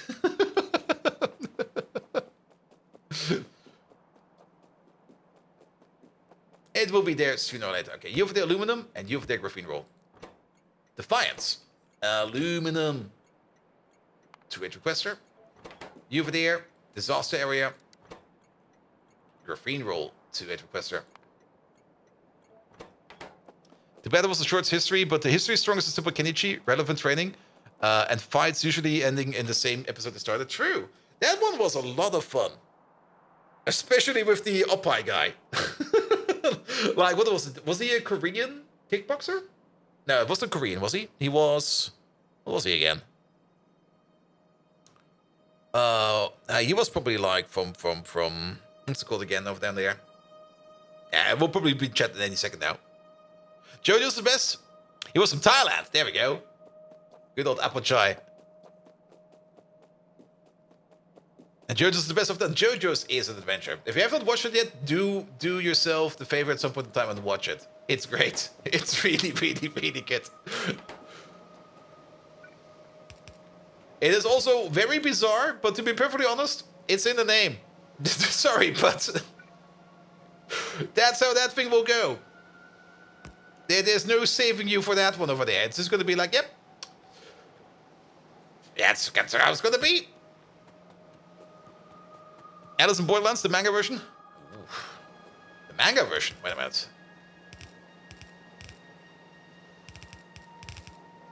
That's not gonna fly. You need to be over there. Also, I'm a little bit suspicious about our UPS flickering like that. That usually means that something... Oh, there's a lot of flickering going on. Oh.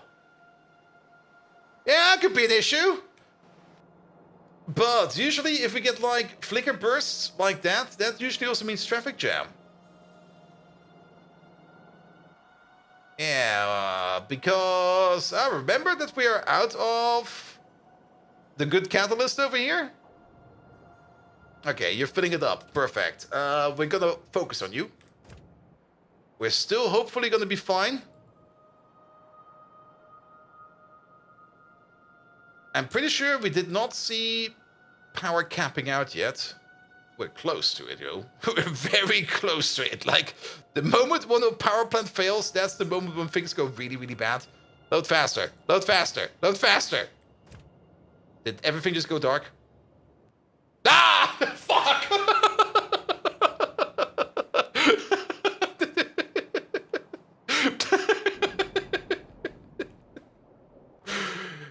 Ah. Alright, get the Kickstarter going. You there. No, don't go there. Do not go there. You go here.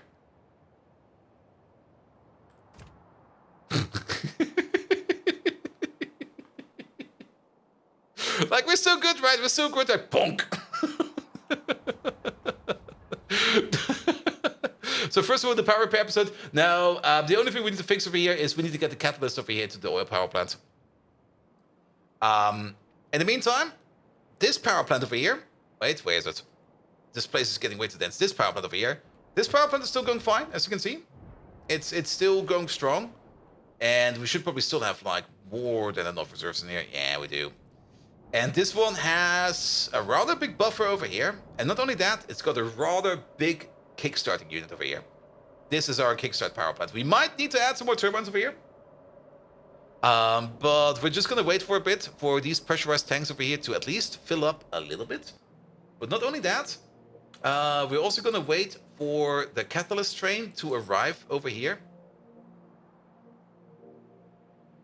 To drop off its catalyst so that it's ready to go into here. At least we still got some gasoline in storage over here. And yeah, no catalyst, no fuel oil, yeah, no power, because most of this is running on fuel oil.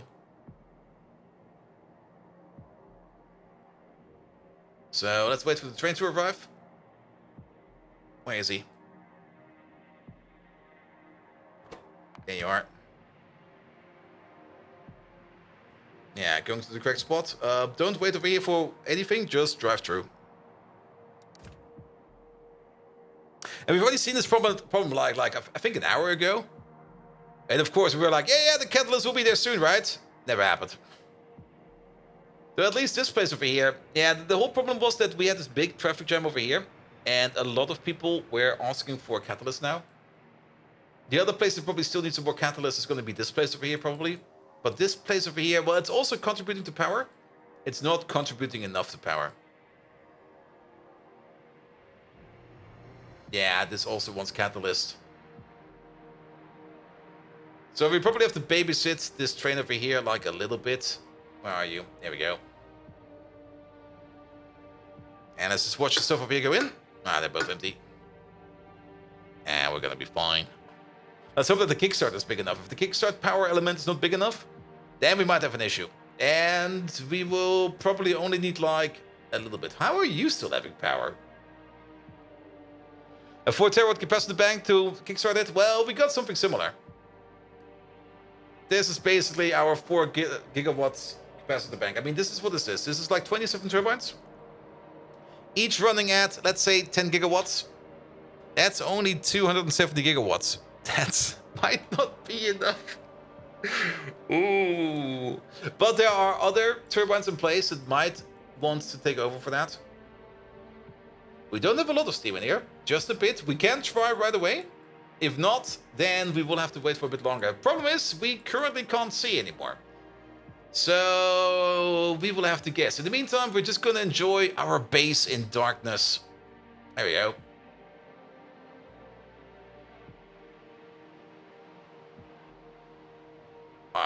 Are you running on that weird internal power network? You are.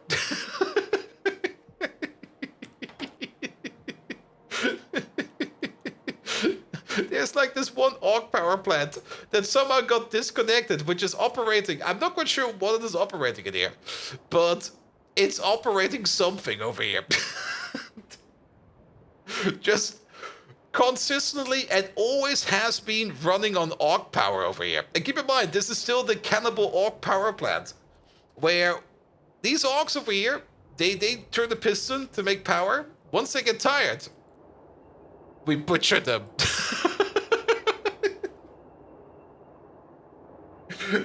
We just work them to death.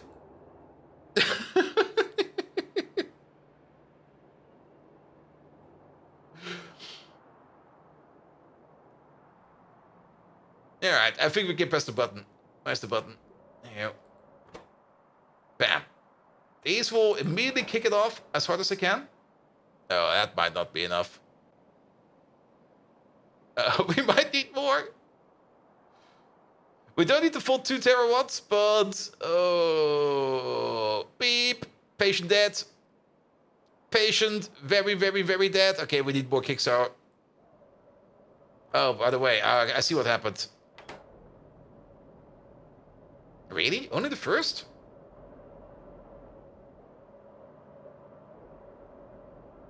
Did it just sink that much over here right away?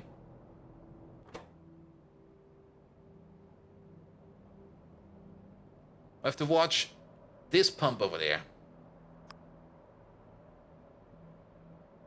Oh, they're all going. Oh, the pump can't keep up. That's why. Oh, good God. Okay. All right. So, yeah, we need to make this thing bigger. We need to make it bigger.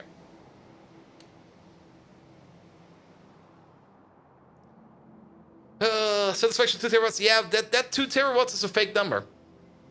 That 2 terawatts is coming from like all the buildings demanding power, and for some reason when the buildings start to demand power, they just start to demand more power than they actually can hold. It's a bit of a weird thing, and that effect gets very much amplified with beacons. Yeah, it's kind of weird. It's kind of weird.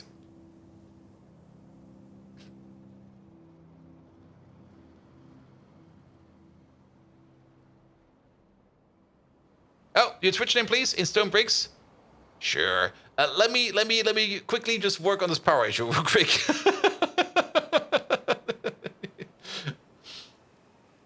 Sadly, power issues in Factorio slightly more important than name of the game.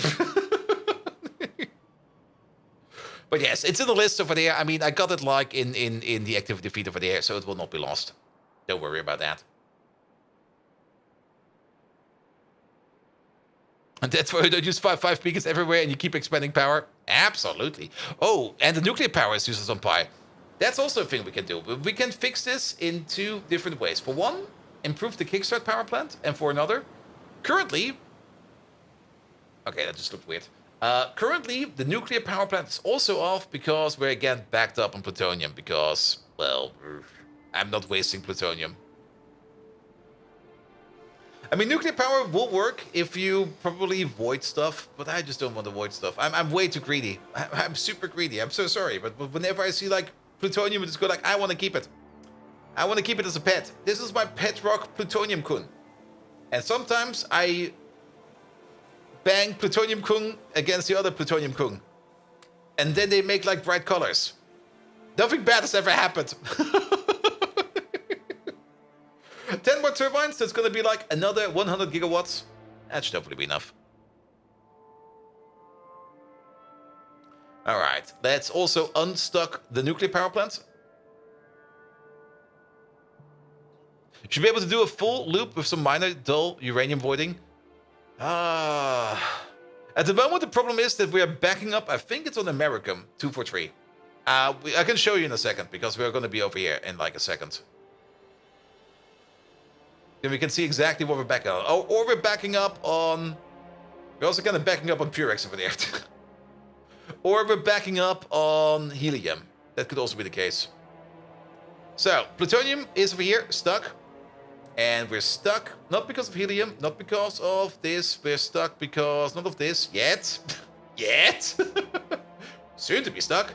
Yeah, we're very much stuck because of Americum 243. Well, I got a solution for that.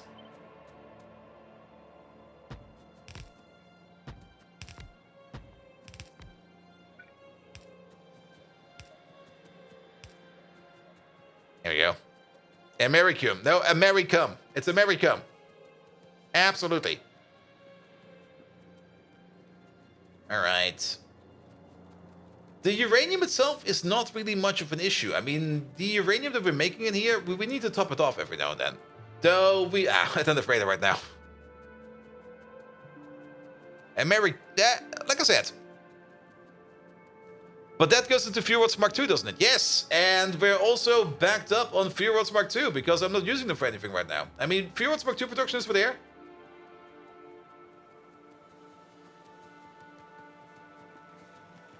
And they're just sitting over here.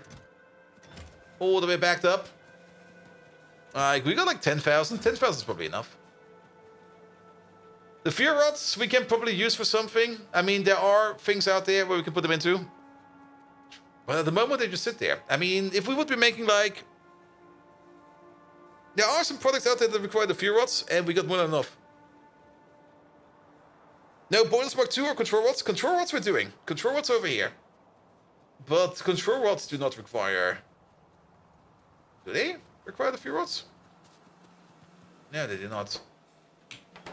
Now, we do got the control rod set up over there. That's making ourselves a tritium over here. Control units. Now, we're not making the control units yet. That is a thing. We are not making the control units yet. They will probably consume a bit of this. But for the control units, I'm pretty sure... Don't we need, like, for the control units... Don't we need blue circuits for that? And the one thing that we don't have is blue circuits. Okay, we need red and green circuits for that. But then again, wait a minute. Wait, that's the rocket control unit. There is the other control unit. Wait a minute. Wrong control unit. Wrong control unit. We're looking, of course, for this control unit. There we go. And they do require fuel rods Mark II, and they do require blue circuits. So, yeah. Alright, but with this, we should be able... I can't see anything on the map. We should be able to make this over here move again, and at least we could get the plutonium cycle rolling again. At least I hope. You're still kind of backed up, but the reason you're backed up right now is because nobody's processing this, because we got no power for that. And the inserter... The inserter's moving. You can do it, little man. That was the bots all finding a way back home. Come on. Pick it up. Pick it up. Close those thongs. Come on. Grab it. You can do it. There we go. Good boy. Oh, you want to grab another one? There we go. Come on. Move a bit. You can do it. I think you fell asleep. Any second now. And infused next-gen cartridges, are they really that expensive? No. Well, fuck. Then again, lithium is not that much of an issue. We got tons of lithium. Alright, but at least now we should probably also give you a bit of a bigger buffer.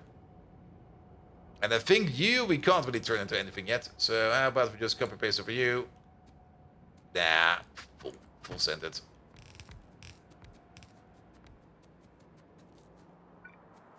Sorry for the flickering.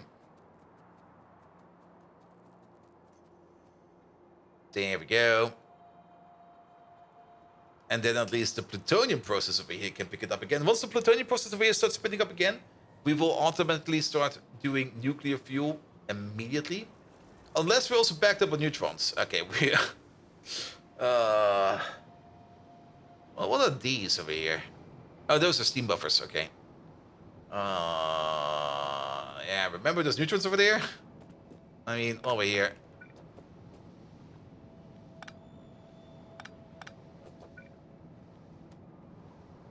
We could void the neutrons. No. I don't wanna.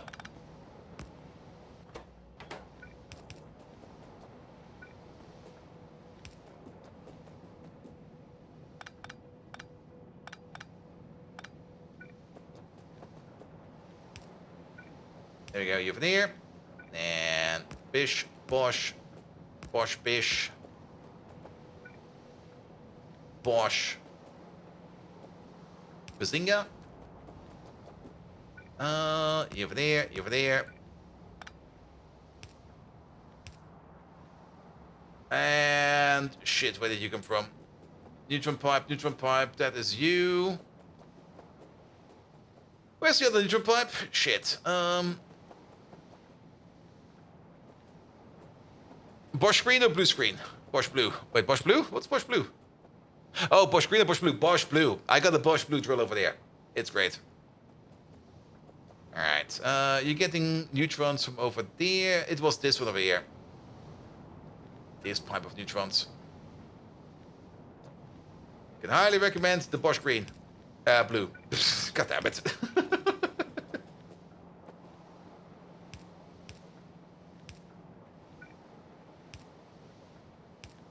Alright, we do already have... I think we already have, like... Yeah, we have spent Mox reactor fuel in here. The moment we start to pick up and recycle a little bit of the high energy waste, that's the moment when this nuclear power plant over here also becomes active immediately. We can't use the radar. Alright, but that's the neutron storage over there. I think there's also a neutron storage down here. At least with you. And with you.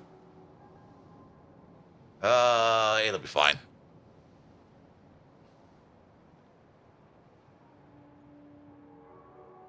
The version that lost 5 times before it needs replacing instead of 3.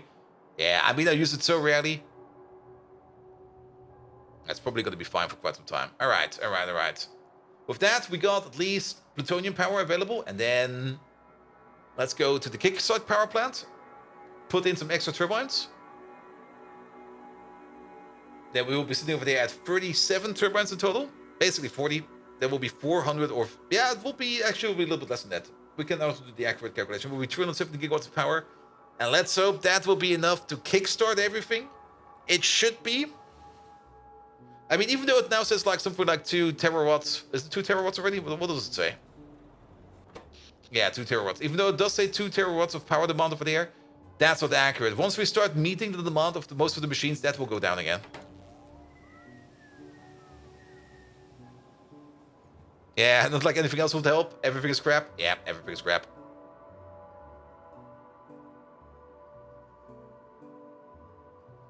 And yeah, here to a word. Yeah, but you would only need those if you are actively using them like every day. Like if you were something like something like yeah, somebody that works in construction, you will probably want to have a Hilti or a word. But if you only need it occasionally, like me, yeah, a Bosch blue or green will be fine. And par late game, 30% identifying the problem, 60% fixing the problem, 5% confirming it's fixed, and 5% advancing the pack for the next issue. Yep. Pretty true. Alright. Let's get that kickstart in. Also, what does the clock say? The clock says we're still kind of good.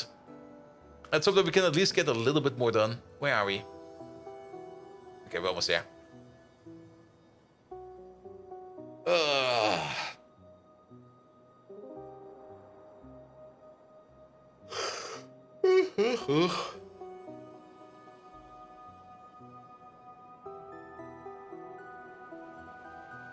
Alright. Hey, pocket bots, can you do me a favor? Get rid of this.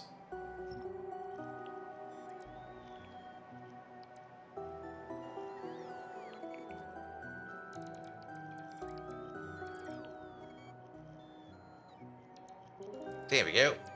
No, we took a bit too much away.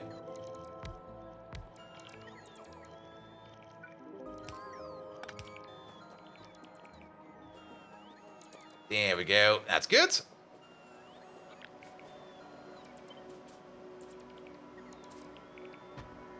That's actually perfect for this thing over there.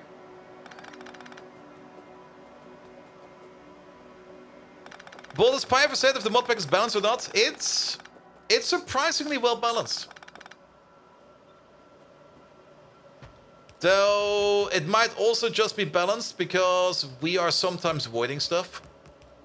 But to be perfectly honest, it feels balanced enough. No, we're out of turbines. We are out of turbines.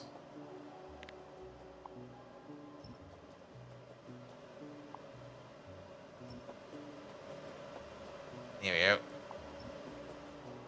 I mean, the plutonium processing can probably be done better, in my opinion.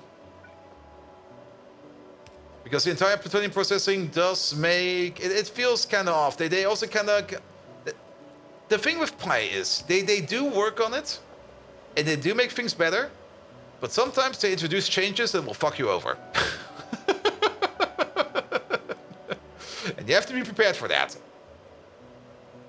But whenever they do introduce changes that fuck you over, it's usually for the better. So even though I'm most of the time very annoyed by changes that fuck me over, I do like that things make better. The only thing where I'm really, really pissed off about this is the change they did with the centrifuges. Where they were like, alright, people are complaining about it, that these cost too much power. So they now cost less power, you have to build more of them. And the recipes also have been adjusted accordingly. And then after like maybe half a year, they reverted that. And I'm just like, oh, you fuckers. Alright, power on. There you go. That's a good kickstart. Now hold. And wait for all the other power plants to come back online. Before you go out.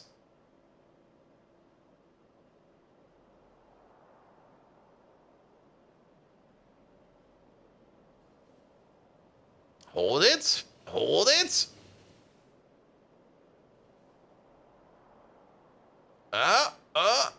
The further this goes down, the better. Oh, well, we don't care about that. That's no indication for anything. Hold, hold. We probably do need to hold this for like a minute. It's like weightlifting. Like you have to push. Okay, we're now at 800. Come on, push it, push it. Hodor. Alright. It feels like we're going the correct way. We can at least check up on the power plants. So. Running, running, running, running, running, running, running, running. This one is not, but this output is full. I guess it's fine. Running. Running. These over here are all good. Fuel over there is filling up again. Good.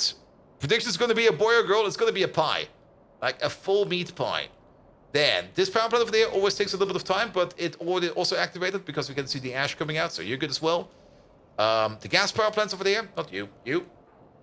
Running, but you're only running because you're getting forward fuel. Same for you, but at least you're partially running. You're not running your main fuel because... Oh, you're probably exporting it? You're exporting it. That's fine. And then this one over there. Running, running, running, running. So power should be good again. It still feels kind of low. But then again, there are some buffers that still need to be filling up. I think we're good. We really need to get to blue power. It happened about 10 months before? Yeah, probably. I was like, it was like half a year ago. It was probably a year.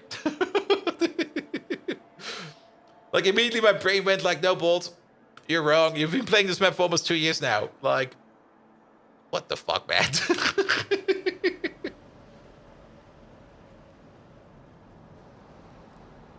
Alright. Alright. Alright. You're saying this base will go into the terawatts? Yes, it will. It easily will go into the terawatts. I mean, we're...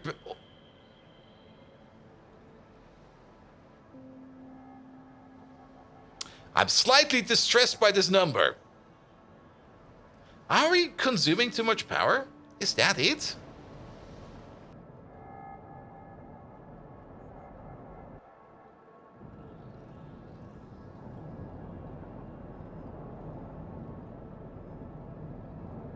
The tank is filling up.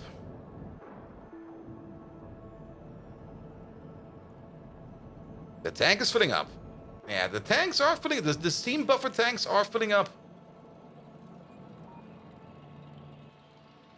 Ooh, well, that's very close for comfort. Then again, it also kind of puts me back to the point where I've said, we do make more pressurized steam than we can consume in a single turbine. And we do have some systems in place where we can offload some of that extra steam into like a secondary turbine. But we're very close to maximum power. Like we're getting like right on the edge of blackout brownout territory.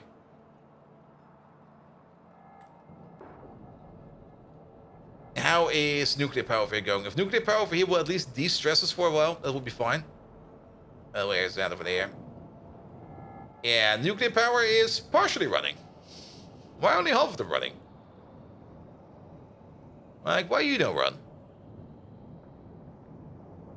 Oh, probably because we're just not taking care of this fast enough. That's fine. That's fine. That's fine. Is an 80% power going to bacon? Yes. Maybe. I think it's more than 80%.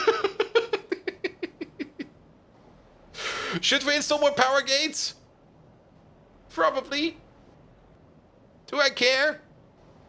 Maybe. Am I scared? Yes. What we can do.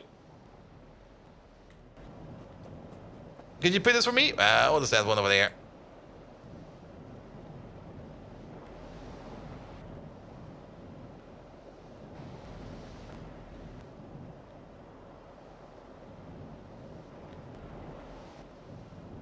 Right, which one is that?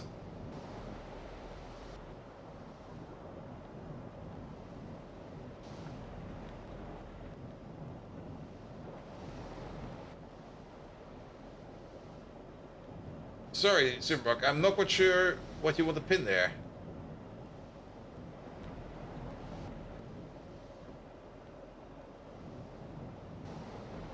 Oh, when I started the map. Oh, is that?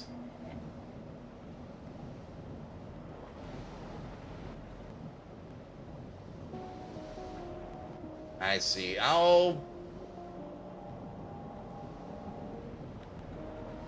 Let's see. Yeah, let's just pin this over there.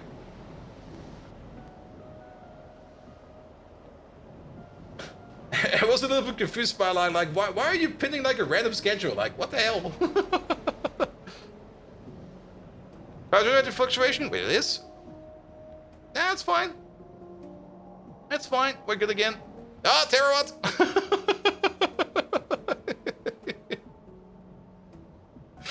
Wait, do you see the terawatt symbol over there? Alright, it should be good again. It should be good again.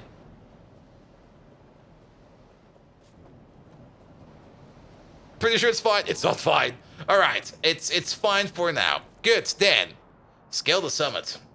Let's put your name in the game in. Yeah, now that we have got power, at least somewhat under control. Definition on somewhat. Let's do good at that name of the game. There we go. Let's get some letters. Let's see. Who's got some letters for us? Ah, there we go. Schaap, schaap, schaap. That's basically scale the summit, right? Wait, there's an M in there. Maybe somebody who has... I'm not a moose. You got all the letters we need. There you go. You should start naming streams like day 230, day 231. I could do that. That might actually get people a little bit more interested. But then again, maybe just go with hours, like hour 1600. All right, we need an S. Then we're gonna need SC. We're gonna need that A over there. We're gonna need an L. We're gonna need an E. We're gonna need a T, an H, and another E. Then another S, a U. This is 1 M's or 2? It's 2 M's. 2 McDonald's. Bum, bum. And then we're gonna need an I. And a T. There you go. Or as we all know it, C-F-E-E-E-Me. Alright, let's put it in. Scale the summit. Scale. And then this is going to be a T.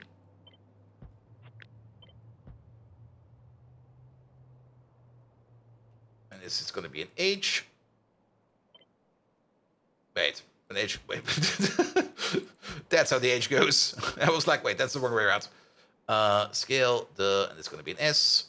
Let's just like move you over there, and let's make it snaky. Then this is going to be a U. Just put you over there.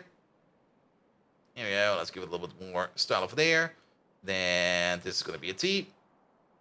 Just move you over there. There you go. There you go. I'm skipping the numbers. I don't think the numbers are important. Unless you tell me that the numbers are important. Then I'll put them in. But there we go. Scale the summit. So what's the highest point we have? You have no idea why you covered sort of the Brandon name? What if we Google that name? Listen, there's any Brandon Sanderson. Who the fuck is that? American author of high fantasy and science fiction. Oh, did he do? There you go. He's an author. I know that much. Paul doesn't read. Sorry, I don't really read too much. I know reading is fun, and reading is fun. Whenever I've read something, it's cool. Scale the summit. You're gonna be right over here. You're gonna be like right on.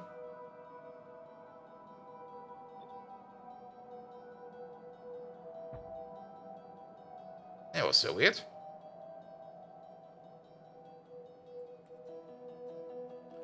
Can't we Ctrl Z that? There you go. Wait, what did we Ctrl Z? Oh, I definitely pressed Ctrl Z. Well, it'll be fine.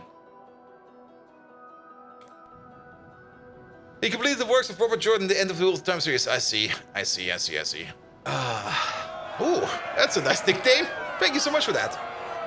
Yeah, I mean, reading, yes. I mean, reading is fun. Reading is great. Every book I've read, I enjoyed it. But most of the time, I'm reading tickets every day. I'm reading, like, documentation every day. And then at the end of the day, I don't want to read. I want to see anime boobies jiggle in my face. That's it. I'm a simple man. The more they bounce, the more fun it is. There we go. Or play Factorio. Or both at the same time. Alright. Back to you. Power is solved. In the meantime, did our train leave? Or Path of Exile? Or fucking run of Megatron? Now, that train is still over there. That's a bit of an issue. So, how much do we have over there? We're only half full. Okay. We are just gonna skip this train real quick. Here we go. Good. And then... Did we actually ever... We didn't, do we? Did we do that? Wait a minute. Did we reconnect you? No. Of course not. God dang it.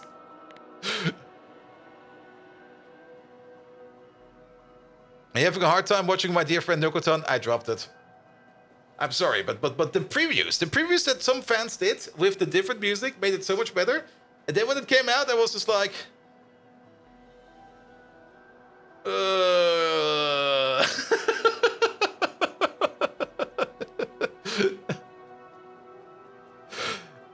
It gets so boring. It's supposed to be comedy, and I do get it. That not every comedy is for everybody. And I'm probably missing out on something because of reasons.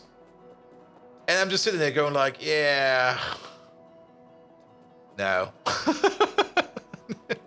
No. I'm sorry. No. Alright. So, what else do we need? Did we get the Illuminant over here already?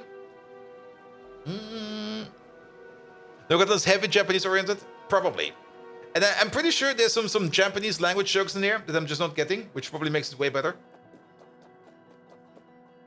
And there's probably some other parts in there that are also very, very Japanese oriented. Some of which I do get. But then, because I don't get the rest of it, it's like...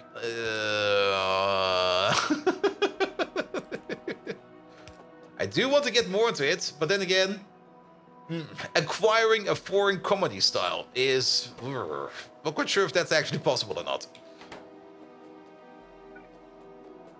Went there for April 21, best 21 days of your life? I do know that the company I'm working for has a Japan office.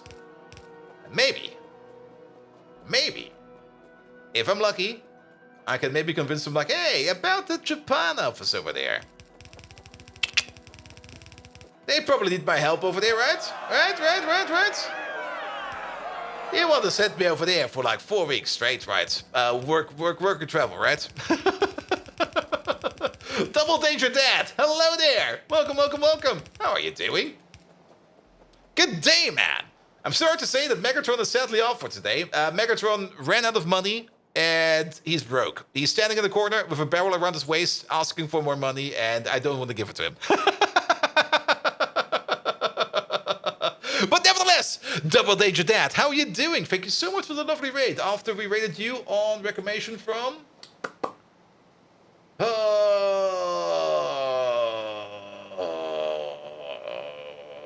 I forgot. But it was a lovely raid. I really enjoyed it over there. How are you? Mastani, there we go. There we go. Thank you so much for that. I remember Mastani mostly because he was at TwitchCon, and I think we never even ran into each other. He was in TwitchCon, I think, was it Amsterdam? I think it was Amsterdam. He had the badge of it. He definitely has a badge of it somewhere. Work, travel, food, and lodging expenses. Don't forget, Japan offers a drinking culture. Yes, that's the whole reason why I want to go. Drinking with my little kohais and just go like, hey, dudes, I'm your senpai. Buy me drinks. What do you mean? I'm your senpai. You're my senpai. No. You buy me drinks. Come on. Let's drink. Let's go.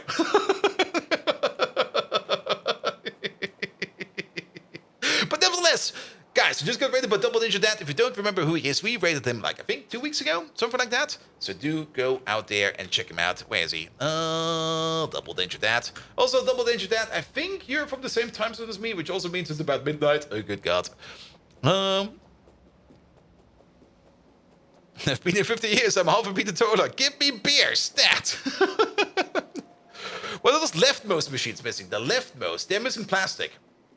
And for the plastic, we kind of looked at the plastic. The plastic is operating, but plastic was kind of drained quite some time.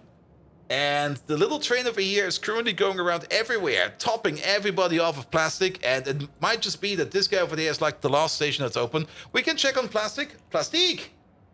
Plastic stations. There is 6 requesters open for plastic. Yeah, everybody wants plastic. I'm just gonna let him sit and do his job for a while. And if then still people are demanding more plastic, then we're gonna probably have to take a look at if we do actually need more plastic. Because I'm pretty sure that before plastic was an issue. So, yes. Germany! I have no clue where that is. I've never been to Germany in my life. I've been all this time living over here in Baden-Württemberg. So I have no clue about Germany. It's like a foreign country to me. Never been there. It's probably filled with, like, Germans?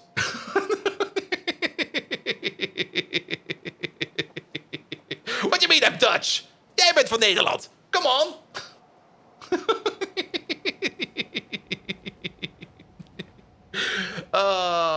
Amazing. All right. So, what have you been up to, Double Danger Dad? Wait, where did the shout-out go? There it is. Oh, you also been doing some Factorio. Great. So, welcome to the base. It's still a starter base. It's a small base. Ignore the UPS. We don't have a UPS issue. Definitely no UPS issue. We're currently sitting at, what are we at? There we go. Playtime about like 1,700 hours. Good times. And we're about 56% complete in the tech tree. We don't need to go all the way to 100. We only need to go all the way over to the victory condition. And the victory condition is all the way, not all the way, but some way down here. There it is. The Ferric Victory. Research this technology to win the game. And we're slowly moving into it. Let's zoom out real quick. There you go. Oop. I mean, we're about on the tech level on somewhere over here.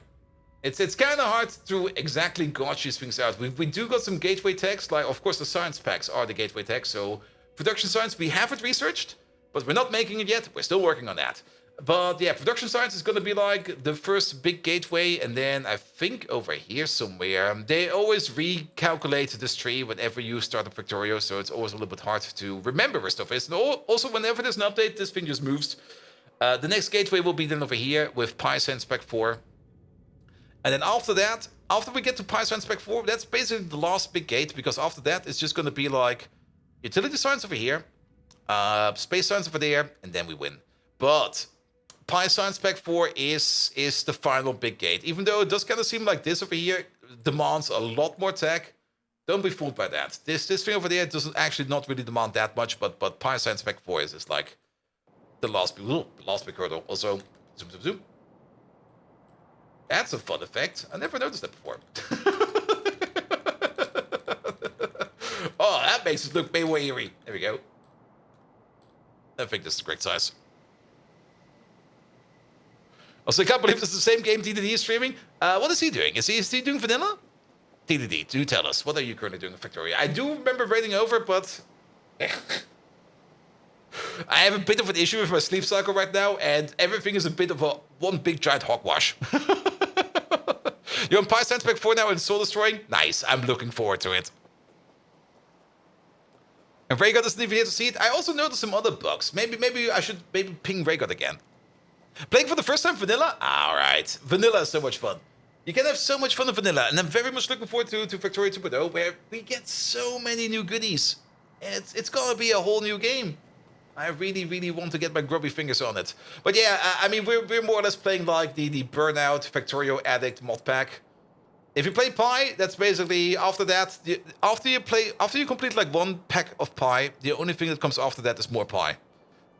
It's like the terminal drug for Factorio users. I mean, we got all kinds of things of it. It makes things more complicated, but also more rewarding in my opinion. Because it's not like in vanilla Factorio, the thing you usually do is like you take some ore, you put it like in your smelter, you get plates out of it. That's fine, that's a nice process. In Factorio 2.0, we will get a better process. We will actually get some ore processing in Factorio 2.0. Looking forward to that as well. But in Pyanodons, of course, you get ore processing. Let's go for the iron. So, iron comes, of course, either out of big mines or out of fields, whatever you prefer.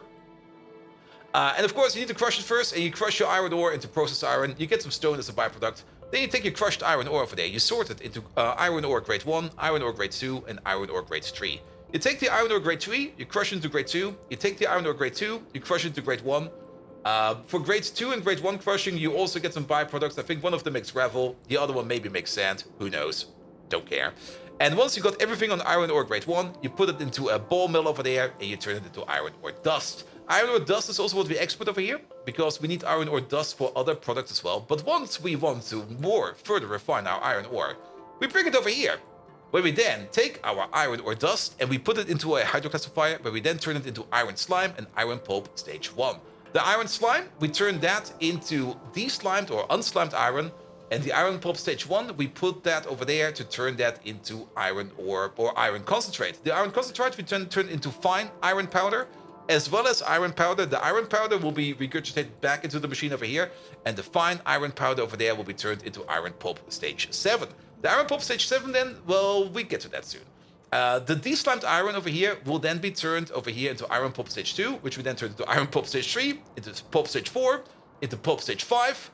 Stage 5 also makes... No, stage 5 is fine. If we turn it into stage 6, we also make stage 2 again, so we got another feedback loop over there. But once we get into stage 6, we can then turn it into stage 7, and then we combine it all together with all the stage 7, and we turn it into purified iron. Chimerian Hydra! Hello there. Welcome, welcome, welcome. Shouldn't those beacons be turned off? Yes, if we were properly power gating everything over there, yes. I'm so bored of power gating. I don't want to do it anymore. We should probably do it, because then we would be saving on a lot of power. And this base can save on a lot of power. There's so much power saving potential in here. Which I don't do, because I just live with beacons. Like, if we want to spend about 333 gigawatts on beacons, I'm gonna be spending 333 gigawatts on beacons. Because we can handle the power demand. At least a bit.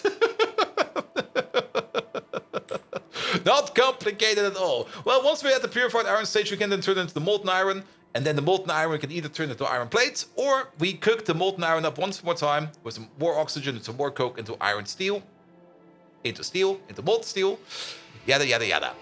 And then the molten steel we can also turn into steel beams, but we can also export it and then import it over here, where we then combine it up with some phosphate rock, with some nickel plate, with some copper plate, with some cobalt extract, with some sulfur, with some niobium plate, and some ferrochrome iron to turn that into stainless steel, which you can then turn into stainless steel plate, beams in this case, or we cook it up one more time and combine it up with titanium, vanadium, cobalt oxide, silicon, molybdenum plate, and more niobium plate? Oh, there's 2 niobium plates there, I never noticed. And cook that up into super steel, which we can then in turn also turn into super steel plates. After super steel, it's done. Technically. There is super alloys, but they're made a bit differently. They do contain super seal, though. Good, good, good, good. I wish it was easier to simply upgrade power plants over time without needing to rebuild it each time. Yeah. I mean, the power plant is great. I mean... yeah, it's a power plant, right?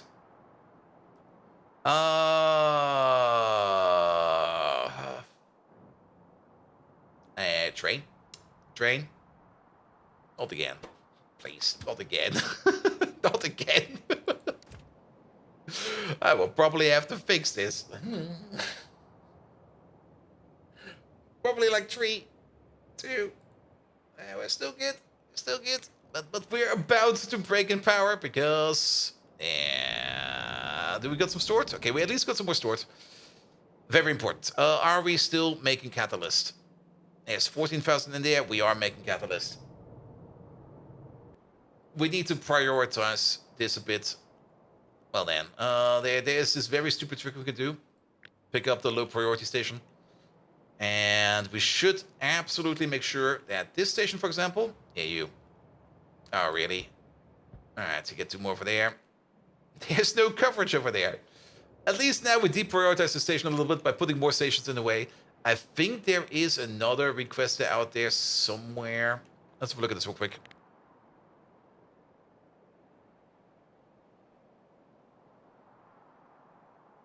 And that Siamese bot wagon is getting distracted? Yep. I am. Titanium. Why doesn't it show up like this? It's gonna be TCL4. There you go, TCL4. There are 3 requesters, but one of them is off. This guy over here is off. We could salvage this over there. There's 16,000 over there. There's quite a bit of that. There's a lot of titanium cloud over there. Maybe we just keep it over there for dark times. There we go. And step 1 of playing Pi. Forget every Nila's tutorial you ever watch. Also forget Nila's tutorials at all. They're terrible. He's just talking out of his ass.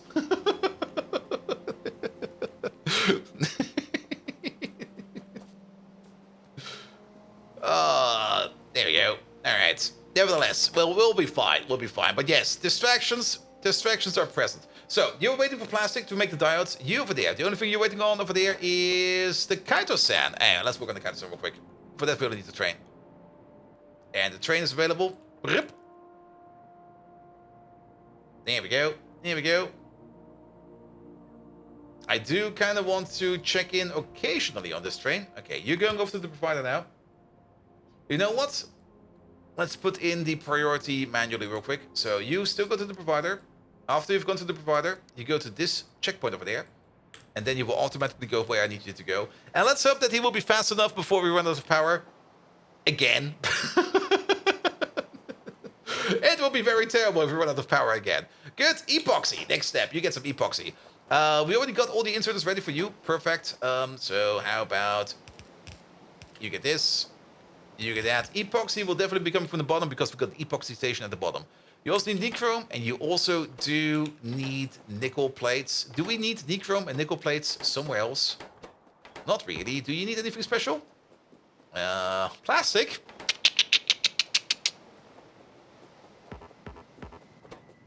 We do need nickel plates over here, so nickel plates should be coming from the bottom.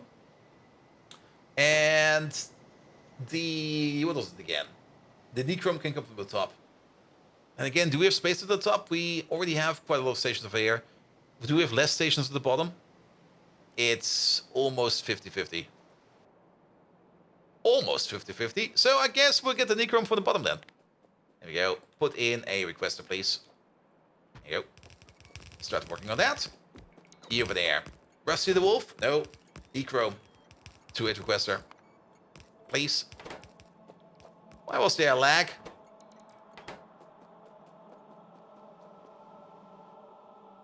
Okay, we're still good. I do see, like, UPS lagging over there. Or is it because we have the power screen up?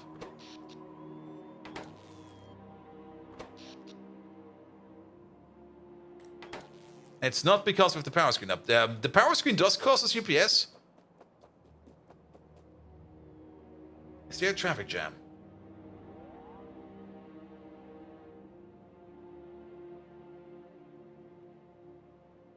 Yeah, I put delete spaces before the end of the message and the emotes. Eh. I'm also pretty sure that my Discord sometimes just like changes text on the fly. I'm just like, what? I didn't write that. Or it could be being lazy. Could be any of that. And usually when you see like periodic flickering in your UPS, that usually means that there's a train or a couple of trains stuck somewhere. And they usually end up pathfinding all at the same time because they basically all time out and try to refind their path, and then it costs a bit of time. You can also identify that by just looking at time usage over here. If your pathfinder over here, there were spikes. The highest value over there was like 10 milliseconds. Could be the case. It could also just be power flickering. I mean, if power is flickering, then trains might need to repath as well. Actually, no, that's not going to be the case. Well, who knows? You have to be wary about it.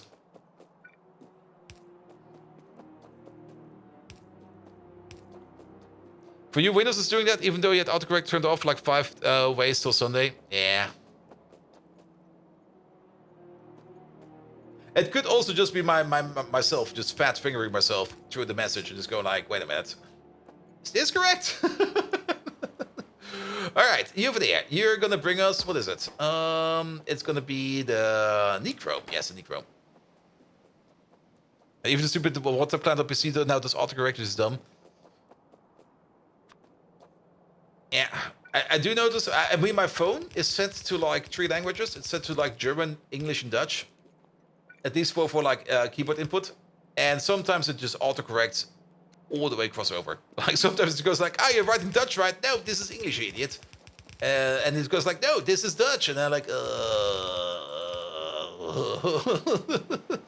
I guess this input will be everywhere now. Alright, that will be you. Epoxy, we got epoxy right over there. You do get your own line of epoxy. We got enough space over here. Even if stuff will be sitting on the belt over here, I don't really care. Dunglish, it's worse than Dunglish. It's everything. Alright, let's see. Let's put you maybe over there. And then you maybe over there. Let's take you out. Let's take you out. Then get an underground over there. Let's split you off, say, over there. We don't need to be super duper accurate with these inputs. I mean, the stations are going to be close enough that we don't really are going to be running build everywhere. Good, that will be you. Epoxy, Necron will be coming in any second now. And then the only thing we need is going to be the nickel plate. The nickel plate, we did kind of say that the nickel plate was at the bottom or the top. I think it was mandatory at the bottom because I think you need it, right? Yes, you need it. And you do not need it, but you do need the aluminum. Yeah, I guess we're gonna have a nickel plate requested then right next to this thing. Here you go. I'm very, very, very suspicious about power. Ooh, that's a lower number than expected. Did the train arrive yet? No. Is he coming? Yes. Alright, we can even probably delete this. There we go. Let's hope he will be there in time. If not, then, well, it'll be fine. I'll just have to fix power tomorrow.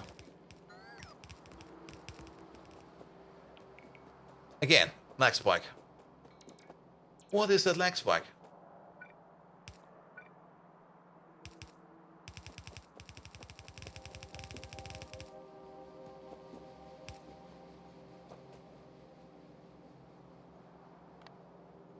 Not you. You. Not you. You. Sorry, we're gonna have to have this open for a bit.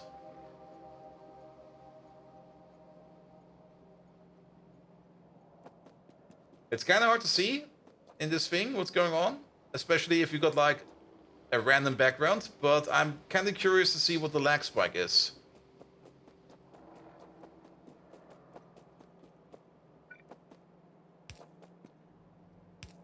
And maybe the next time it happens, we can maybe just immediately look over here to see what's going on. I also am very suspicious that it only happens when we're getting like into the low power situations over here. But something is sometimes lagging us out quite a bit.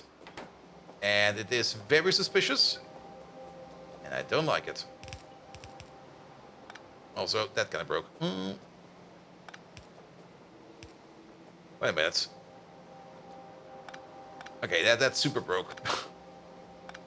Alright, you have this. You have that.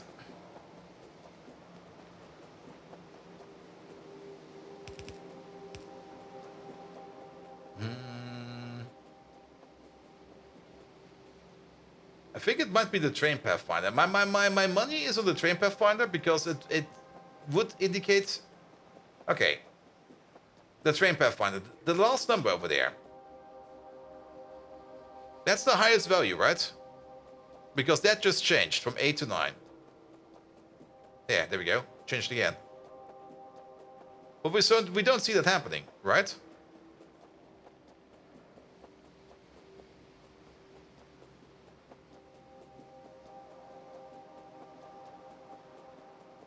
Also, no coolings for the blue circuits? We already make them. We already have cooling units. Cooling units?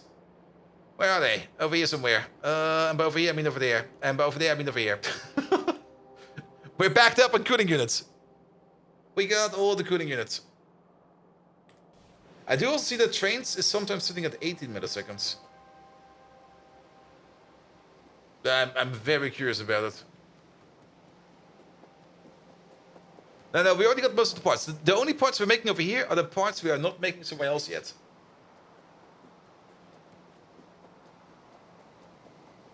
Alright, doesn't matter. We're just gonna have to focus on it. And if something happens, we'll just act. Also, Simrock, have a good night. And hope your sleep cycle will be better soon as well.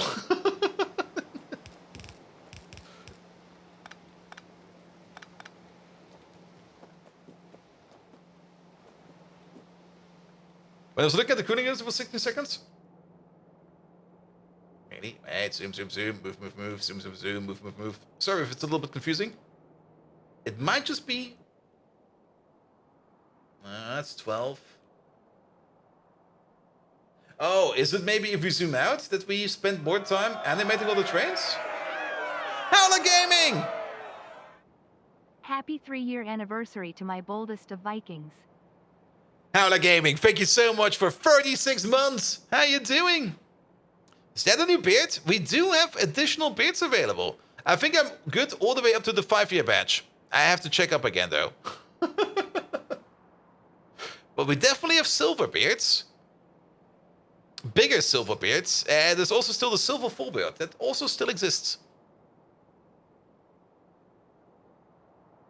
Yeah, maybe it's... Okay, let's hope it goes away. But I can already guess. Like, the moment we turn that interface off, and the moment we don't start looking at it, it will probably happen right away again. But so be it. Alright. Yeah, make a mess of this. It actually looks a bit like a very fun mess, to be perfectly honest. This is kind of great, actually. Here we go. Here we go.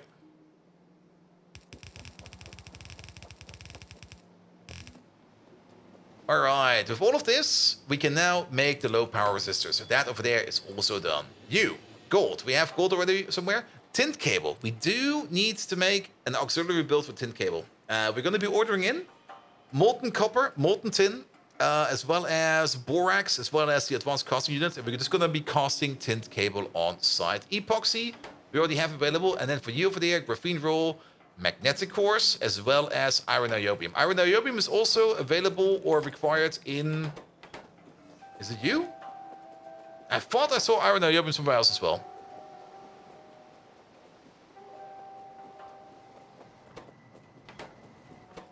I might also just be imagining things again. Alright, so magnetic cores and iron niobium from the top. There we go. So, 2-8 requester. Bum, bum, bum. Bum, bum, bum. There we go. And there's a lot of plastic needed over there as well. Yeah, we might need to increase the plastic production. Like I said, at the moment, I'm just going to let the active production run, because I'm pretty sure that the active production we had in the past wasn't good enough. but we might need to increase it. There are some better plastic recipes available in the next times tier. It happened again.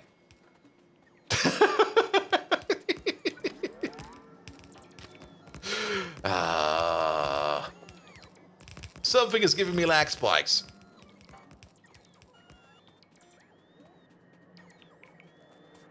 It happened again. Is it just at random? Or is it... Oh. I was like, what power? Try restarting? I mean, we're basically at the end of the stream. If I turn Factorio off now, it will be the end of it.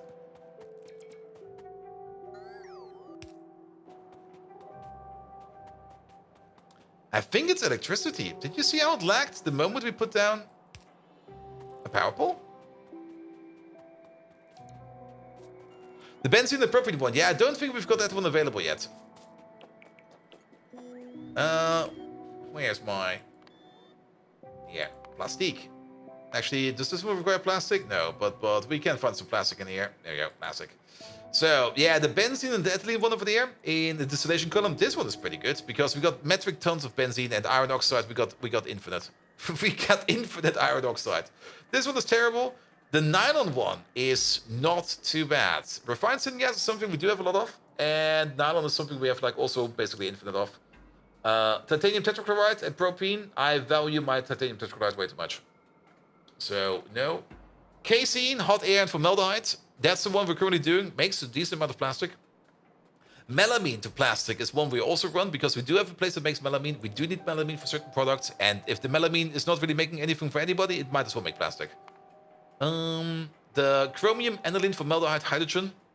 Aniline is... I think I decided not to do this because this feels super expensive.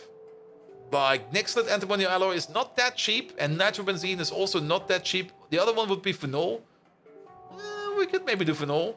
It's also not really making a lot of plastic. Like, I'm not really the biggest fan of this one. The acetone, sulfuric acid, ammonia one is kind of decent as well. But I think this one over here is, I think, the best one, because technically you could make the entire thing over here out of BTX. Like, take some BTX, a lot of steam, and then turn that into benzene and into ethylene. Does require a lot of steam, but it would only be like iron oxide, BTX, and Nexolite to make it into plastic.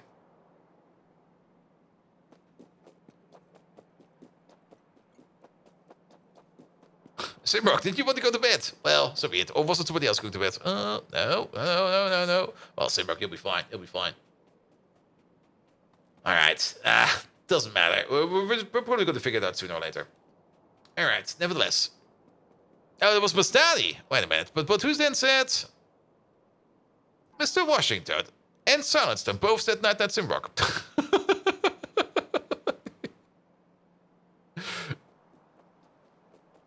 But I see what happened there. Okay, iron, niobium, and magnetic units.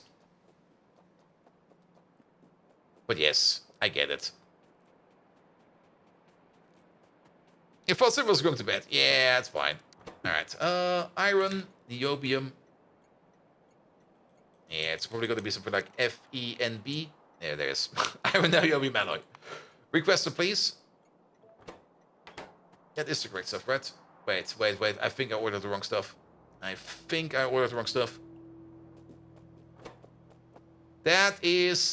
looks different. Whatever I ordered, that's not the stuff we want.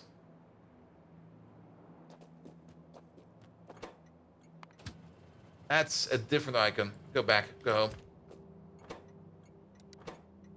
Iron, niobium. Is it NBFE? It fucking is. Fucking hell. Niobium iron alloy, you mean? Not iron niobium alloy.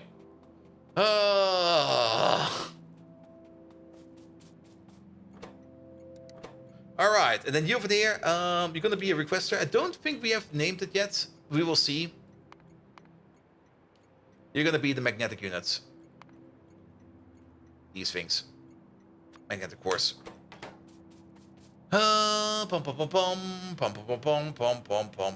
Also, did you arrive? You are already running out again. How much do we eat of this stuff? Oh, we might need to make more of it.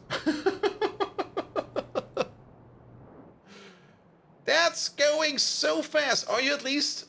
Okay, you're heading over to the provider at least. Good. You're also kind of stuck over here. Oh, did it happen? It happened again. No way, it happened again. Ah!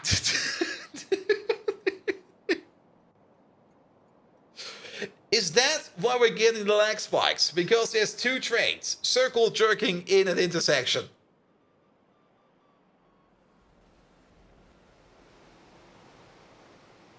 That could very well be why we get lag spikes, because there is a traffic jam, and it's on the...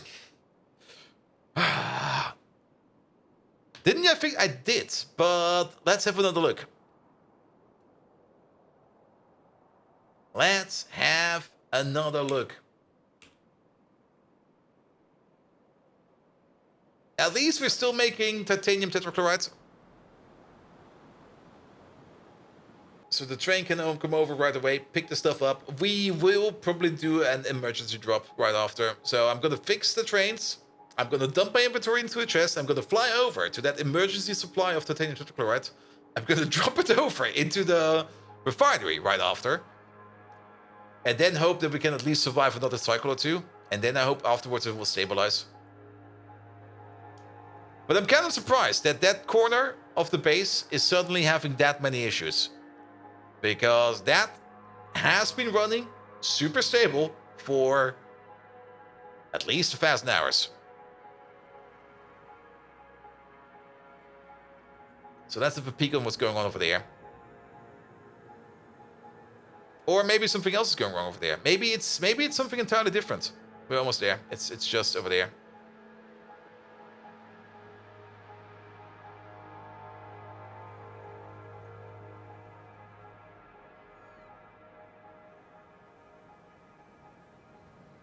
All right, analyze. Where is he?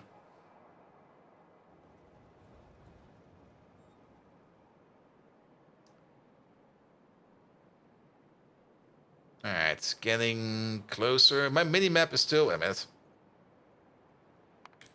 There we go. That's much better. So, why did you decide to break down again? Okay, this time it's an honest deadlock because you want to leave, but yeah, you already left. Yeah, yeah, he's not out of the station yet, and he can't go into the station. The problem is just the way these trains over here enter and leave the station. That's the problem over here. This train over here just wants to pass them. The easy solution would probably be just to make a bypass right over there. But then they will be still stuck forever.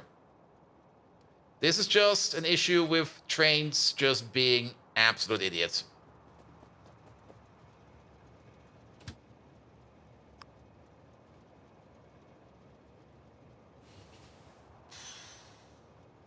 Nope.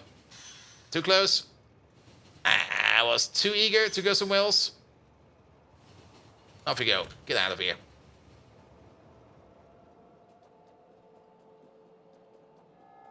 Yeah, this is one issue. The train that was coming in over here was already there. Me was parking over there, and then this train just can't leave. That has not broken before. It's interesting, actually. Because this has been around for quite some time. Like, quite some time. So how can we fix that?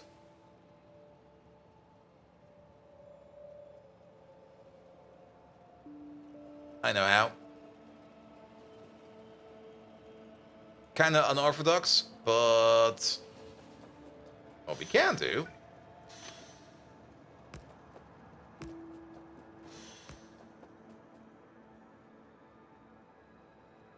I'll fix that soon. They'll be fine. Behave.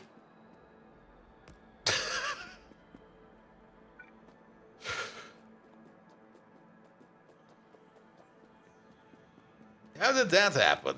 Like, seriously. You, back off.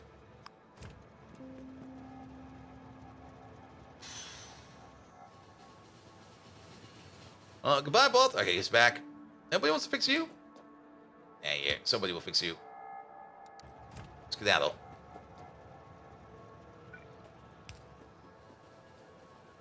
Good. Maybe if we make a stacker over here. The train that will go over here will most likely prefer this path over here. And then the train can wait over there for this train over there to leave.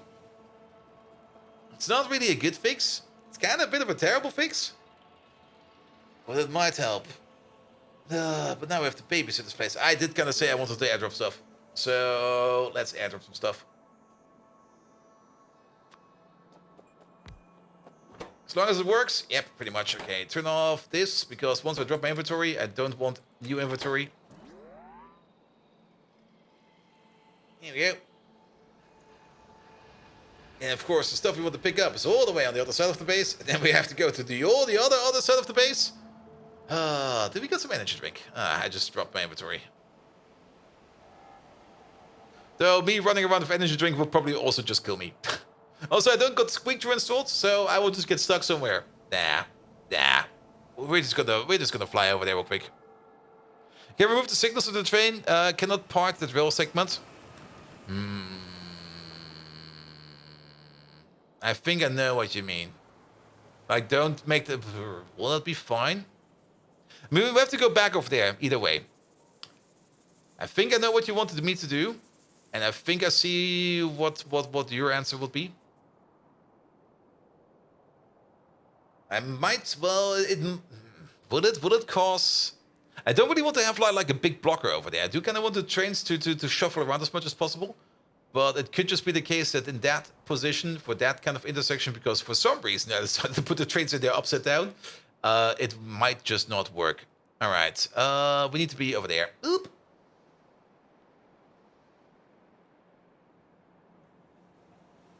Here we go. 16K. That is a full inventory. Lovely.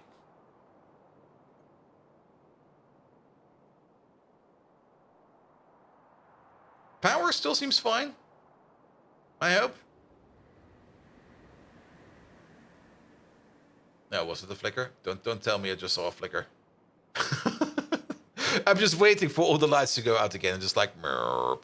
Ah, Team McIntyre. Hello there. Wait. I think Team McIntyre is trying to sneak into my Discord. I got a sneaky suspicion he's trying to do something stupid. Here, Team McIntyre, here. Can you post me your Discord invite link? Can we just make can we turn that into a handshake? Because I'm also not in your Discord.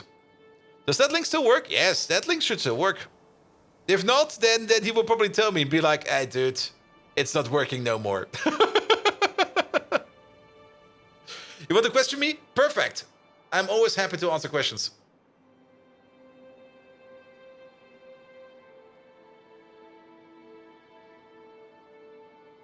I'm always happy to give my input to something. I should probably be a consultant at some point in time. I will just be like, hey, have you tried doing this? No. All right, pay me. What?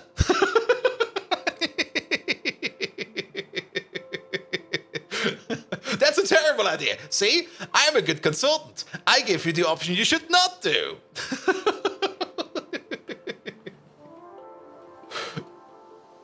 How do babies come into the world? Well, basically, there's two main ideologies behind it. The one is basically people just having like raunchy intercourse and then just kind of forgetting that they are on antibiotics, and then, well, people get pregnant. That's usually how it goes. The other way is by means of the stork. Like, there's like this B-52 bomber painted in yellow and white that flies around, and he just drops babies per paradrop onto unsuspecting parrots. It's just gonna be like, here. You're parents now. Have fun. I'm a high believer of the B-52 stork bomber. The baby bomber.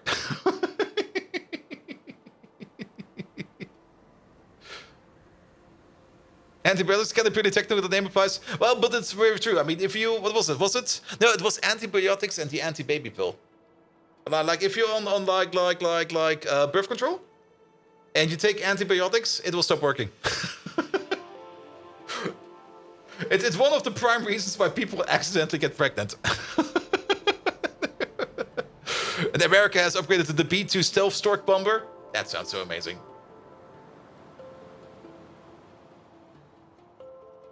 Alright, you arrived. Perfect. Just in time. You have some more. Now I feel safe. Okay, we still have some fuel in the bin. Okay, we're still good. We're still good. All right. Let's pick up my inventory. Let's have one final look at that intersection, and then I think I'm good because this. I do kind of want to work on Megatron, or at least check out that sweet DLC early access I got to, which I cannot name. And definitely do not ever check what kind of game we'll be playing right after this, because it's definitely not a free DLC I got for that.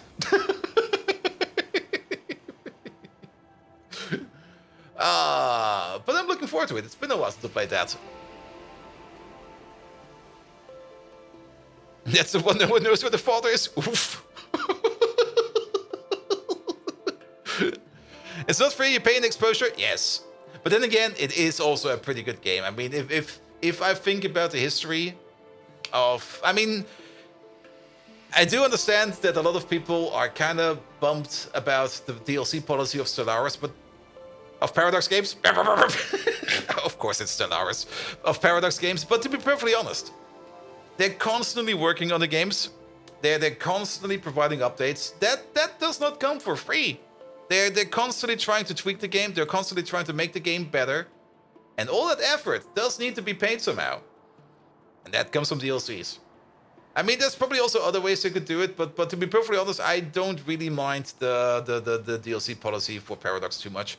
There are, of course, certain DLCs in there every now and then, but that is just because they've got so many of them. There are, of course, certain ones in there that just feel kind of a bit of a lackluster, where you just go like, $10 for this? Like, are you shitting me? You might be saying that because it's getting paid to say that. No, that is my own personal belief. And the only reason that Factorio over here has been going this good all this time is probably because they got that excessive no-sale policy. And they do know they made a good game. And it shows. Factorio is that one absolutely amazing game where there's so much effort put in. And, I mean, it's a little bit sad that we don't have anybody from the Factorio devs in here. But do we know amount of sold units for Factorio? Is that a no number? There we go. Maybe we can Google it. Factorio sell numbers.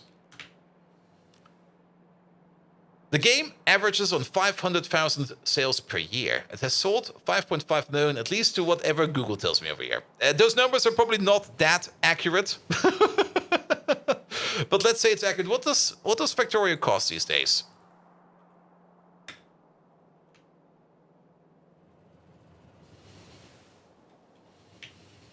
One copy of Factorio will never be on sale. It might have a small sale if the 2.0 release comes out. I would not. I have no intel about that, but I would not see that not being a possibility. But $32, and then with the DLC on top, probably then more. But $32 every 500,000 per year. Yeah, that's a proper number. You can run a company on that. Oh, there we go. Oh, there's someone who was like shitting on an indie game that took like 3 years to solo dev and cost $35. Too expensive. The dev does deserve the time you spend on it. Yes. Yes. I mean, it's always a little bit hard to figure out. I mean, being a solo indie dev is definitely going to be rough. And you can't all be like that weird guy from like Concerned Ape. That one guy that made like Stardew Valley that is now also like a multimillionaire because he technically doesn't need to work anymore. But he's also like, yeah, you know what? Stardew Valley, what is it, like $16? The price can stay. People are enjoying it. The game is great. I'm just making my new game over there. Have fun. They mentioned 500k a year over there. Yeah, 500k a year. That's impressive. If you compare that to any kind of other game, there's probably some good examples out there. But for example, I can't really imagine myself seeing Baldur's Gate 3. I can't really imagine myself that going around at like 500 units per year. It has its hype. It's a good game. It definitely had its hype. But I don't really see, unless they put out some excessive good DLCs for that, I don't really see Baldur's Gate running at 500,000 per year.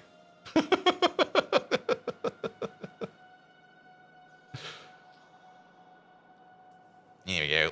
Here we go. What does that research mounts? It's for the Mecha Zungur. There we go. Which we still can't make because we need everything. Baldur's Gate 3 is 16.7 million units sold so far. Yes. Let's put it like this. Everybody bought a copy. So, I mean, after you've sold 16.7 million units, are you really going to sell any more? I guess they probably hit the saturation point. Like, yeah, everybody got it already. Oh. But they definitely also did very good on that. Even though, that's always the fun part. Baldur's Gate 3, very successful game. Also, very, very... How to put it? It has its very, very weird parts. Has amazing, absolutely amazing voice acting. The story, I kind of hated it. The characters, I hated them as well. There was no illusion spell 6th grade. That kind of bumped me out as well. But I somehow really enjoyed it because it was very well made.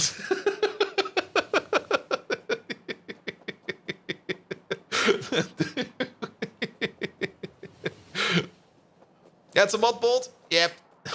Probably. There's a thread on Steam forums where someone gets enraged because supposedly Whoop made more than 100 million from Factorio and gets outraged about raising the price. Yep. But keep in mind here, developers. A developer will cost you, if you pay industrial standard for developers, you pay them like about 100k a year. $100 at least. It's going to be a bit weird if you compare American salaries with European salaries, because American salaries are usually higher.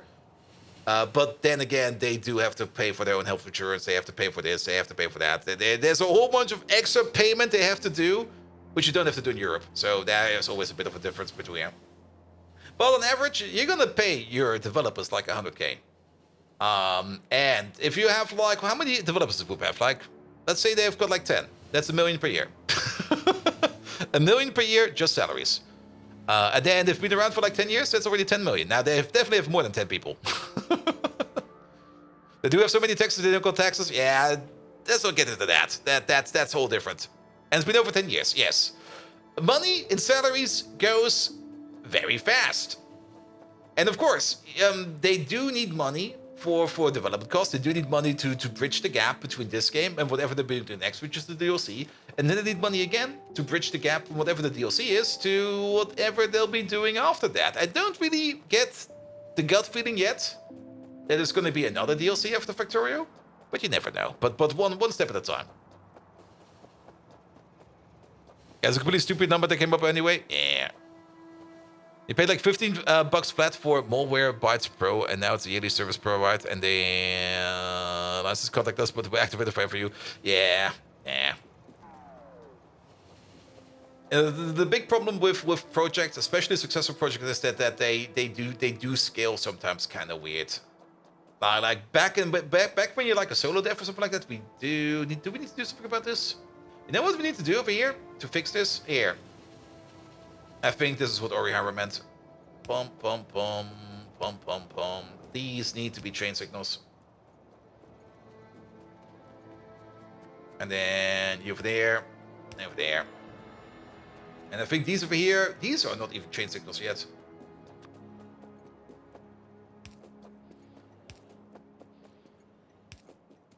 There we go. So that we only leave over here if we can fully leave over there.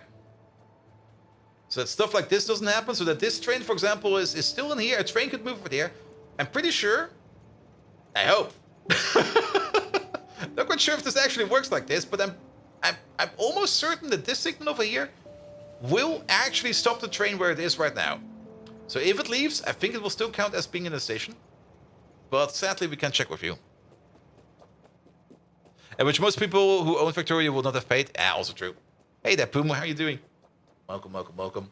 I mean, I don't even remember what I paid for Factorio. Maybe 20 bucks? I have no clue. Who knows?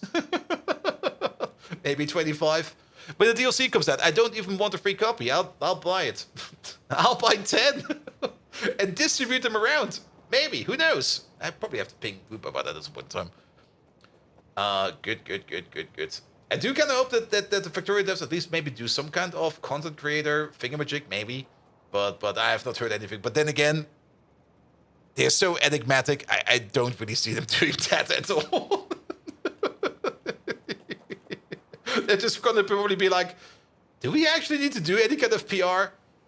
Probably not. Everybody is already like in it. Okay.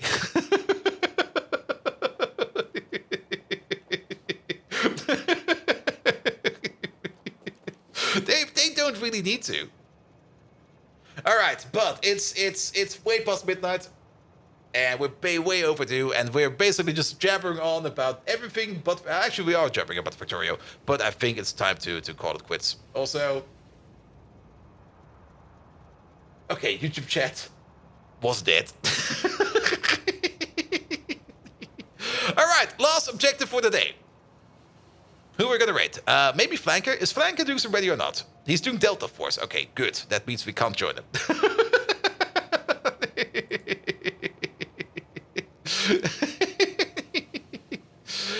But isn't... No, that was already. I thought that is today, but that was already. I'm gonna raid Flanker. Flanker is an amazing lad. Oh, soft feather. I see you over there. And where's your 100k a year? Are you not making 100k a year? Come on, you should make 100k a year. If not, ask your local headhunter. It's one of the reasons why I got headhunted. I'm very happy with my new job. Good. I'm a flanker. Here we go. Good. All right. That'll be it for today. Thank you so much for today. I'll be back on Thursday with more Factorio. Friday, we're going to be doing RegTech. I still need to fix the RegTech base, at least the power supply on that one. If I don't get it done tomorrow, we're probably just going to do it live. And I will probably be complaining about everything, and we will not get anything done, but yes, it'll be fine. Nevertheless, thank you so much for all the lovely follows today. Howler Gaming, thank you so much for the resub. 36 months, thank you so much for that. Double Danger Dad, thank you so much for the lovely rate. You probably already went to bed because it's midnight over here. It's past midnight, and you're probably already like sleeping somewhere. Thank you for all the lovely follows. Patos, thank you so much for the 5 gifted subs. CMGG, thank you so much for the resub. 6 months in advance. Fuck yes. Obliterator, thank you so much for the raid right at the start, and that is basically it. Doc Spano, hi, bye.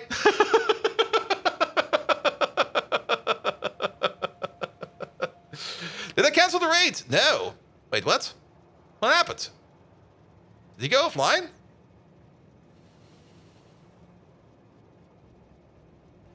Oh, he's still around. Did I... All right, bye again. Get the fuck out of here. I'm not quite... Twitch is very twitchy today. I'm not quite sure what's going on. But Twitch feels very, very, very twitchy. All right, off we go. Have a good one. Have a good night. See you on Thursday. Good night.